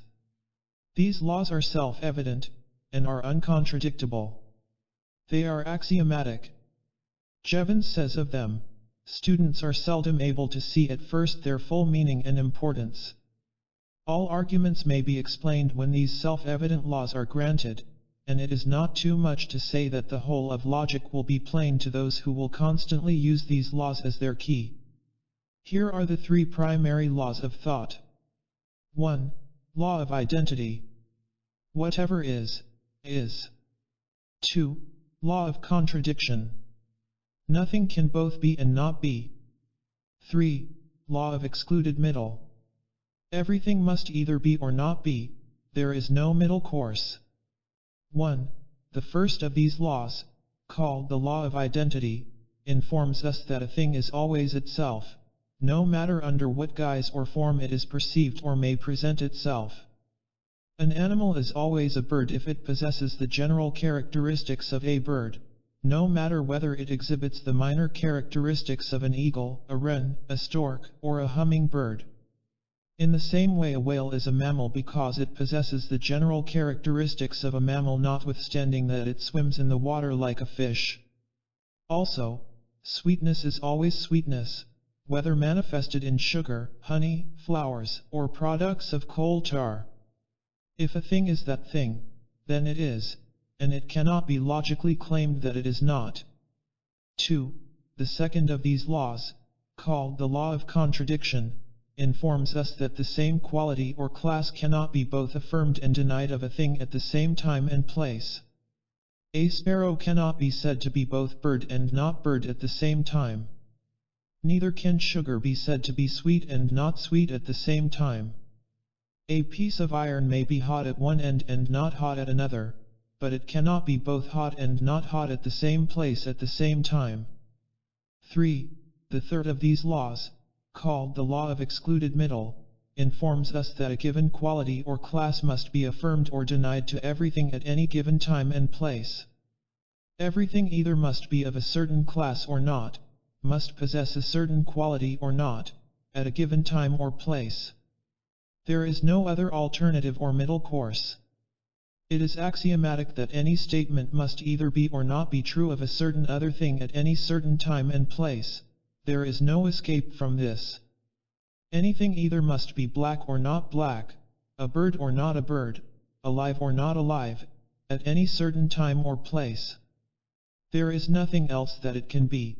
It cannot both be and not be at the same time and place, as we have seen. Therefore, it must either be or not be that which is asserted of it. The judgment must decide which alternative, but it has only two possible choices. But the student must not confuse opposite qualities or things with not-ness. A thing may be black or not black, but it need not be white to be not black, for blue is likewise not black just as it is not white. The neglect of this fact frequently causes error. We must always affirm either the existence or non-existence of a quality in a thing, but this is far different from affirming or denying the existence of the opposite quality. Thus a thing may be not hard and yet it does not follow that it is soft. It may be neither hard nor soft. Fallacious application. There exists what are known as fallacies of application of these primary laws. A fallacy is an unsound argument or conclusion. For instance, because a particular man is found to be a liar, it is fallacious to assume that all men are liars, for lying is a particular quality of the individual man, and not a general quality of the family of men. In the same way, because a stork has long legs and a long bill, it does not follow that all birds must have these characteristics simply because the stork is a bird. It is fallacious to extend an individual quality to a class. But it is sound judgment to assume that a class quality must be possessed by all individuals in that class. It is a far different proposition which asserts that some birds are black, from that which asserts that all birds are black. The same rule, of course, is true regarding negative propositions. Another fallacy is that which assumes that because the affirmative or negative proposition has not been, or cannot be, proved, it follows that the opposite proposition must be true. The true judgment is simply not proven. Another fallacious judgment is that which is based on attributing absolute quality to that which is but relative or comparative. For instance, the terms hot and cold are relative and comparative, and simply denote one's relative opinion regarding a fixed and certain degree of temperature. The certain thing is the degree of temperature, say 75 degrees Fahrenheit. Of this we may logically claim that it is or is not true at a certain time or place. It either is 75 degrees Fahrenheit or it is not. But to one man this may seem warm and to another cold. Both are right in their judgments, so far as their own relative feelings are concerned. But neither can claim absolutely that it is warm or cold. Therefore, it is a fallacy to ascribe absolute quality to a relative one. The absolute fact comes under the law of excluded middle, but a personal opinion is not an absolute fact. There are other fallacies which will be considered in other chapters of this book, under their appropriate heading. Chapter 25. Reasoning. Reasoning, the third great step in thinking, may be said to consist of ascertaining new truths from old ones, new judgments from old ones, unknown facts from known ones, in short, of proceeding logically from the known to the unknown, using the known as the foundation for the unknown which is sought to be known. Gordy gives us the following excellent definition of the term. Reasoning is the act of going from the known to the unknown through other beliefs, of basing judgment upon judgments, reaching beliefs through beliefs. Reasoning, then, is seen to be a process of building a structure of judgments, one resting upon the other, the topmost point being the final judgment, but the whole constituting an edifice of judgment. This may be seen more clearly when the various forms of reasoning are considered. Immediate reasoning. The simplest form of reasoning is that known as immediate reasoning, by which is meant reasoning by directly comparing two judgments without the intervention of the third judgment, which is found in the more formal classes of reasoning. This form of reasoning depends largely upon the application of the three primary laws of thought, to which we have referred in a previous chapter. It will be seen that if a thing is always itself, then b, all that is included in it must partake of its nature. Thus, the bird family has certain class characteristics, therefore by immediate reasoning we know that any member of that family must possess those class characteristics, whatever particular characteristics it may have in addition. And we likewise know that we cannot attribute the particular characteristics, as a matter of course, to the other members of the class. Thus, though all sparrows are birds, it is not true that all birds are sparrows. All biscuits are bread, but all bread is not biscuit. In the same way we know that a thing cannot be bird and mammal at the same time, for the mammals form a not-bird family. And, likewise, we know that everything must be either bird or not bird, but that being not bird does not mean being a mammal, for there are many other not bird things than mammals. In this form of reasoning distinction is always made between the universal or general class, which is expressed by the word all, and the particular or individual, which is expressed by the word some. Many persons fail to note this difference in their reasoning, and fallaciously reason, for instance, that because some swans are white, all swans must be so, which is a far different thing from reasoning that if all is so and so, then some must be so and so. Those who are interested in this subject are referred to some elementary textbook on logic, as the detailed consideration is too technical for consideration here. Reasoning by analogy. Reasoning by analogy is an elementary form of reasoning, and is the particular kind of reasoning employed by the majority of persons in ordinary thought. It is based upon the unconscious recognition by the human mind of the principle which is expressed by Jevons as, if two or more things resemble each other in many points, they will probably resemble each other in more points. The same authority says, reasoning by analogy differs only in degree from that kind of reasoning called generalization. When many things resemble each other in a few properties, we argue about them by generalization. When a few things resemble each other in many properties, it is a case of analogy. While this form of reason is frequently employed with more or less satisfactory results, it is always open to a large percentage of error.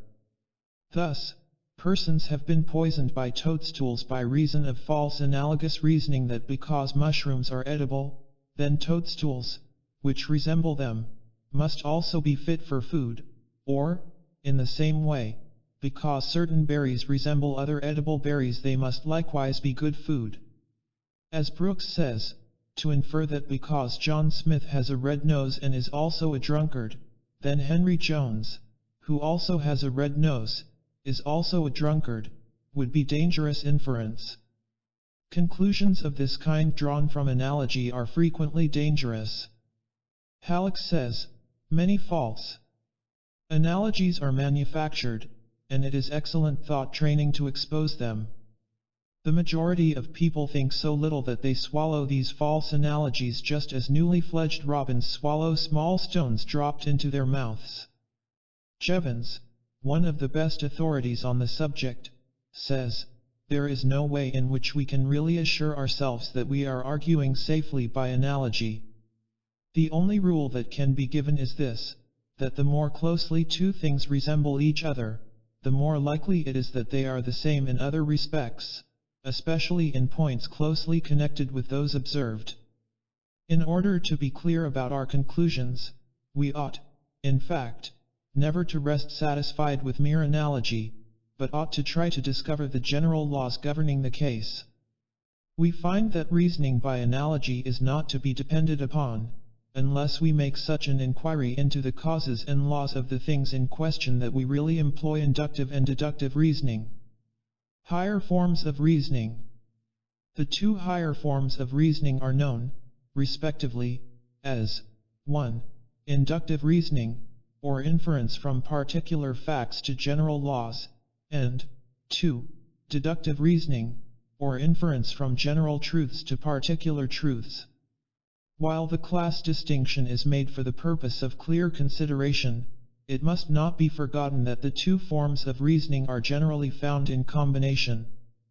Thus, in inductive reasoning many steps are taken by the aid of deductive reasoning, and, likewise, before we can reason deductively from general truths to particular ones we must have discovered the general truths by inductive reasoning from particular facts. Thus there is a unity in all reasoning processes as there is in all mental operations. Inductive reasoning is a synthetical process, deductive reasoning, an analytical one. In the first we combine and build up, in the latter we dissect and separate. Chapter 26. Inductive reasoning. Inductive reasoning is based upon the axiom, what is true of the many is true of the whole. This axiom is based upon man's belief in the uniformity of nature. Inductive reasoning is a mental ladder by which we climb from particular facts to general laws, but the ladder rests upon the belief that the universe is governed by law. The steps in inductive reasoning are as follows. 1. Observation, investigation, and examination of particular facts or things. If we wish to know the general characteristics of the bird family, we must first examine a sufficient number of birds of many kinds so as to discover the comparatively few general characteristics possessed by all of the bird family, as distinct from the particular characteristics possessed by only some of that family. The greater the number of individuals examined, the narrower becomes our list of the general qualities common to all. In the same way we must examine many kinds of flowers before we come to the few general qualities common to all flowers, which we combine in the general concept of flower. The same, of course, is true regarding the discovery of general laws from particular facts. We examine the facts and then work toward a general law which will explain them. For instance, the law of gravitation was discovered by the observation and investigation of the fact that all objects are attracted to the Earth. Further investigation revealed the fact that all material objects are attracted to each other, then the general law was discovered, or, rather, the hypothesis was advanced, was found to explain the facts, and was verified by further experiments and observation. 2. The second step in inductive reasoning is the making of an hypothesis. An hypothesis is a proposition or principle assumed as a possible explanation for a set or class of facts. It is regarded as a working theory, which must be examined and tested in connection with the facts before it is finally accepted. For instance, after the observation that a number of magnets attracted steel, it was found reasonable to advance the hypothesis that all magnets attract steel. In the same way was advanced the hypothesis that all birds are warm-blooded, winged, feathered, oviparous vertebrates. Subsequent observation and experiment established the hypothesis regarding the magnet, and regarding the general qualities of the bird family. If a single magnet had been found which did not attract steel, then the hypothesis would have fallen. If a single bird had been discovered which was not warm-blooded, then that quality would have been stricken from the list of the necessary characteristics of all birds. A theory is merely an hypothesis which has been verified or established by continued and repeated observation, investigation, and experiment. Hypotheses and theories arise very frequently from the subconscious assimilation of a number of particular facts and the consequent flashing of a great guess, or sacred suspicion of the truth, into the conscious field of attention. The scientific imagination plays an important part in this process. There is, of course, a world of difference between a blind guess based upon insufficient data and a scientific guess resulting from the accumulation of a vast store of careful and accurate information. As Brooks says, the forming of an hypothesis requires a suggestive mind, a lively fancy, a philosophic imagination that catches a glimpse of the idea through the form or sees the law standing behind the fact. But accepted theories, in the majority of cases, arise only by testing out and rejecting many promising hypotheses and finally settling upon the one which best answers all the requirements and best explains the facts. As an authority says, to try wrong guesses is with most persons the only way to hit upon right ones. 3. Testing the hypothesis by deductive reasoning is the third step in inductive reasoning. This test is made by applying the hypothetical principle to particular facts or things, that is, to follow out mentally the hypothetical principle to its logical conclusion. This may be done in this way: if so and so is correct, then it follows that thus and so is true, etc. If the conclusion agrees with reason, then the test is deemed satisfactory so far as it has gone. But if the result proves to be a logical absurdity or inconsistent with natural facts, then the hypothesis is discredited. 4. Practical verification of the hypothesis is the fourth step in inductive reasoning. This step consists of the actual comparison of observed facts with the logical conclusions arising from applying deductive reasoning to the general principle assumed as a premise. The greater number of facts agreeing with the conclusions arising from the premise of the hypothesis, the greater is deemed the probability of the latter. The authorities generally assume an hypothesis to be verified when it accounts for all the facts which properly are related to it. Some extremists contend, however, that before an hypothesis may be considered as absolutely verified, it must not only account for all the associated facts but that also there must be no other possible hypothesis to account for the same facts. The facts referred to in this connection may be either 1. Observed phenomena, or 2. The conclusions of deductive reasoning arising from the assumption of the hypothesis, or 3. The agreement between the observed facts and the logical conclusions. The last combination is generally regarded as the most logical. The verification of an hypothesis must be an all-around one, and there must be an agreement between the observed facts and the logical conclusions in the case. The hypothesis must fit the facts, and the facts must fit the hypothesis. The facts are the glass slipper of the Cinderella legend. The several sisters of Cinderella were discarded hypotheses, the slipper and the sisters not fitting. When Cinderella's foot was found to be the one foot upon which the glass slipper fitted, then the Cinderella hypothesis was considered to have been proved. The glass slipper was hers and the prince claimed his bride. Chapter 27. Deductive Reasoning. We have seen in the preceding chapter that from particular facts we reason inductively to general principles or truths. We have also seen that one of the steps of inductive reasoning is the testing of the hypothesis by deductive reasoning. We shall now also see that the results of inductive reasoning are used as premises or bases for deductive reasoning. These two forms of reasoning are opposites and yet complementary to each other. They are in a sense independent and yet are interdependent. Brooks says, the two methods of reasoning are the reverse of each other. One goes from particulars to generals, the other from generals to particulars. One is a process of analysis, the other is a process of synthesis. One rises from facts to laws, the other descends from laws to facts. Each is independent of the other, and each is a valid and essential method of inference. Halleck well expresses the spirit of deductive reasoning as follows: after induction has classified certain phenomena and thus given us a major premise, we may proceed deductively to apply the inference to any new specimen that can be shown to belong to that class.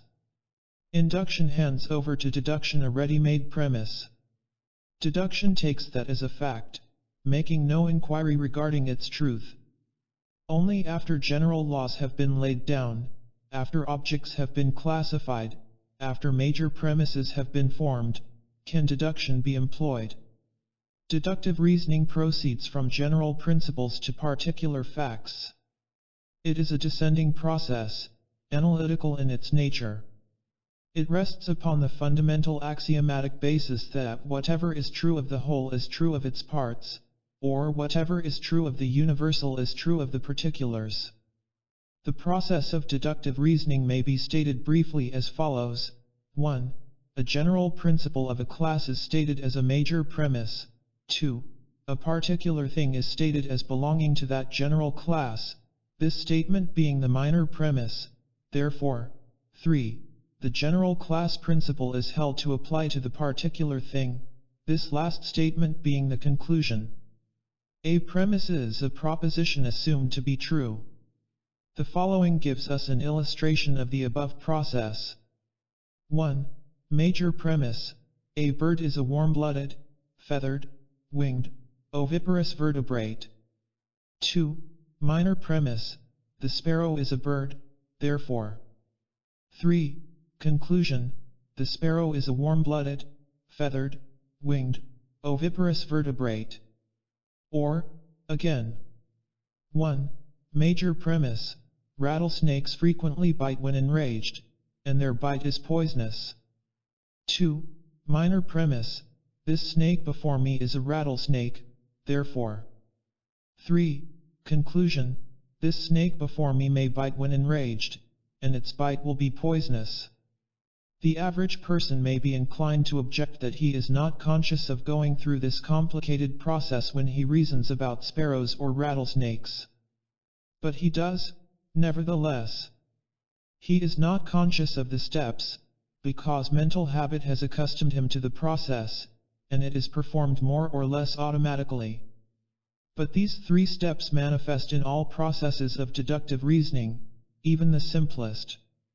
The average person is like the character in the French play who was surprised to learn that he had been talking prose for 40 years without knowing it. Jevons says that the majority of persons are equally surprised when they find out that they have been using logical forms, more or less correctly, without having realized it. He says, a large number even of educated persons have no clear idea of what logic is. Yet, in a certain way, everyone must have been a logician since he began to speak.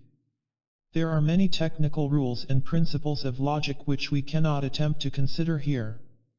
There are, however, a few elementary principles of correct reasoning which should have a place here. What is known as a syllogism is the expression in words of the various parts of the complete process of reasoning or argument. Whately defines it as follows: A syllogism is an argument expressed in strict logical form so that its conclusiveness is manifest from the structure of the expression alone, without any regard to the meaning of the term. In short, if the two premises are accepted as correct, it follows that there can be only one true logical conclusion resulting therefrom. In abstract or theoretical reasoning, the word if is assumed to precede each of the two premises, the therefore before the conclusion resulting from the if, of course. The following are the general rules governing the syllogism. 1. Every syllogism must consist of 3, and no more than 3, propositions, namely, 1. The major premise, 2. The minor premise, and 3. The conclusion. 2. The conclusion must naturally follow from the premises, otherwise the syllogism is invalid and constitutes a fallacy or sophism. 3. One premise, at least, must be affirmative. 4. If one premise is negative, the conclusion must be negative. 5. One premise, at least, must be universal or general. 6. If one premise is particular, the conclusion also must be particular. The last two rules, 5 and 6, contain the essential principles of all the rules regarding syllogisms, and any syllogism which breaks them will be found also to break other rules, some of which are not stated here for the reason that they are too technical. These two rules may be tested by constructing syllogisms in violation of their principles. The reason for them is as follows. Rule 5. Because from two particular premises no conclusion can be drawn, as, for instance, 1. Some men are mortal, 2. John is a man. We cannot reason from this either that John is or is not mortal. The major premise should read all men. Rule 6.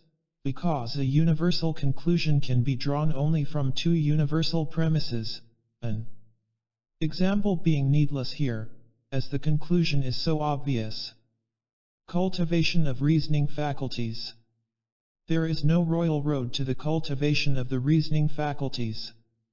There is but the old familiar rule, practice, exercise, use. Nevertheless, there are certain studies which tend to develop the faculties in question.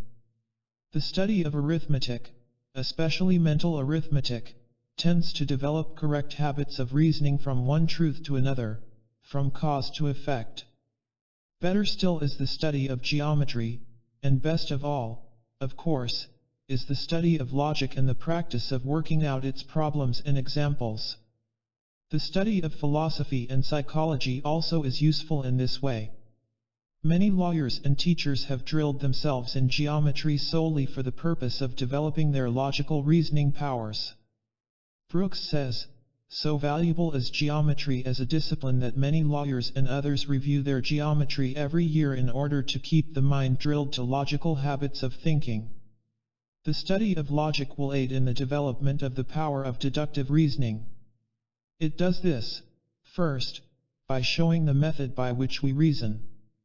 To know how we reason, to see the laws which govern the reasoning process, to analyze the syllogism and see its conformity to the laws of thought, is not only an exercise of reasoning but gives that knowledge of the process that will be both a stimulus and a guide to thought. No one can trace the principles and processes of thought without receiving thereby an impetus to thought. In the second place, the study of logic is probably even more valuable because it gives practice in deductive thinking. This, perhaps, is its principal value, since the mind reasons instinctively without knowing how it reasons. One can think without the knowledge of the science of thinking just as one can use language correctly without a knowledge of grammar, yet as the study of grammar improves one's speech, so the study of logic can but improve one's thought. In the opinion of the writer hereof, one of the best though simple methods of cultivating the faculties of reasoning is to acquaint oneself thoroughly with the more common fallacies or forms of false reasoning, so thoroughly that not only is the false reasoning detected at once but also the reason of its falsity is readily understood. To understand the wrong ways of reasoning is to be on guard against them. By guarding against them we tend to eliminate them from our thought processes. If we eliminate the false we have the true left in its place. Therefore we recommend the weeding of the logical garden of the common fallacies, to the end that the flowers of pure reason may flourish in their stead. Accordingly, we think it well to call your attention in the next chapter to the more common fallacies, and the reason of their falsity. Chapter 28. Fallacious reasoning. A fallacy is defined as an unsound argument or mode of arguing which, while appearing to be decisive of a question, is in reality not so, or a fallacious statement or proposition in which the error is not readily apparent. When a fallacy is used to deceive others, it is called sophistry. It is important that the student should understand the nature of the fallacy and understand its most common forms. As Jevons says, in learning how to do right it is always desirable to be informed as to the ways in which we are likely to go wrong. In describing to a man the road which he should follow, we ought to tell him not only the turnings which he is to take but also the turnings which he is to avoid. Similarly, it is a useful part of logic which teaches us the ways and turnings by which people most commonly go astray in reasoning. In presenting the following brief statement regarding the more common forms of fallacy, we omit so far as possible the technical details which belong to textbooks on logic. Fallacies. 1. True collective but false particular. An example of this fallacy is found in the argument that because the French race, collectively, are excitable, therefore a particular Frenchman must be excitable.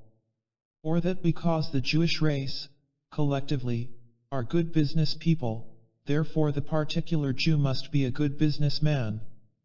This is as fallacious as arguing that because a man may drown in the ocean he should avoid the bath, basin, or cup of water. There is a vast difference between the whole of a thing and its separate parts. Nitric acid and glycerin, separately, are not explosive, but, combined, they form nitroglycerin, a most dangerous and powerful explosive. Reversing this form of illustration, we remind you of the old saying, salt is a good thing, but one doesn't want to be put in pickle. 2. Irrelevant conclusion. This fallacy consists in introducing in the conclusion matter not contained in the premises, or in the confusing of the issue. For instance, 1. All men are sinful. 2. John Smith is a man, therefore. 3. John Smith is a horse thief. This may sound absurd, but many arguments are as fallacious as this, and for the same reason. Or another and more subtle form. 1. All thieves are liars. 2. John Smith is a liar, therefore. 3. John Smith is a thief. The first example arises from the introduction of new matter, and the last from the confusion of the issue. 3. False cause.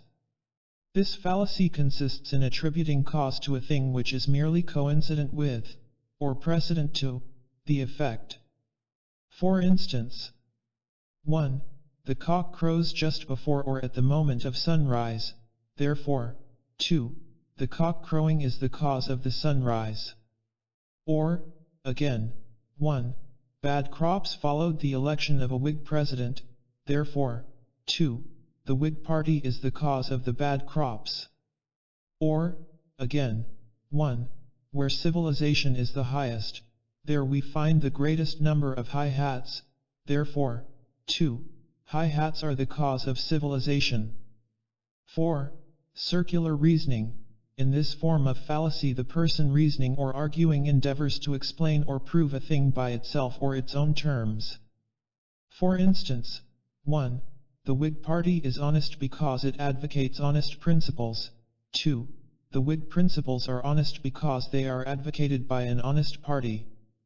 A common form of this fallacy in its phase of sophistry is the use of synonyms in such a manner that they seem to express more than the original conception, whereas they are really but other terms for the same thing. An historic example of circular reasoning is the following. 1. The Church of England is the true church, because it was established by God. 2. it must have been established by God, because it is the true church. This form of sophistry is most effective when employed in long arguments in which it is difficult to detect it. 5. Begging the question. This fallacy arises from the use of a false premise, or at least of a premise the truth of which is not admitted by the opponent. It may be stated, simply, as the unwarranted assumption of a premise, generally the major premise. Many persons in public life argue in this way. They boldly assert an unwarranted premise, and then proceed to argue logically from it. The result is confusing to the average person, for, the steps of the reasoning being logical, it seems as if the argument is sound, the fact of the unwarranted premise being overlooked. The person using this form of sophistry proceeds on Aaron Burr's theory of truth being that which is boldly asserted and plausibly maintained. Bulwer makes one of his characters mention a particularly atrocious form of this fallacy, although an amusing one, in the following words: "Whenever you are about to utter something astonishingly false, always begin with, 'It is an acknowledged fact,' etc." Sir Robert Filmer was a master of this manner of writing. Thus with what a solemn face that great man attempted to cheat.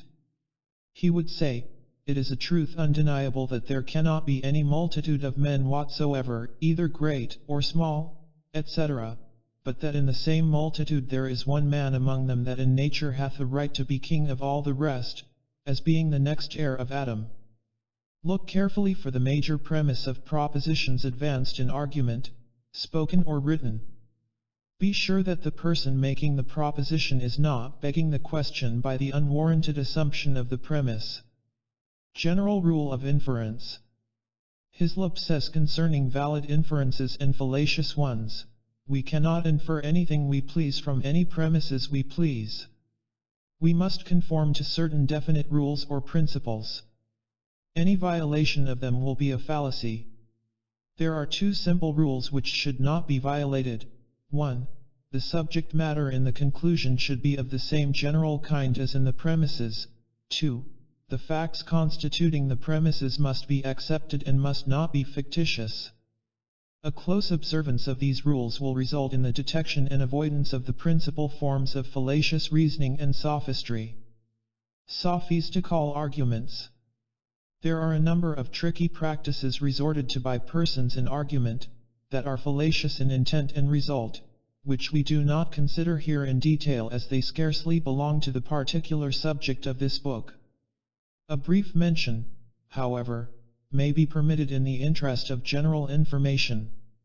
Here are the principal ones. 1. Arguing that a proposition is correct because the opponent cannot prove the contrary. The fallacy is seen when we realize that the statement, "The moon is made of green cheese," is not proved because we cannot prove the contrary. No amount of failure to disprove a proposition really proves it, and no amount of failure to prove a proposition really disproves it. As a general rule, the burden of proof rests upon the person stating the proposition, and his opponent is not called upon to disprove it or else have it considered proved. The old cry of "you cannot prove that it is not so" is based upon a fallacious conception. 2. Abuse of the opponent, his party, or his cause. This is no real argument or reasoning. It is akin to proving a point by beating the opponent over the head. 3. Arguing that an opponent does not live up to his principles is no argument against the principles he advocates. A man may advocate the principle of temperance and yet drink to excess. This simply proves that he preaches better than he practices, but the truth of the principle of temperance is not affected in any way thereby. The proof of this is that he may change his practices, and it cannot be held that the change of his personal habits improves or changes the nature of the principle. 4. Argument of authority is not based on logic. Authority is valuable when really worthy, and merely as corroboration or adding weight, but it is not logical argument. The reasons of the authority alone constitute a real argument. The abuse of this form of argument is shown, in the above reference to begging the question, in the quotation from Bulwer. 5. Appeal to prejudice or public opinion is not a valid argument, for public opinion is frequently wrong and prejudice is often unwarranted. And, at the best, they have nothing to do with the case from the standpoint of logic. The abuse of testimony and claimed evidence is also worthy of examination, but we cannot go into the subject here. Fallacies of prejudice. But perhaps the most dangerous of all fallacies in the search for truth on the part of the most of us are those which arise from the following. 1. The tendency to reason from what we feel and wish to be true, rather than from the actual facts of the case, which causes us unconsciously to assume the mental attitude of if the facts agree with our likes and pet theories, all is well; if they do not, so much the worse for the facts. 2. The tendency in all of us to perceive only the facts that agree with our theories and to ignore the others. We find that for which we seek, and overlook that which does not interest us. Our discoveries follow our interest, and our interest follows our desires and beliefs. The intelligent man or woman realizes these tendencies of human nature and endeavors to avoid them in his or her own reasoning, but is keenly conscious of them in the arguments and reasoning of others. A failure to observe and guard oneself against these tendencies results in bigotry, intolerance, narrowness, and intellectual astigmatism. Chapter 29. The Will. The activities of the will comprise the third great class of mental processes. Psychologists always have differed greatly in their conception of just what constitutes these activities.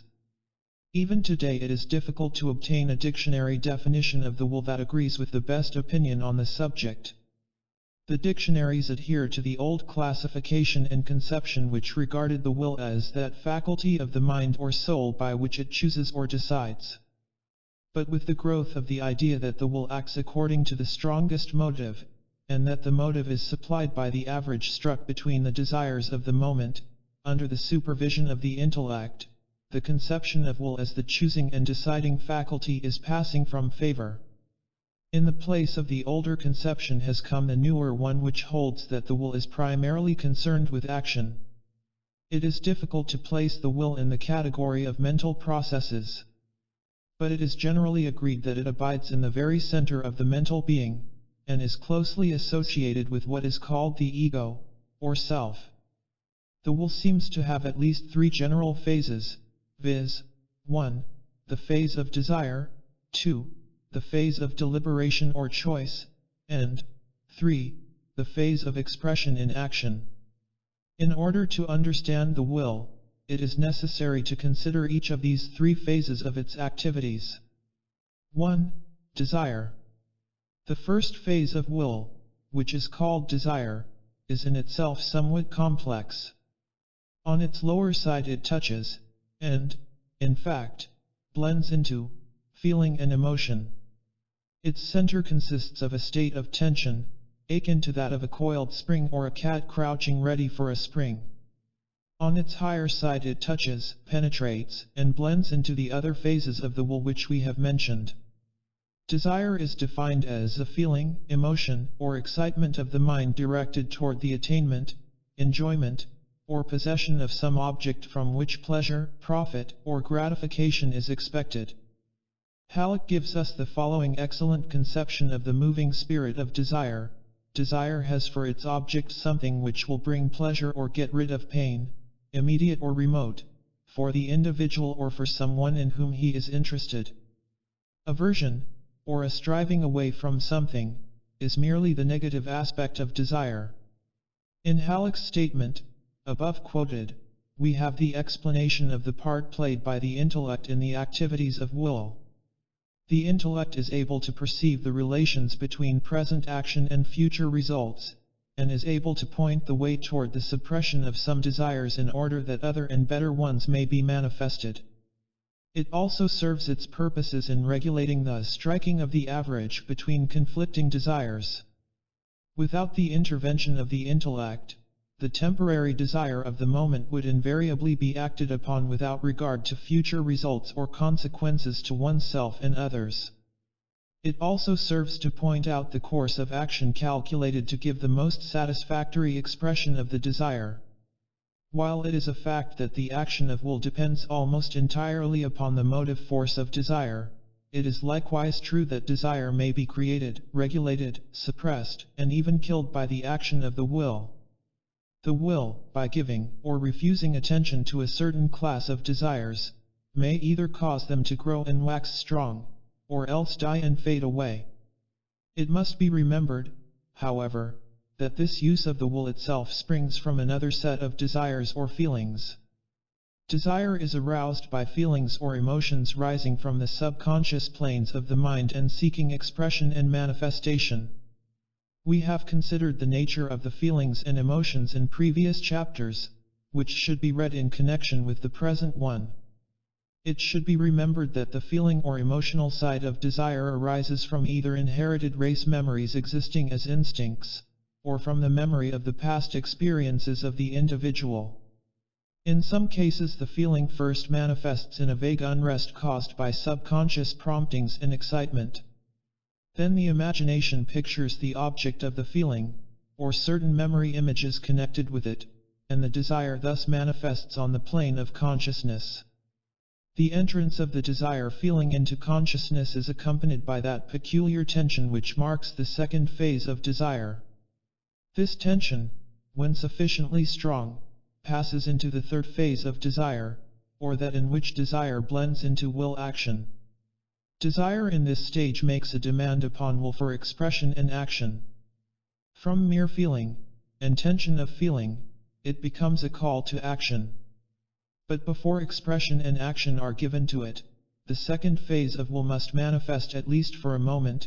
This second phase is that known as deliberation, or the weighing and balancing of desires. 2. Deliberation. The second phase of will, known as deliberation, is more than the purely intellectual process which the term would indicate. The intellect plays an important part, it is true, but there is also an almost instinctive and automatic weighing and balancing of desires. There is seldom only one desire presenting its claims upon the will at any particular moment. It is true that occasionally there arises an emotional desire of such dominant power and strength that it crowds out every other claimant at the bar of deliberation. But such instances are rare, and as a rule there are a host of rival claimants, each insisting upon its rights in the matter at issue.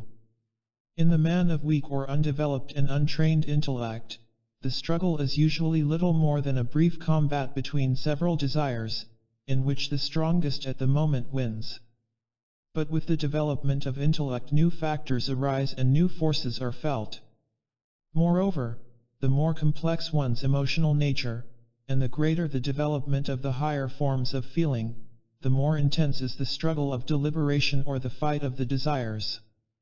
We see, in Halleck's definition, that desire has not only the object of bringing pleasure or getting rid of pain for the individual, but that the additional element of the welfare of someone in whom he is interested is added, which element is often the deciding factor.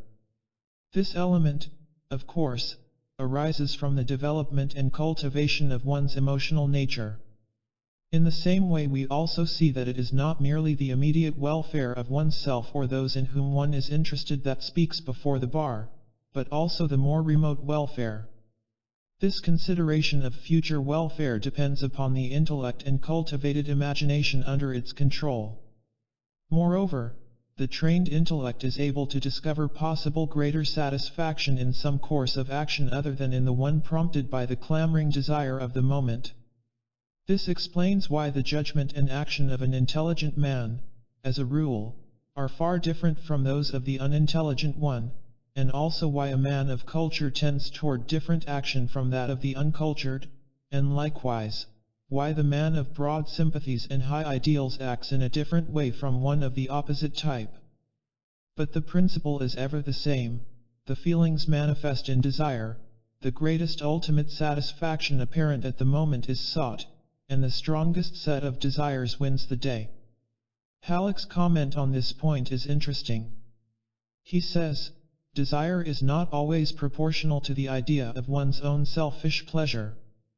Many persons, after forming an idea of the vast amount of earthly distress, desire to relieve it, and the desire goes out in action, as the benevolent societies in every city testify. Here the individual pleasure is none the less, but it is secondary, coming from the pleasure of others. The desire of the near often raises a stronger desire than the remote. A child frequently prefers a thing immediately if it is only 1/10 as good as something he might have a year hence. A student often desires more the leisure of today than the success of future years. Though admonished to study, he wastes his time and thus loses incomparably greater future pleasure when he is tossed to the rear in the struggle for existence. The result of this weighing and balancing of the desire is, or should be, decision and choice, which then passes into action. But many persons seem unable to make up their own mind, and require a push or urge from without before they will act. Others decide, without proper use of the intellect, upon what they call impulse, but which is merely impatience. Some are like the fabled donkey which starved to death when placed at an equal distance between two equally attractive haystacks and was unable to decide towards which to move. Others follow the example of Jeb, in the comedy, who, when given a coin with which to buy a piece of soap for his wife, stood on the corner deliberating whether to obey orders or to buy a drink with the money. He wants the drink, but realizes that his wife will beat him if he returns without the soap. "My stomach says drink, my back says soap," says Jeb. But, finally he remarks, "Is not a man's stomach more to him than his back?" "Yes," says I. The final decision depends upon the striking a balance between the desires, the weighing of desire for and desire against, desire for this and desire for something else. The strength of the several desires depends upon nearness and present interest arising from attention, as applied to the feelings and emotions arising from heredity, environment, experience, and education, which constitute character, and also upon the degree of intellectual clearness and power in forming correct judgments between the desires. It must be remembered, however, that the intellect appears not as an opponent of the principle of the satisfaction of desire, but merely as an instrument of the ego in determining which course of action will result in the greatest ultimate satisfaction, direct or indirect, present or future. For, at the last, every individual acts so as to bring himself the greatest satisfaction, immediate or future, direct or indirect, either personal or through the welfare of others, as this may appear to him at the particular moment of deliberation. We always act in the direction of that which will greater content our spirit. This will be found to be the spirit of all decisions, although the motive is often hidden and difficult to find even by the individual himself, many of the strongest motives having their origin in the subconscious planes of mentality. 3. Action. The third and final phase of will is that known as action, the act of volition by which the desire idea is expressed in physical or mental activity. The old conception of the will held that the decisive phase of the will was its characteristic and final phase, ignoring the fact that the very essence or spirit of will is bound up with action. Even those familiar with the newer conception frequently assume that the act of decision is the final phase of will, ignoring the fact that we frequently decide to do a thing and yet may never carry out the intention and decision. The act of willing is not complete unless action is expressed. There must be the manifestation of the motor element or phase of will, else the will process is incomplete. A weakness of this last phase of will affects the entire will and renders its processes ineffective. The world is filled with persons who are able to decide what is best to do, and what should be done, but who never actually act upon the decision. The few persons who promptly follow up the decision with vigorous action are those who accomplish the world's work. Without the full manifestation of this third phase of will, the other two phases are useless. Types of will. So far we have considered merely the highest type of will, that which is accompanied by conscious deliberation, in which the intellect takes an active part. In this process, not only do the conflicting feelings push themselves forward with opposing claims for recognition, but the intellect is active in examining the case and offering valuable testimony as to the comparative merits of the various claimants and the effect of certain courses of action upon the individual. There are, however, several lower forms of will manifestation which we should briefly consider in passing.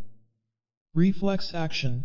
The will is moved to action by the reflex activities of the nervous system which have been mentioned in the earlier chapters of this book. In this general type we find unconscious reflex action, such as that manifested when a sleeper is touched and moves away, or when the frog's leg twitches when the nerve end is excited. We also find conscious reflex action, such as that manifested by the winking of the eye, or the performance of habitual physical motion, such as the movement in walking, operating the sewing machine or typewriter, playing the piano, etc. Impulsive action. The will is often moved to action by a dim idea or faint perception of purpose or impulse. The action is almost instinctive, although there is a vague perception of purpose. For instance, we feel an impulse to turn toward the source of a strange sound or sight, or other source of interest or curiosity. Or we may feel an impulse arising from the subconscious plane of our mind, causing a dimly conscious idea of movement or action to relieve the tension. For instance, one may feel a desire to exercise, or to seek fresh air or green fields, although he had not been thinking of these things at the time.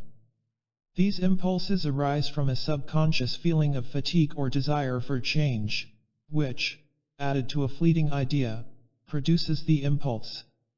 Unless an impulse is inhibited by the will activities inspired by other desires, habits, ideas, or ideals, we act upon it in precisely the same way that a young child or animal does.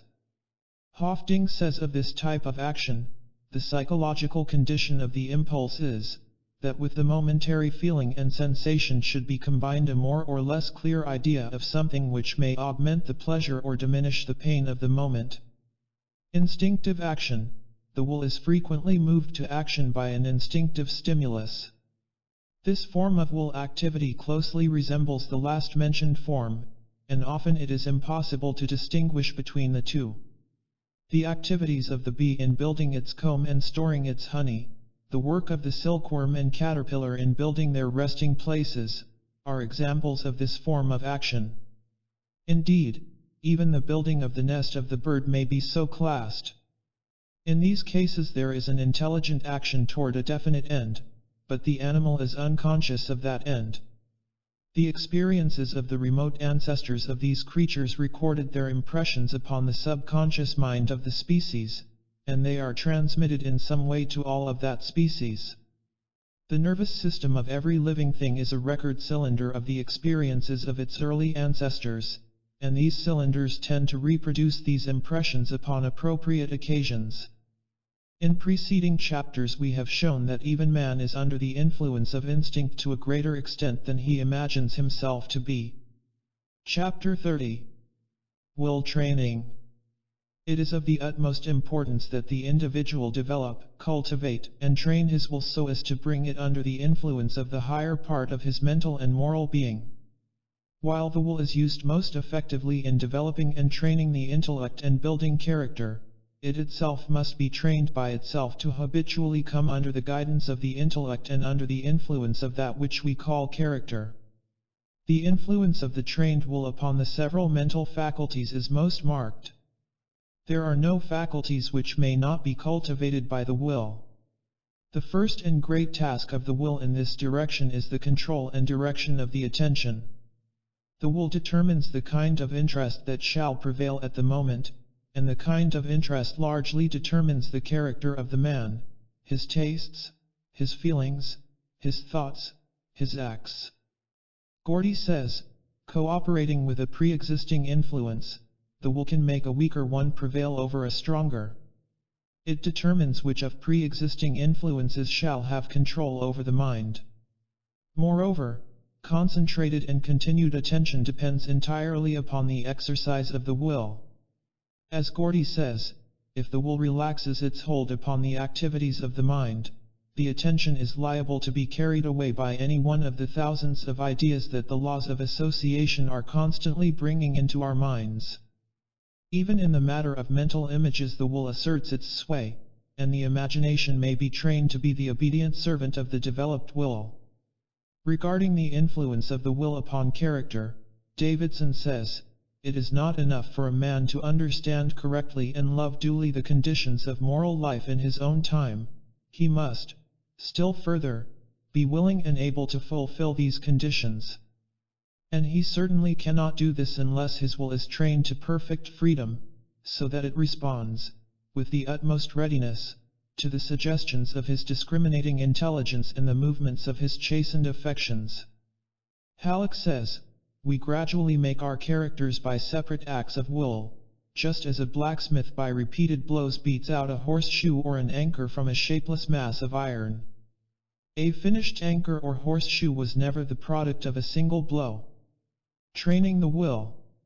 Perhaps the best way to train the will is to use it intelligently, and with a purpose. The training of any faculty of the mind is at the same time a training of the will.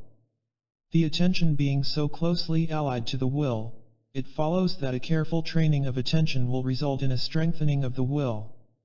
The training of the emotional side of one's nature also brings results in the strengthening of the will. Halleck gives his students excellent advice regarding the training of the will. It would be hard to find anything better along these lines than the following from his pen: "Nothing schools the will, and renders it ready for effort in this complex world, better than accustoming it to face disagreeable things." Professor James advises all to do something occasionally for no other reason than that they would rather not do it, if it is nothing more than giving up a seat in a streetcar.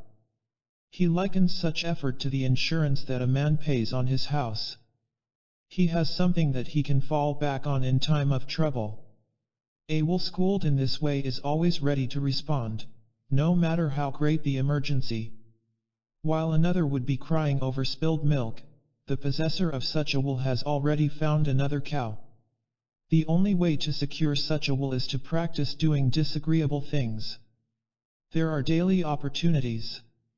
A man who had declared his aversion to what he deemed the dry facts of political economy was one day found knitting his brow over a chapter of John Stuart Mill. When a friend expressed surprise, the man replied, "I am playing the schoolmaster with myself. I am reading this because I dislike it." Such a man has the elements of success in him. On the other hand, the one who habitually avoids disagreeable action is training his will to be of no use to him at a time when supreme effort is demanded. Such a will can never elbow its way to the front in life. Habits.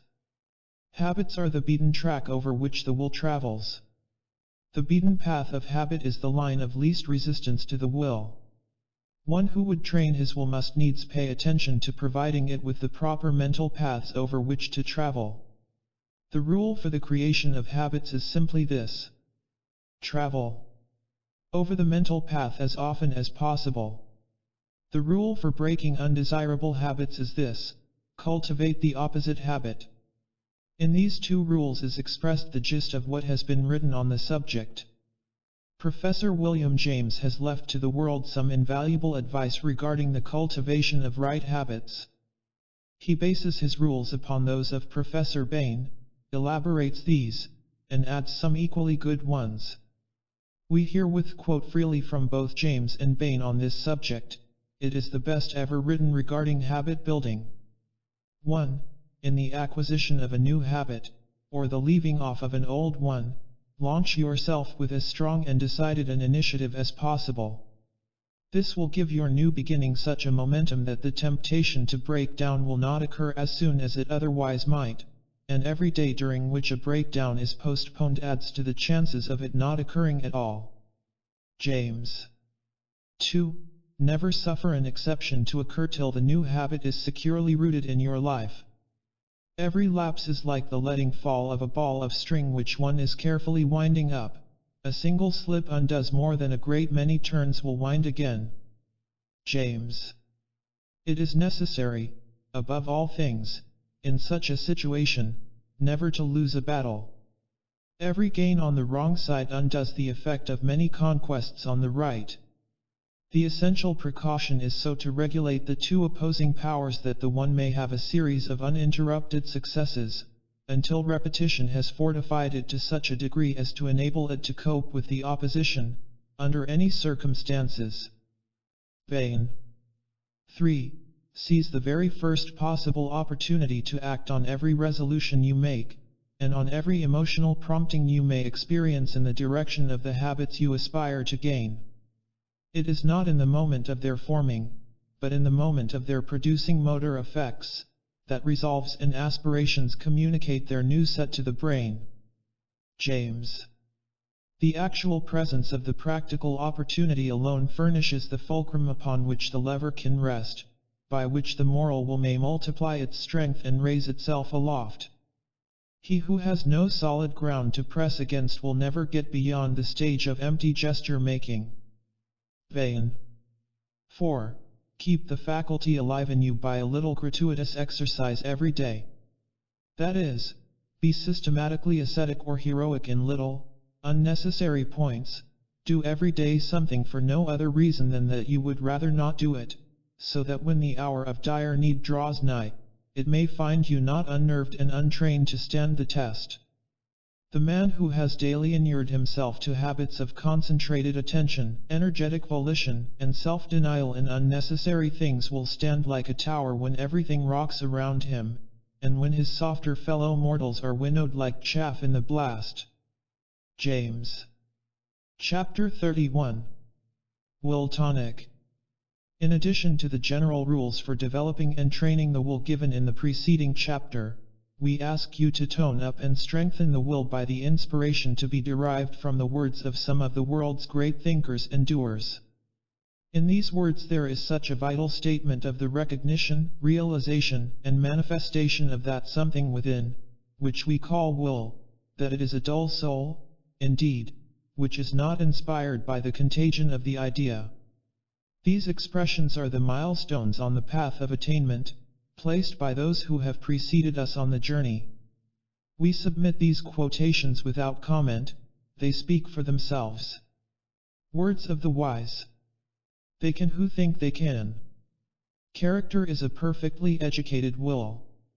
Nothing can resist the will of a man who knows what is true and wills what is good. In all difficulties advance and will, for within you is a power, a living force, which the more you trust and learn to use will annihilate the opposition of matter. The star of the unconquered will, it rises in my breast. Serene and resolute and still, and calm and self-possessed. So nigh is grandeur to our dust, so near is God to man. When duty whispers low, thou must, the youth replies, I can. The longer I live, the more certain I am that the great difference between men, between the feeble and the powerful, the great and the insignificant, is energy, invincible determination, a purpose once fixed, and then death or victory. That quality will do anything that can be done in this world, and no talents, no circumstances, no opportunities will make a two-legged creature a man without it. Buxton. The human will, that force unseen, the offspring of a deathless soul, can hew a way to any goal. Though walls of granite intervene, you will be what you will to be. Let failure find its false content in that poor word environment. But spirit scorns it and is free. It masters time, it conquers space. It cows that boastful trickster, chance, and bids the tyrant circumstance uncrown and fill a servant's place. Resolve is what makes a man manifest, not puny resolve, not crude determinations, not errant purpose, but that strong and indefatigable will which treads down difficulties and danger as a boy treads down the heaving frostlands of winter, which kindles his eye and brain with a proud pulse beat toward the unattainable. Will makes men giants. Donald G. Mitchell. There is no chance, no destiny, no fate. can circumvent, or hinder, or control. The firm resolve of a determined soul. Gifts count for nothing, will alone is great. All things give way before it soon or late.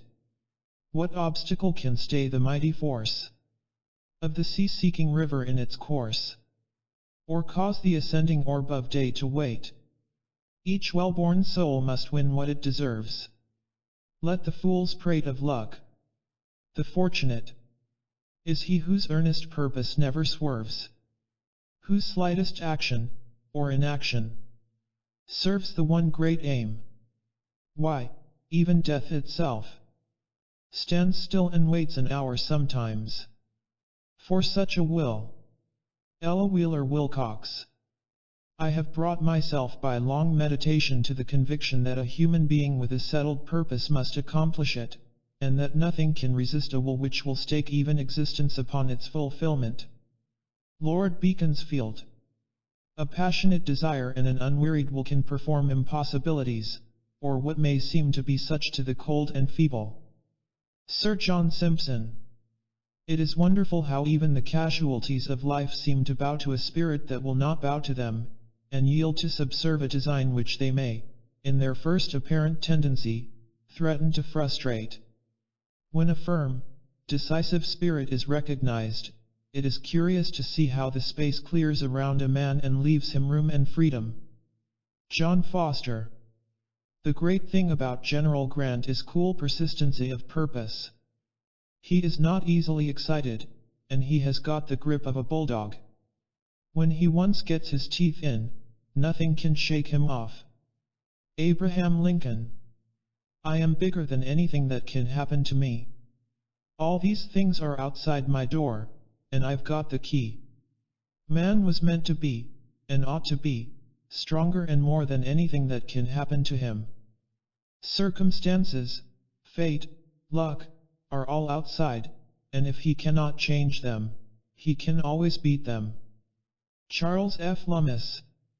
The truest wisdom is a resolute determination. Impossible is a word found only in the dictionary of fools. Circumstances. I make circumstances. Napoleon. He who fails only half wills. Suwarrow. That which the easiest becomes a habit in us is the will. Learn, then, to will strongly and decisively, thus fix your floating life, and leave it no longer to be carried hither and thither, like a withered leaf, by every wind that blows.